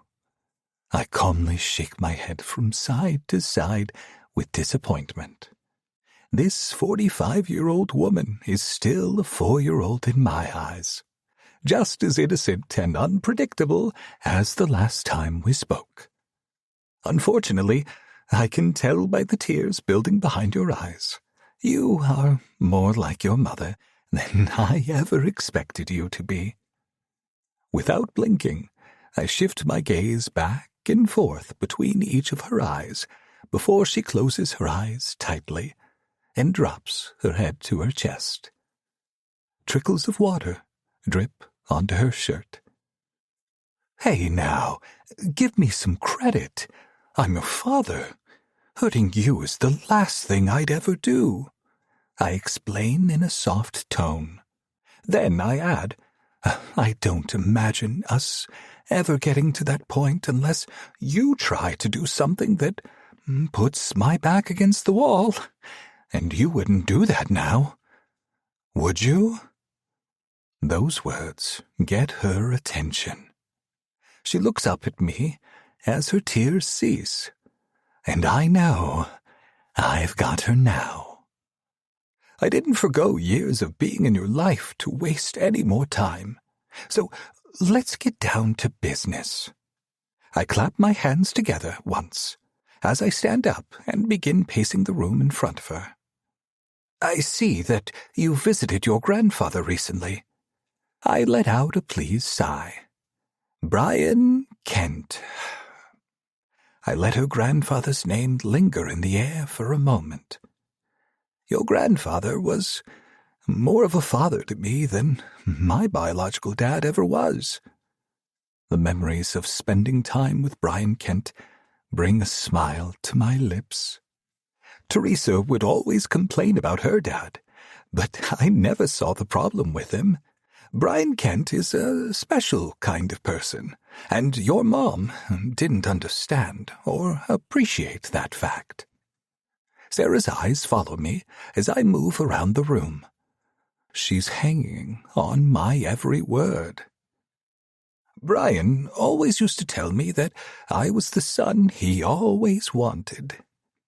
I can't help but smile at the memory. You might be thinking, wait, didn't Brian have a biological son already? I stifle a laugh. And you'd be right to think that. Brian had 2 kids, your mother, Teresa, and your uncle, Riley. Bringing a hand to my chin, I rub. How can I say this nicely? I give it a moment and then shrug. I can't. Brian was ashamed of Riley, and that wasn't a secret. He openly referred to Riley as a fuck-up who couldn't put 2 sticks together, and I agree with his description. Grinning proudly at the memory, I glanced toward the ceiling. I almost forgot how good it felt spending all those years as Brian's step-up and fill-in son. As Brian's right-hand man, he promised me that once Teresa and I were officially married, I would be next in line to obtain his family business, despite not being a true blood-related Kent. Brian said his daughters would never have what it takes to run the business, and his son would surely drive the business into the ground. I was Brian's best choice to inherit everything and grow the business to its potential. Let's be real, I was his only option. Recounting this story to Sarah has only left a smile curled over my lips up until this point. But what I'm about to say next brings a dark cloud over me. My smile fades, and I clench my fists as I continue. When Brian promised me the keys to the business, he wasn't just some random person offering me a job. He was my future father-in-law, choosing to put the future of the Kent family business in my hands. Brian trusted me in a way no one else ever had. I close my eyes and rub the bridge of my nose. And then your mother ruined everything. The look on Sarah's face tells me she's not surprised to hear Teresa played a part in ruining someone else's life, but still, Sarah is giving me a quizzical look. Our relationship took a turn for the worse when your mother found out that Brian had promised to give the business to me instead of her, O'Reilly. Jealous or angry that I had what it takes, and she did not, I suppose. Regardless, your mother decided to leave me weeks before we were set to go to City Hall and tie the knot. Teresa Deciding to leave me? The thought of it still boggles my mind. I always assumed if it came down to it, it would be the other way around. She refused to marry me because of my connection to her dad. Can you believe that? I had a good rapport with my in-laws, unlike most people. And instead of being rewarded for it, I was deemed an unmarriable man through Teresa's eyes. I scoff and lightly shake my head. Okay, maybe I wasn't that upset about it, because my eyes were focused on the business instead of your mother. I had a good enough relationship with Brian to know this little snag in my relationship with Teresa wouldn't be a problem. But to my surprise, it was a problem, a big one. Once Brian found out that the wedding was cancelled, he removed all my access to the family business. I clench my jaw and grit my teeth as I recount the unfortunate events that played out all those years ago. Brian told me that it was already a stretch to leave the business to someone who was marrying into the family, and there was no way he would ever leave it to someone who was no longer connected to the family. I slam my fist down on the table beside me, and Sarah's body jolts with fear. Blood is thicker than water, he said. I recall, and my breathing grows heavy. I pleaded my case. I screamed at him, telling him I had a kid with Kent blood, for Christ's sake. Seething, I cast my eyes over Sarah. You were my ticket to what I was owed, but he refused. I told Brian that it was a huge mistake to leave the business in Teresa or Riley's hands, but he didn't care. He didn't want to hear me, I say, tugging on my earlobes for dramatic effect. Sarah flinches. Instead, Brian claimed that when the time is right, you, Sarah, would be the sole heir of the family business. I poke her shoulder with a stiff finger. But Brian was in and out of jail. He needed someone right then. He couldn't wait for a 5-year-old to grow up. So, before a long-term jail stay, Brian reluctantly turned everything over to Riley. Imagine that. Riley was the better choice out of me, him, and Teresa? No, that wasn't right. Let's not forget how ashamed Brian was of Riley. And let's not forget how, as predicted, Riley messed everything up. Just thinking of how Brian turned his back on me faster than I could move out of the home I shared with Teresa pisses me off. It was as if overnight I was back to my regular job, driving a commercial truck and saving every dime to get my own place. Oh, I never felt hatred for Brian and the decisions he made, except in that one moment. It all happened so fast, I wasn't sure it was really happening. I had to think quickly. I was losing everything. So the best plan I could come up with was to fake my death. I'd hide in the shadows and watch from afar until the time came for you to inherit the business. Then I'd come back. I assumed Brian would have died long before now, but I waited and waited, only to see he had an agenda of his own. Bringing my arms up, I run my hands over my head.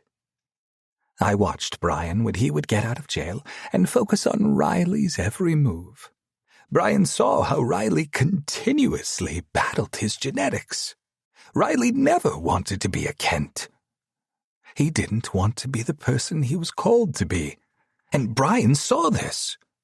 Riley tried to abandon the house and the business. He tried to get rid of it, He tried to close the family laboratory, but Brian was always right there prodding him, threatening him to do what he needed to do. I stop and inhale deeply. But Riley lost. One day, when Brian got out of jail, he got to Riley for the last time. Your grandfather killed his own son. Sarah's eyes widen, and she lets out a muffled noise from under the tape. He went into the basement lab one night while Riley was sleeping, I say, tucking my lips inward, and took him out with a single syringe, just like you did to your mom. Sarah closes her eyes tightly, and more tears cascade down her cheeks over the tape. Suspicion grew rapidly within Riley, and I'm sure he always assumed someone would come for him. But I'm willing to bet he never thought it would be his father. The noises from Sarah's mouth momentarily cease, and silence speaks loudly. I wonder what's going through her mind right now. Chapter 37. Sarah. Stop the tears and open your eyes, Sarah. This isn't one of your nightmares. He's here. And he is your blood, whether you like it or not. I force myself to stop crying and take a few more seconds before I open my eyes. I slowly lift my chin to peer into the eyes of my living and breathing father. Here he is, staring at me with venom behind his gaze. Patrick Birch. Rick to Mom. Pat to Brian. Dad to me. We have the same eyes. I hate that. I don't want to believe any lies coming from his lips. There is no reason I should trust him, this stranger who shares my blood. His smile is devious. His voice is chilling. His words are loaded, but if what he's saying is true, then the life I once knew was all an illusion to cover up the truth. Dad faked his death and abandoned his family for a chance to take over the unethical family business. My grandfather killed Riley, murdered his own son, all because Riley didn't agree with what was taking place in the basement lab at the lake house. My uncle died for nothing. My kids and I have been stalked for years. Why? So that I would someday be the one to create a drug to reverse a genetic disease I've never heard of? Lies? All of it. And what about Artemis? Did he deserve to die? How about Charles Quinn, Logan's alleged brother? Why did he deserve to die? Each might have had their quirks, but to be killed because of their link to the Kent family? It's disgusting. Take your time. We'll be here for a while. My dad from the dead says with a smirk. He picks up a hooded sweatshirt from the back of a nearby chair. It's a bit chilly in here, right? You want a sweater? His words leave his tongue casually, as if he and I are old friends, bunking up to watch a movie. When I don't bother with a response, he shrugs. Suit yourself. He slips the sweatshirt over his head. As he tugs down on the bottom of the material, the hood briefly covers his face. And in that single flash of a moment, I see it. Fear rushes through me. His broad shoulders and tall stance hover over me in the chair. With his face covered, my dad looks just like someone I've seen off and on for 6 years. It's him, The hooded man in the room with me right now is the same shadowy figure from my nightmares. My boyfriend, Richard, has never been the bad guy. My dad is the one who has been haunting my dreams.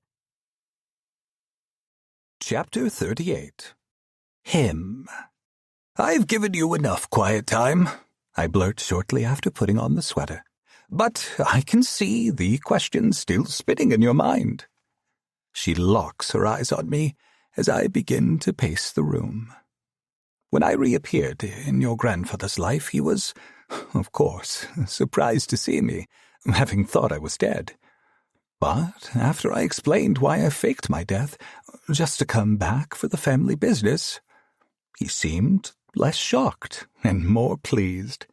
It's as if I finally proved myself to him and became worthy through his eyes.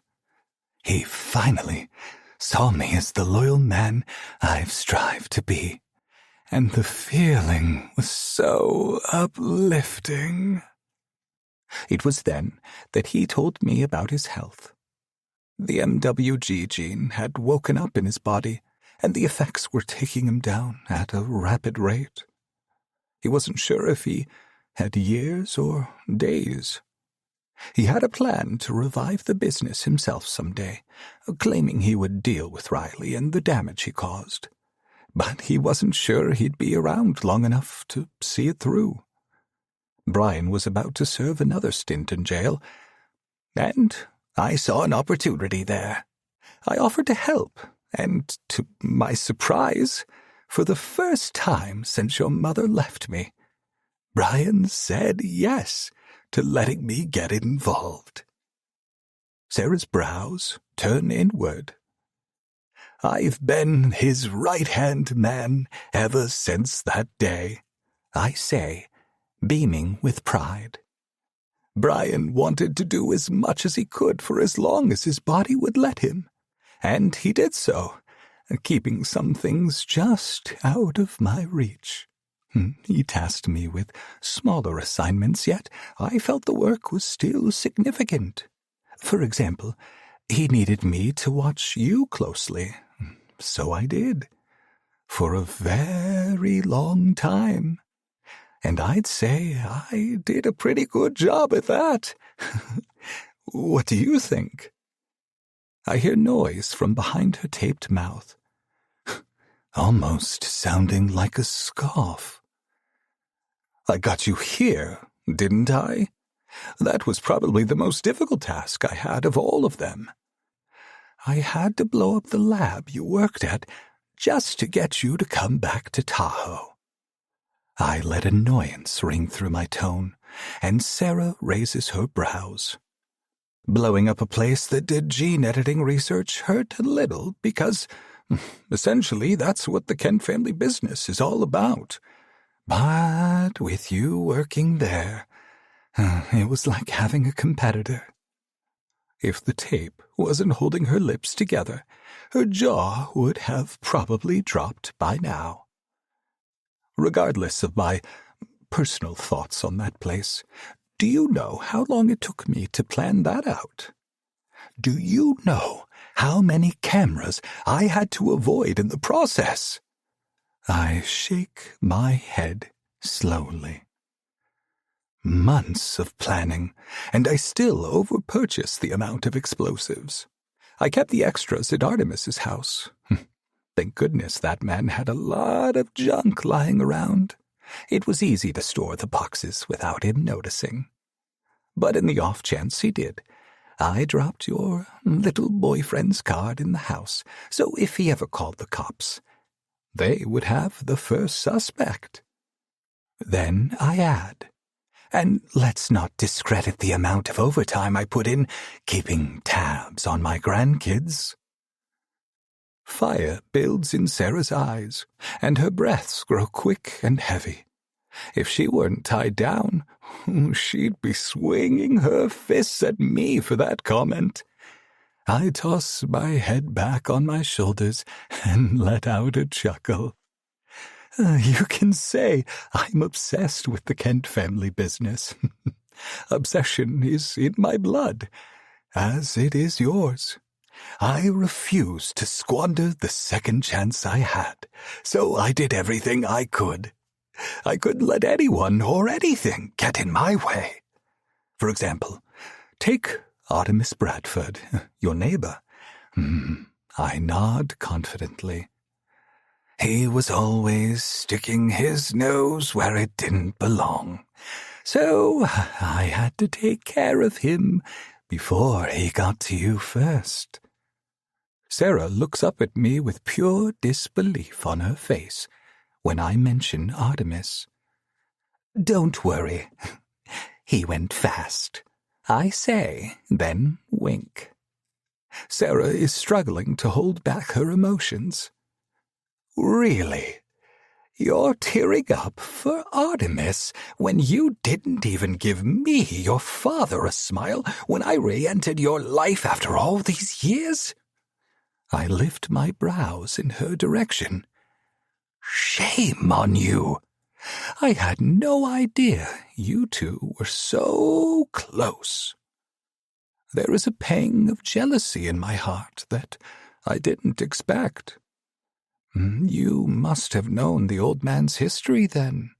I bobbed my head insistently. Artemis was friends with the man who lived in a tent on the property, that Phil guy, the real Phil. Artemis knew about Brian taking on Phil's identity.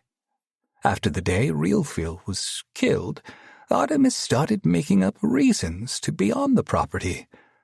Mowing the lawn, changing out a front porch light bulb, using that damn sickle of his to hack down the weeds.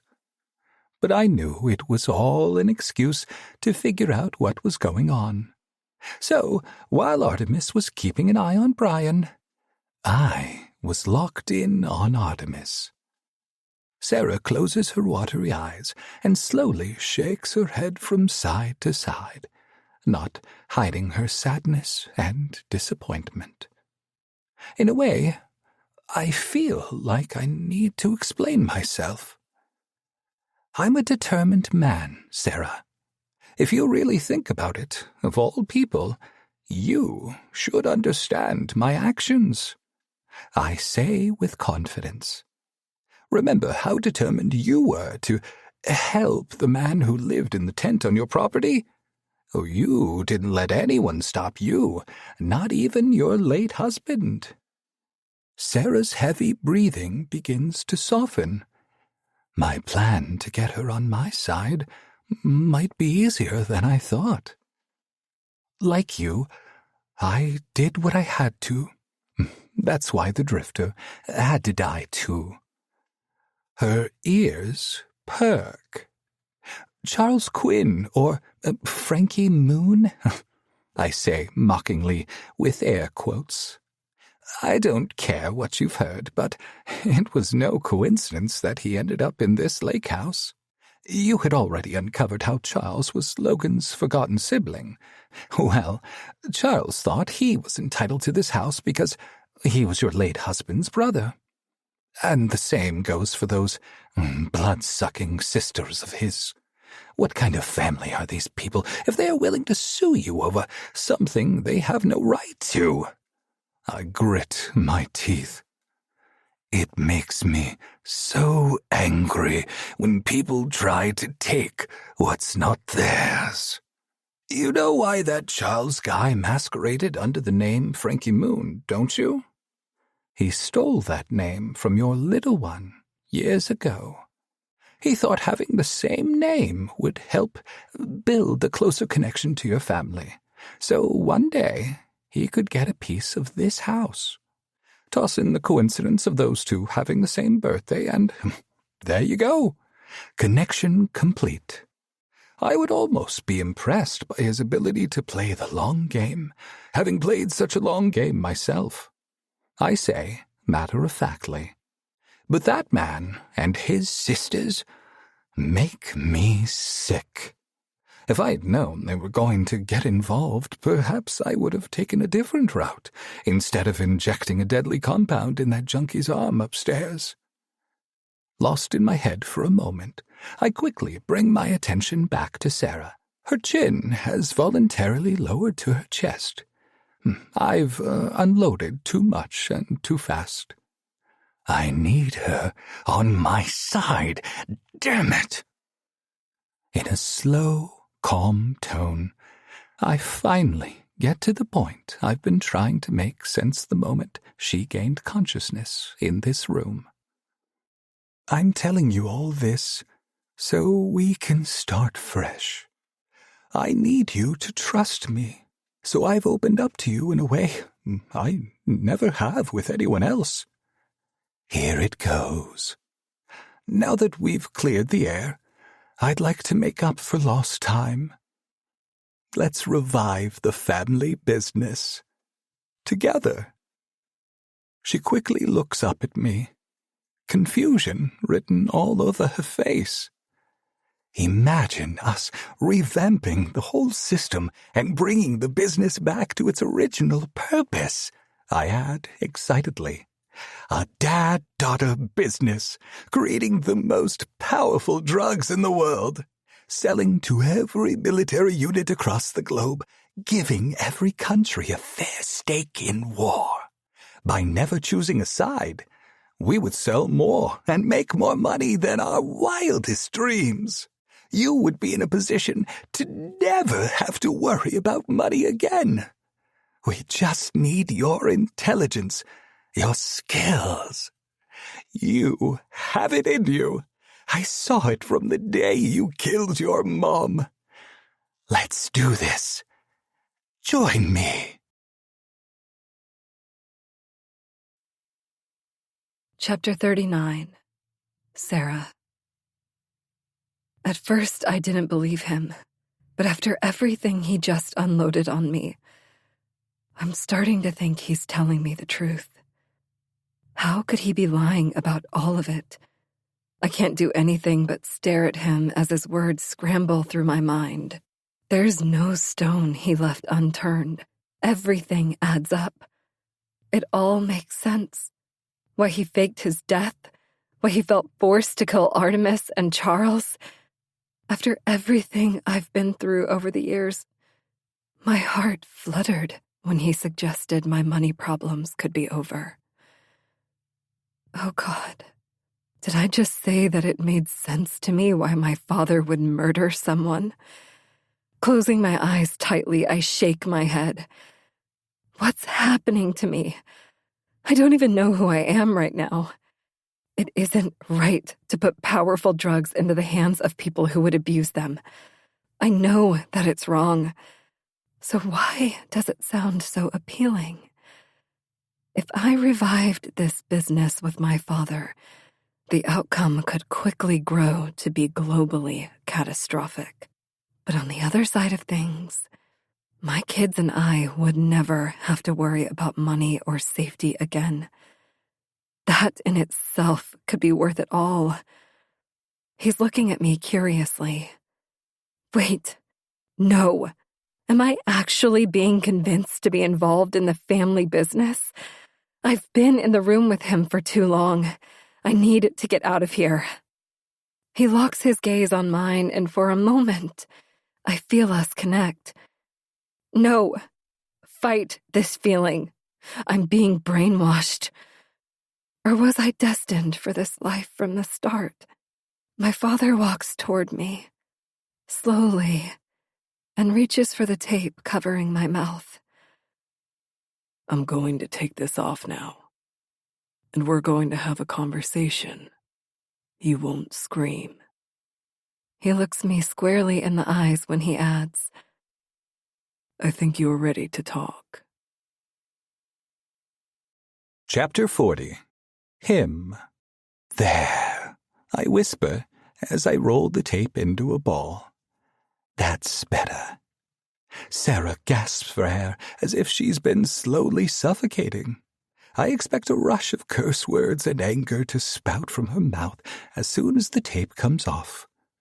But she remains quiet.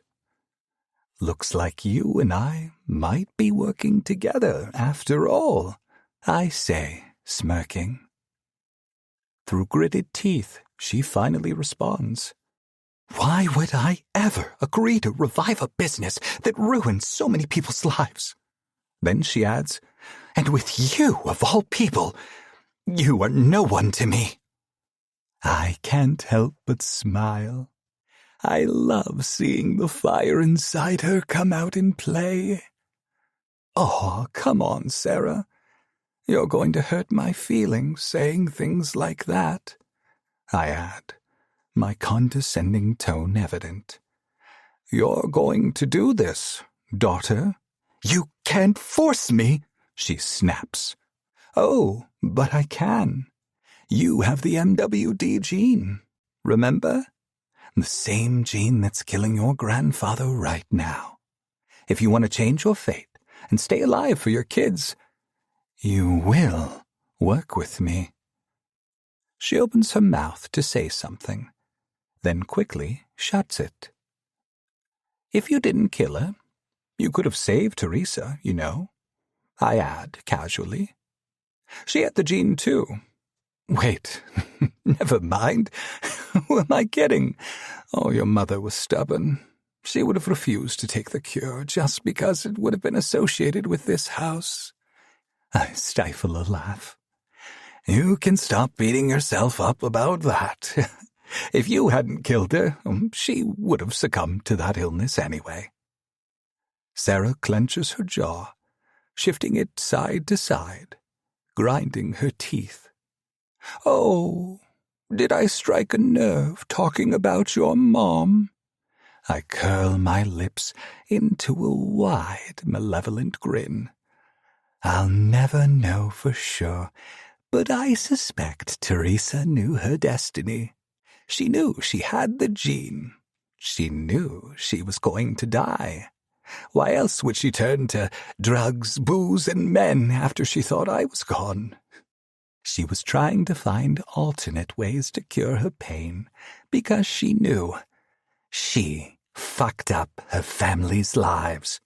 Stop it, Sarah interjects. Please, stop! I let out a laugh.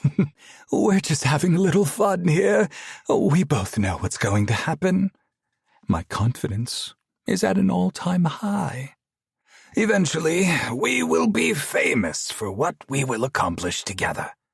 And if I don't, she fires back, if I refuse to do this, then what? Oh, you won't refuse. I let out a half-hearted laugh. Because if you don't do this, you'll never see your kids again. Won't they be excited to find out that Grandpa is right here, alive and ready to take care of them? I move my face closer to hers. You will be right here in this basement until you decide to work with me. Or until the MWD gene wakes up and you die. Chapter 41. Sarah. My nightmares have just been confirmed. This man truly is a monster. The thought of never seeing my kids again is dreadful, but the thought of this awful man raising my teenagers should I perish makes me physically ill. What the hell am I going to do? There's no way out of this. No one to help. The bad man from my dreams is real. He's standing before me and he's getting angry. I don't think he intends to hurt me so long as I do what he needs me to do. He's made my options clear. Either I join him in reviving a business that should have never seen the light of day, or I stay trapped in this basement for the rest of my life and never see my kids again. I could never leave my kids, especially during the time of their lives when they need the most guidance. Alexis would never forgive me if I gave up right now. And Frankie? Oh, my sweet, confused Frankie. He needs me now more than ever. There has to be a way out of this that I haven't thought of yet. Maybe I could negotiate with this blood-related stranger. Or perhaps, maybe I could lie to him. By telling him I'll do it, then break free once he unties me. But what would happen if I got caught?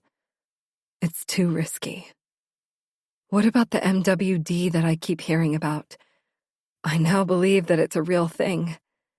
But do I actually have it? If I do, I need to make the cure, and I'd need to be in a lab to do that. Maybe I should just do what he's asking and get it over with. As much as I don't want to, it might be the only way to see my kids again. I can't imagine the domino effect this might have on the world, but I'd be with my kids. And that's what matters most to me right now. Like I said, sweet daughter, His voice cuts into my racing thoughts. you can take your time deciding what you want to do here. But I'm the only one here with all the time in the world. Every time I hear him call me daughter, it sends chills down my spine. I hate that I'm related to him. I was embarrassed and horrified to find out what my mom's side of the family is known for. However, I stayed strong, believing that not all my blood was bad. But I was wrong. I am the result of two awful people reproducing when they shouldn't have. I can resist all I want, and I have resisted for years. But the reality is, I'm destined for a life I never wanted. It seems I have no choice but to give in to the person I really am inside. I'll do it, I blurt. His face softens when he raises his brows. Well now, that was faster than I expected. Then again, you're a smart woman. I knew you would come around. His lips twist into an irritatingly smug smile. Now untie me, I demand. I agreed to do what you want, so untie me. I want to get this over with. He lets out a hearty laugh. Oh, sweetheart, that's not how this is going to work. He holds up a finger. First, I have something for you. He walks toward a shadowy part of the room and bends down to pick something up. I hear a clinking sound when the item shifts. The muscles in his back bulge through his shirt as he strains to lift it. When he brings the item into the light, I inhale sharply when I see it. A massive chain. This is for you. As he walks toward me, I watch in horror as the chain gets longer. He holds one end of the chain while he pulls from the pile of links in the shadows. There is an open cuff on the end, and his eyes focus on my ankle. Did you think I'd let you be free to roam down here while you work for me? Well, yeah, I reply meekly. How else am I supposed to do what you're asking me to do? His face scrunches. Come on, Sarah. Give me some credit. I faked my own death, for goodness sake. I'm smarter than that. He shakes his head slowly. You will work in this room day in and day out. I will bring you the things you need. Think of this chain as a part of your uniform. Only, I don't have the key for it. So once I latch it around your ankle, it's permanent. You will wear it every day. He holds up the open cuff in the light. Looks like it might be uncomfortable, but give it a year or so. I'm sure you'll get used to it. My blood runs cold. No, I shout as he steps closer. You lied. You said I'd get to see my kids again. Technically, I didn't use those exact words. You're a monster, I say in a breathy tone. I won't wear it. I think you will, he replies, taking another step toward me. Wriggling my body from side to side, the chair I'm strapped to doesn't budge. I toss my head forward and back as hard as I can, hoping to gain enough momentum to tip the chair over and push my ankles down enough to slide the ties off the chair legs. But no matter how hard I fling my head back, nothing is budging. He's getting closer. Once he locks that chain, I'll be trapped down here forever. I've never had a near-death experience before, but I imagine I'm having one now. Every person in my life who means something to me is popping into my mind right now. Flashes of my kids' faces race across my mind. I'll never be able to take Alexis out for driving practice, or support Frankie as he figures out who he wants to be.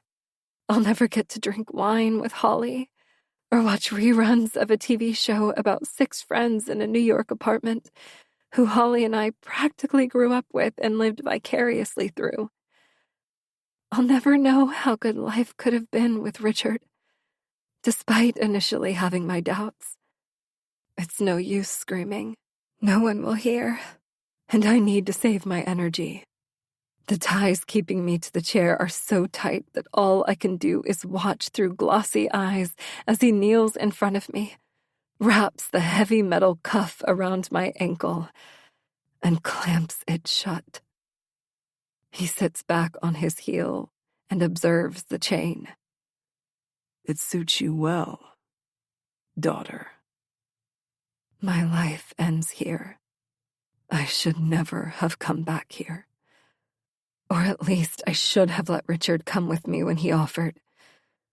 My own sense of pride got me into this, and now I'm going to lose everything. Just as he pushes his body up from the floor to stand up, I hear a light rattle of metal clinging together. It's coming from the shadowy part of the room. My eyes draw toward the noise. He follows my gaze, looking over his shoulder at the rattling sound. And suddenly he collapses to the floor. I gasp and my eyes widen when I look down at him. He holds his hands over his head, groaning in agony as a pool of deep red slowly builds around him. A man steps out of the shadows with a massive, bloody rectangular belt buckle in his hand. He's breathing heavily. He hovers over my dad and pummels him with the belt buckle until the groaning stops. For a moment, all the breathing has stopped in this room. Terrified and shaking in my chair, I brace myself for the shadowy figure to emerge. But when he does, his watery eyes glimmer in the light. "Richard!" I gasp, and tears of relief stream down my cheeks. How is Richard here right now? He came to find me. He used that stupid belt buckle of his to save me, and I've never been so relieved that he was wearing it. "Sarah!" He rushes to my side, wrapping his arms around me. "I can't believe you're here. You came for me?"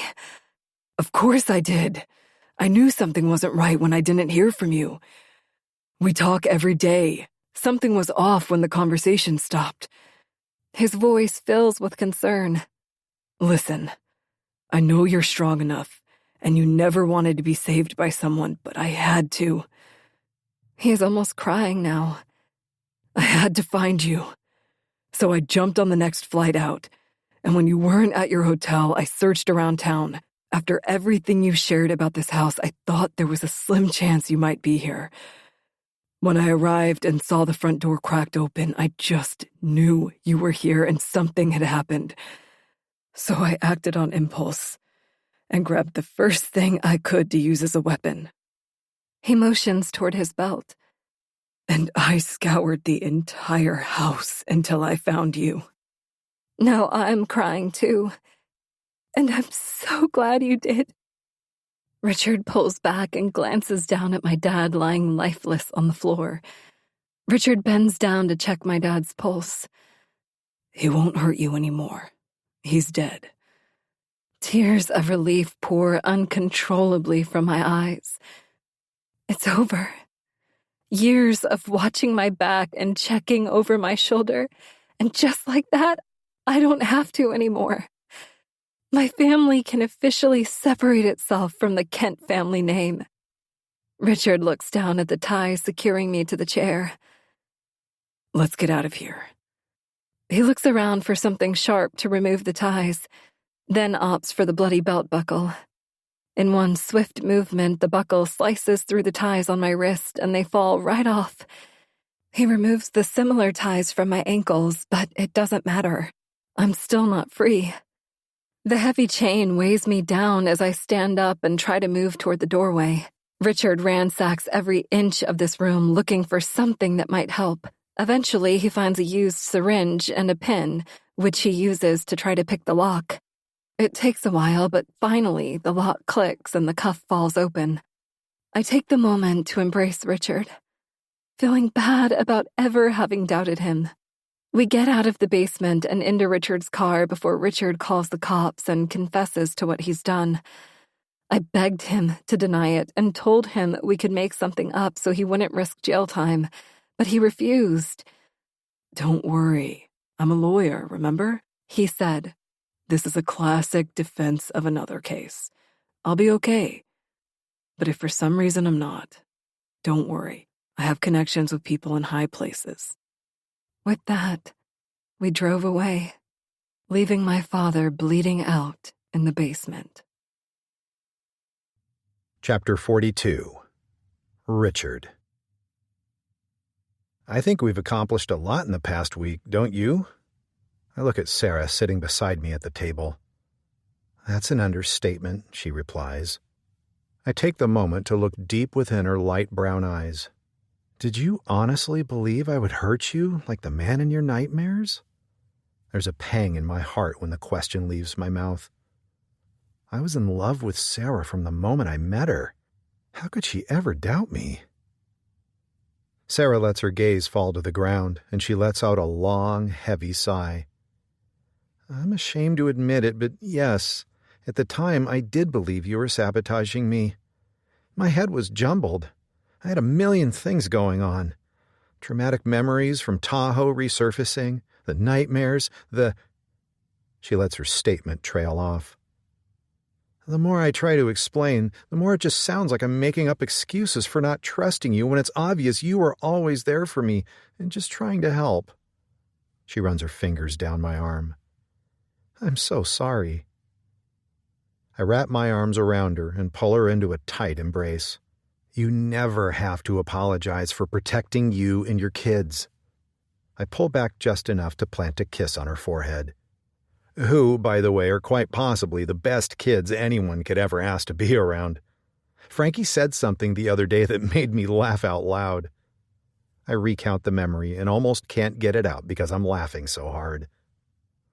Sarah looks up at me and raises a brow. Wait a minute.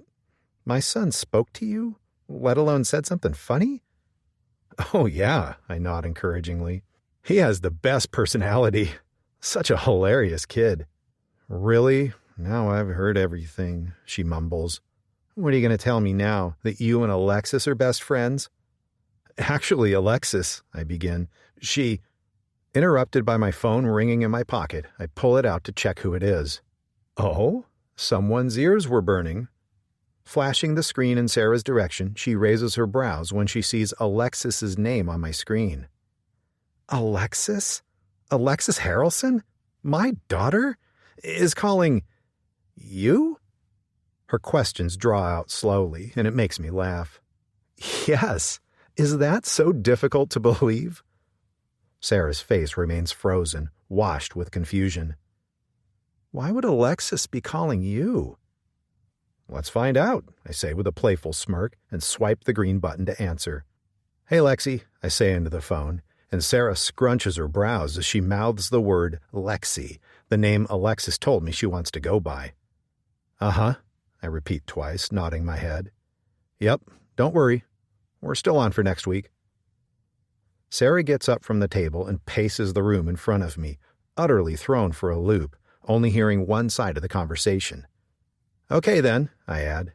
Thanks for checking in, and don't hesitate to use the card I gave you for the pizza tonight. It sounds good. Bye-bye.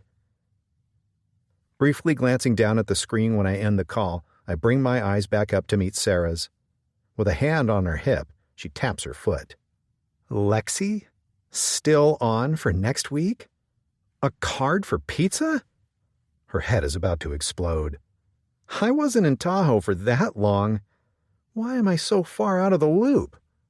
What does all this mean? Her feelings about me were quite obvious, so while you were gone, I went to Holly's house and asked to have a heart-to-heart with Alexis. Sarah's mouth falls open. I continue. I'll admit that it took a little bribing to smooth through the issues she had with me, but eventually we got there. Sarah's lips curl into a smirk. Bribing, huh? Well, yeah. It's amazing how many problems just fade away when you offer to take a beginner driver out for practice. Ah, I see. She lets out a light-hearted chuckle. Yes, after we put driving practice on the schedule for next week, she gave me the green light to call her Lexi, the name she told me that was sacred, only allowed to be used by her friends and people who are cool. So, I guess I'm cool now. Sarah laughs. Okay, and what about the card? Rubbing the back of my neck, I reply. Yeah, I was going to talk to you about that. I wasn't sure what was going on with you, so before I left town to find you, I gave Alexis a credit card to use in emergencies. I suddenly feel the need to elaborate. I know your kids are in good hands with Holly, but I wanted to help in some way. I was hoping to talk about it with you later to see if we can make it a permanent thing. I'd feel better knowing that your daughter has an immediate emergency fund to use when she starts driving. An emergency fund? I like that idea, but, is pizza considered an emergency fund? Sarah responds playfully. Of course, when is it not an emergency? We share a laugh, and Sarah leans in to kiss me again. Thank you for being so great, Richard. You don't have to thank me. I'm not doing it for the accolades. I'm doing this because I want to. Besides, leftover pizza sounds delicious. She shakes her head slowly from side to side. I'm not just thanking you for the pizza, Rich. I'm saying thank you for everything. In 1 week, you saved my life, you protected my kids, and you helped me figure out a way to officially cut ties with the lake house. It's a lot, and none of this would have happened if it weren't for you. Hearing the sincerity in her tone makes me want to wrap my arms around her and never let her go. I mean it, she continues. How else would I have been able to find a way to quickly and legally transfer over the ownership of the Tahoe house to the women suing me? She tosses her hands up. Bottom line, I wouldn't have. She shrugs. Or maybe I would have eventually decided to give it to them, my late husband's sisters, but I would have most likely shared too much with them. Her voice trails off, and I bring my index finger to my lips. Shh. She nods. I keep my lips pressed into a tight line and nod along as I remember telling Sarah how important it was to withhold as much information about the house as she could. The sisters suing Sarah were already aware of 2 people who had died under that roof, those people being their 2 brothers. But telling the sisters about the potentially hundreds to thousands of other families who suffered under that same roof in past decades could cause interference in the transfer of ownership. For Sarah's safety and sanity, I convinced her to get rid of the lake house, and we couldn't let anything get in the way of making sure that happened. Having the lake house in her name has been a bad omen since the day she inherited it from her late uncle. Sarah has more than fulfilled the promise she made to her Uncle Riley while sacrificing more than she ever imagined along the way. Sarah deserves to be happy, but she will never be able to until this house and all within it are far removed from her. I called up Alan Cross, a friend from Tahoe, and he helped us get together a quitclaim deed. Within a day, both parties agreed to the idea.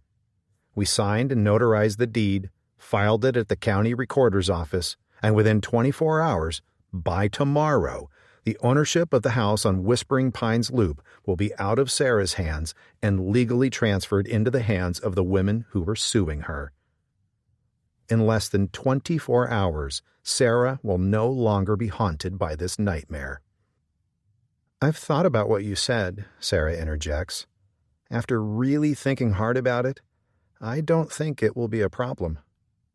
Oh? Knowing how genuine and caring Sarah is, I was worried that she would feel bad about hiding, or rather not disclosing, everything to the women who were getting the house. I was nervous that a dark cloud of regret or guilt would follow Sarah around after handing over the keys. I asked Sarah how she would feel if she were to omit everything about her family's history with that house before passing over the keys. And apparently she came to a conclusion. I thought I might feel bad about not saying anything after knowing all the horrific things that took place in the lake house, but I don't. Really? Sarah spouts a little faster.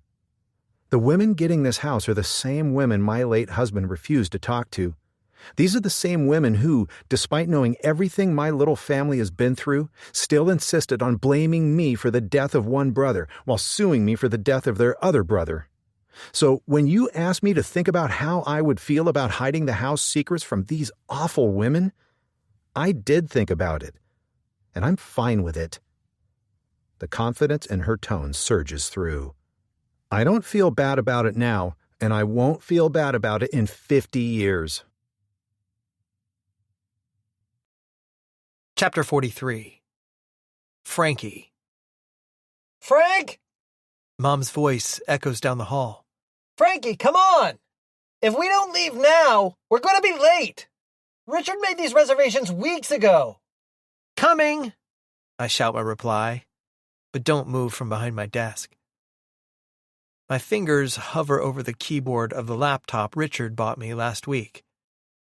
All this time, I've been too scared to use the school computers for my research, for fear that someone might be monitoring the search history. But now that I have my own laptop, I have so much work to do. Focus, I quietly tell myself. 6 years ago, my family moved to a massive house in Tahoe. I was 7 years old and would give anything for my parents to let me play outside. One day, I was chasing my runaway soccer ball when I turned the corner to the house and saw a man, arm deep in our septic drain.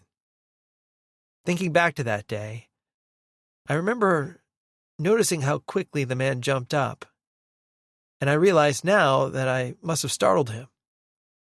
I almost ran back inside the house because my parents taught me never to talk to strangers, but this man looked familiar. I couldn't remember ever meeting him, but his face almost looked like Mom's.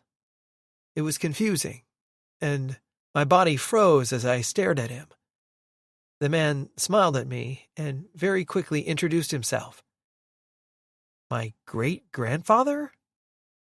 I didn't say it aloud, but I was truly confused as to why a great-grandfather I never met or knew about would be here and now. He told me not to scream.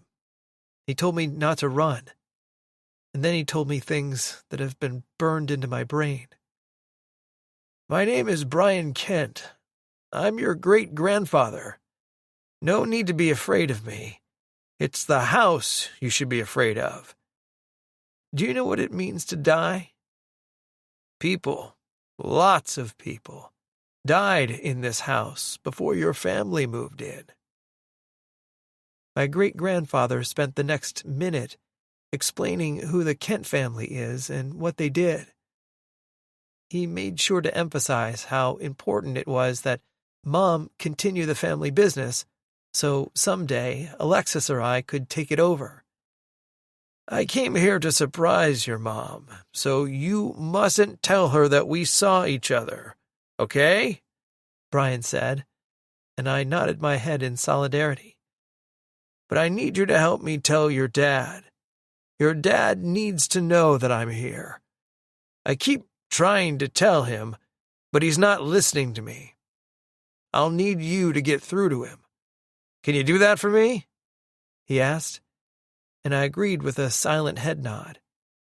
Good boy. I've got to go now, but remember, don't tell your mom, or bad things will happen.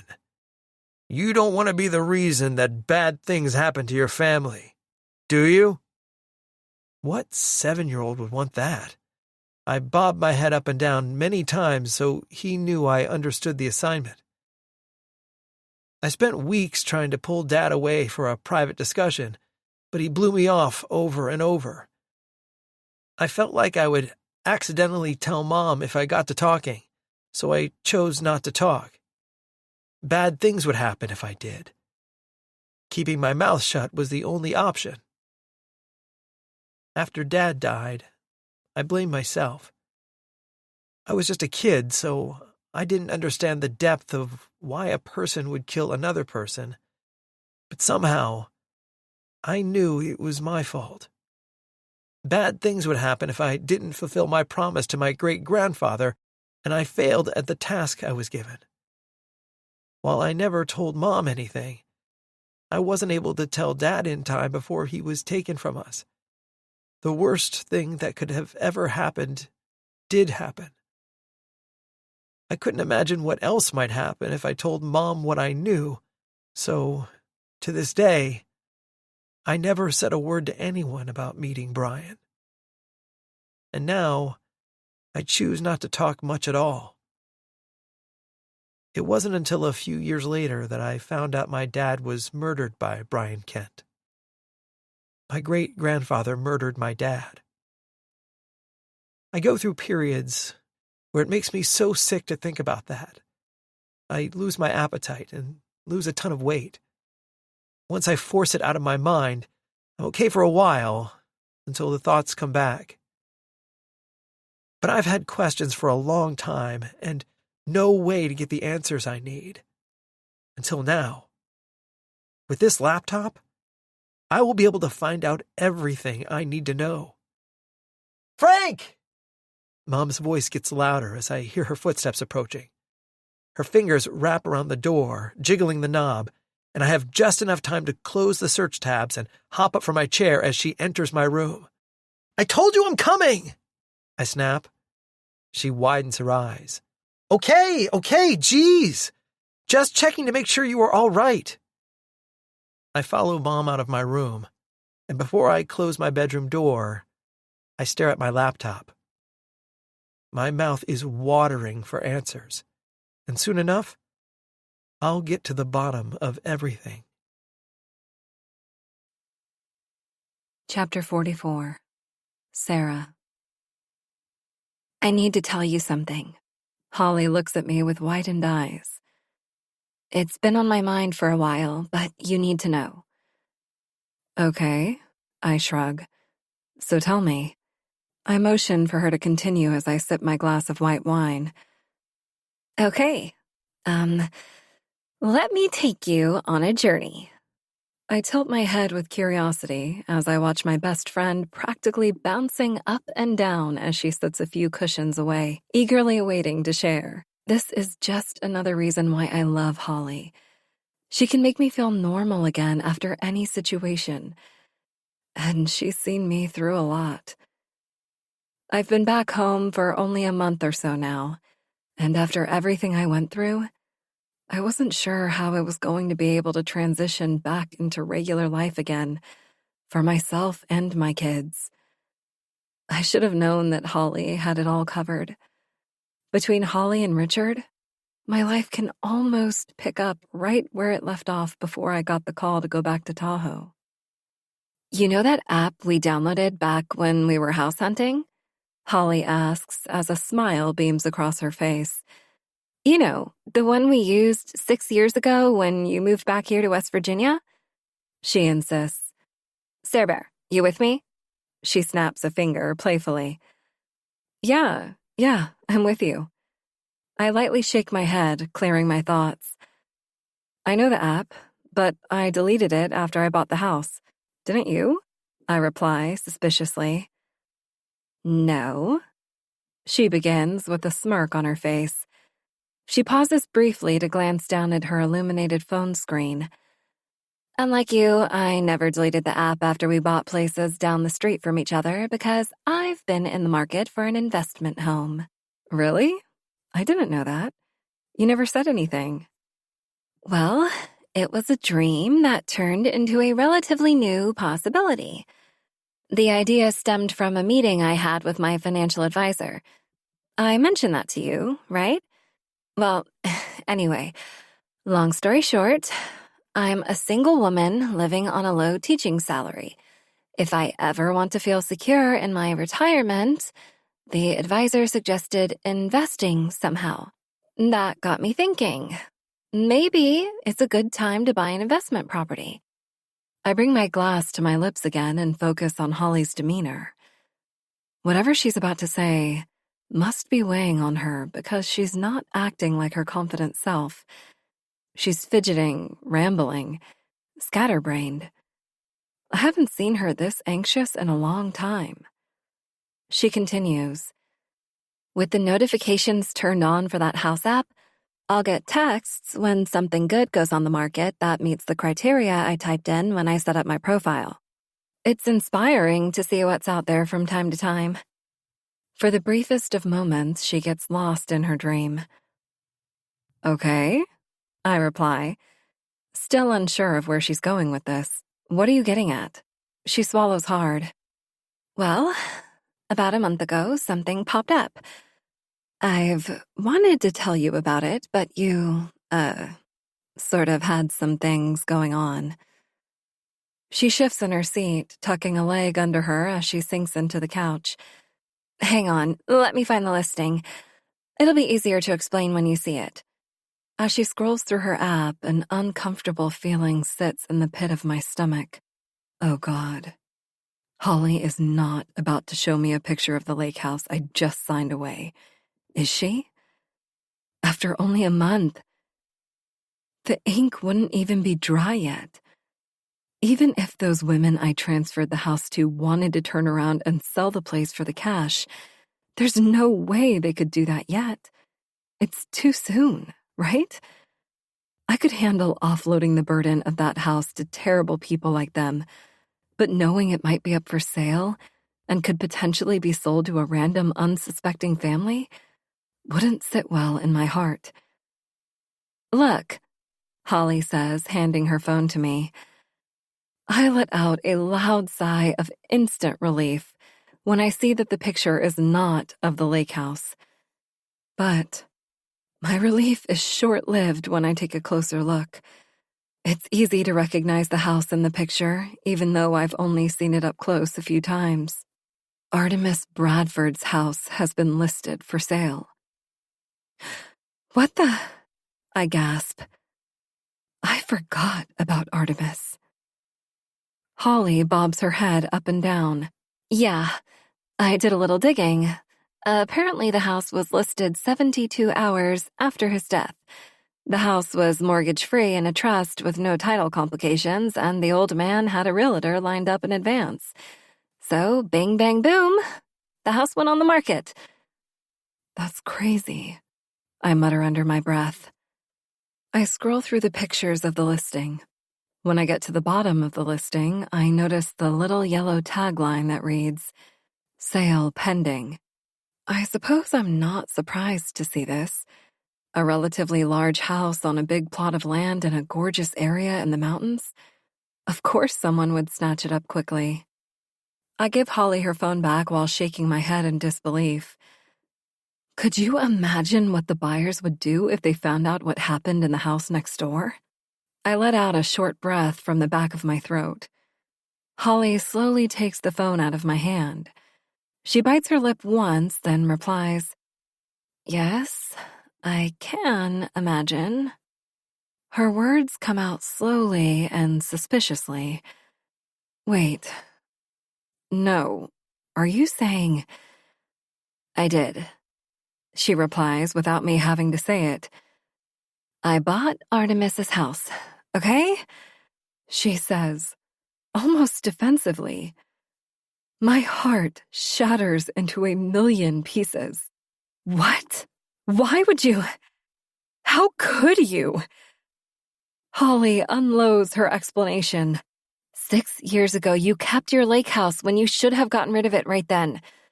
At the time, I didn't understand why you kept it, but it was your house to do what you wanted, so I never said anything.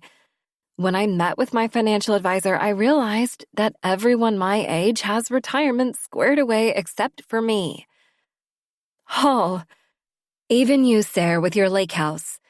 I was so jealous when I went out to visit you. The place was gorgeous, and the location was ideal. Whether you liked the house or not, having a paid-off house that you could sell in a pinch is a sense of security at our age. Unlike you, I don't have any random family members coming into my life to leave me inheritances. It's just me. The sadness in her tone feels genuine, and I'm not sure what to make of all this. So, when I saw the opportunity to buy an investment home for a screaming deal, literally next door to my best friend's investment home, I didn't think twice. I thought maybe someday we would fix up these houses and use them as vacation homes or something. I thought you would be excited for me. I didn't know what was happening while you were in Tahoe, okay? I didn't know you'd be getting rid of it after all these years. I never in my wildest dreams thought your late husband's horrible sisters would end up owning the property beside mine. But it's pending. I jumped to remind her. You can still back out. She shakes her head from side to side. They haven't updated the app. It's mine. I got the keys last week. Okay, but you're not going to keep it, right? I furrow my brows. I mean, with everything you know about the house next door, the murders, the basement, the fact I was held hostage in that dark room, you can't just buy the house next door to that. I can, she fires back, confidence building in her tone. I've thought about it, and I'm going to keep it, Sarah. My mouth opens slightly as the two of us engage in a silent stare-off. Look, I'm sorry for everything you've been through, but I don't have a rich lawyer boyfriend to save me or an uncle who wanted to take care of me. I'm not being saved. You are, Sarah. Holly snaps. Where is this coming from? She exhales loudly with frustration. Time and time again, men have reached out to save you, and you don't even appreciate it when they do. You spend so much time trying to avoid being your mother that you never saw how it was smacking you in the face. You're just like her. Wow, I gasp. That was low, Holly. Take it back, you don't mean that. She looks away for a moment, then softly adds, Maybe I do. Her words linger in the air. I've been there to save you too, you know? Ever since we were kids. Never took any time to think about what's best for me. And now look at me. I'm alone. I should be counting days to retirement, but instead, I'm trying to stay healthy enough to work because Lord knows I'm going to have to work forever unless I figure something out. Perhaps it's time I start thinking about myself. Of all the times we've disagreed about something, this tops the worst. You know what? I think I should go. Holly interjects, speechless as I watch her collect her things and walk toward the door. She compared me to my mother. I'm not sure how we're going to get past that. Epilogue. 6 months later. Sarah. Did you think it was over? Do you think you're safe now that I'm dead? Oh no, sweet Sarah. The work isn't finished yet, and you can't sleep soundly until it is. Your kids will feel the wrath of your unfinished business. You can't change your blood. Now come with me. An arm wraps around my body and I scream. No, let me go. I'll never go with you. I'll never be part of your life. My body is rocked from side to side and suddenly I hear my name being shouted in the distance. Sarah. It gets louder. Sarah, wake up. Opening my eyes, I scan the room around me. I'm sitting straight up in my bed at my house. One of Richard's arms is wrapped around my waist, and the other is on my shoulder, gently shaking me to consciousness. Richard? I say, and I'm surprised at how out of breath I am. It was a dream, Sarah. He reassures me. Alexis, Frank, They're in bed. They're safe. he caresses me. You're safe. Baby girl? I look around frantically, still confused. Richard nods. Baby girl is sleeping in Alexis's room. And before you ask, Tonks is sleeping with Frankie. The mention of Tonks helps to slow my rapid heartbeat. Before we officially transferred the house to Logan's sisters and left Tahoe for good, I asked Lieutenant Spencer if he would be sure to retrieve the black tabby I saw tucked away in the kitchen cabinet. I wanted to save that cat, but I physically couldn't set foot back inside that place. We met up shortly after to wrap things up and say our goodbyes. I thanked Lieutenant Spencer for the support over the years, and then he handed me the cat. Needs a good home, he said. Frankie just about cried when he held her, and the two of them have been inseparable since. He gave her the name Tonks after one of his favorite characters from his favorite movie, and the rest is history. My family has grown, and I wouldn't have it any other way. Me, Alexis, Frankie, then add in Richard, baby girl, and Tonks. Eventually, I melt into Richard's embrace. He gives me time to calm down before pulling back and looking me in the eyes. It's been a long time since you had one of those. I thought the nightmares were in the ground with your father. Me too. My alarm goes off. A little late, though I am thankful for the disruption. Almost simultaneously, Alexis bursts through my bedroom door. You're seriously still in bed? Come on, Mom, get up. We have to be there in 1 hour. Richard looks more awake than you. Should he just take me instead? I hold my hands out to stop her, then momentarily close my eyes, rubbing the bridge of my nose. Alexis, I'm taking you. The place is only 10 minutes away, and we have an hour. We'll leave in 45 minutes and still get there early. You need to eat a well-balanced breakfast and calm your nerves. Nerves? What nerves? Who said I'm nervous? She blurts while unable to keep still. Ugh, she scoffs, tossing her hands up in defeat. Fine. When she stomps downstairs to the kitchen, Richard chuckles. Someone is excited, huh? I grin. As if taking a driver's test isn't already a big deal, Alexis is the first of her friends to do it. So the pressure and excitement are astronomical. Just prepare yourself now, because when she passes the test, it's only going to get worse. I let out a lighthearted chuckle, thankful for the distraction my daughter brought to my morning. That nightmare was a one-off. I need to forget about it. Life is better than I ever imagined at this moment.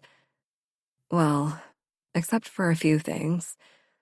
For one, my relationship with Holly has changed slightly. The two of us have spoken since our big blowout 6 months ago, but we are still the most distant we've ever been. When we do hang out, there's an awkwardness there. I guess it'll take more time to heal than I thought. But we're working through it. I still can't believe she bought Artemis's house. We left Tahoe behind, and I don't think it's right for her or anyone else I love to carry pieces of Tahoe to West Virginia. It might be hypocritical, but I suppose I still carry something from Tahoe. This MWD gene that my father spoke of has haunted me most nights. I've done the research, and after reading medical journal after medical journal, I finally found one documented case study of MWD. It turns out MWD is very real. If I need to, I'm positive I can create a compound that either slows it down or kills it. However, I'm still unsure whether or not I actually have the gene. The last thing I want to do is inject myself with unnecessary homemade solutions if I don't have to. I have a list of symptoms to be on the lookout for. Lucky for me, other than nightmares, I don't have any of the other symptoms. So, Let's just hope it stays that way. You're still okay to hang out with Frankie while I take Alexis to her test? I confirm with Richard. Absolutely. You didn't even have to ask. I love hanging with Frankie. He's such an insightful kid. A deep thinker, that one.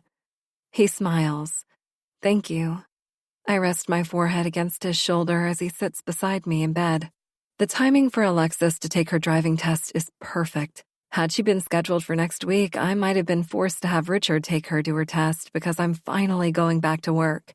It took Viri and Research Group about a month to get their funds in order so they could rebuild the lab after the building crumbled to the ground. They broke ground 5 months ago, and next week, any employees who got a call back can officially go back to work next week. I was lucky enough to get a call. I glance over at Richard.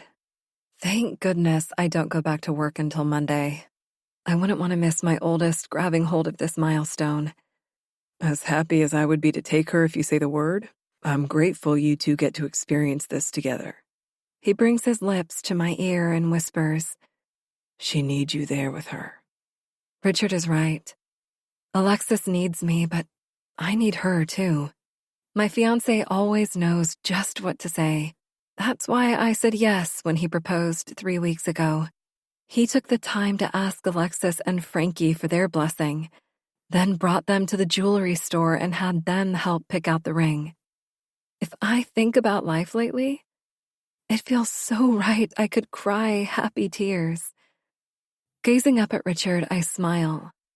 How did I get so lucky to have you in my life? I lean in for a kiss, but stop when I hear, Mom!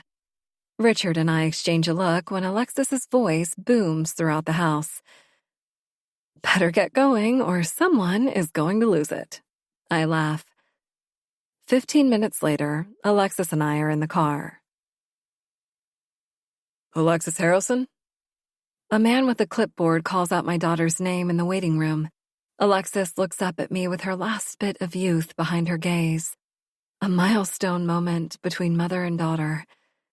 It's too bad her father isn't alive to see this. He'd be proud. You've got this. I offer my meek words of encouragement. Just relax and remember all the things Richard and I taught you. She smiles widely and turns to walk toward the man. She hesitates, turning around and tossing her arms around my neck. Thanks, Mom. I love you, she whispers in my ear, then disappears with the driving instructor.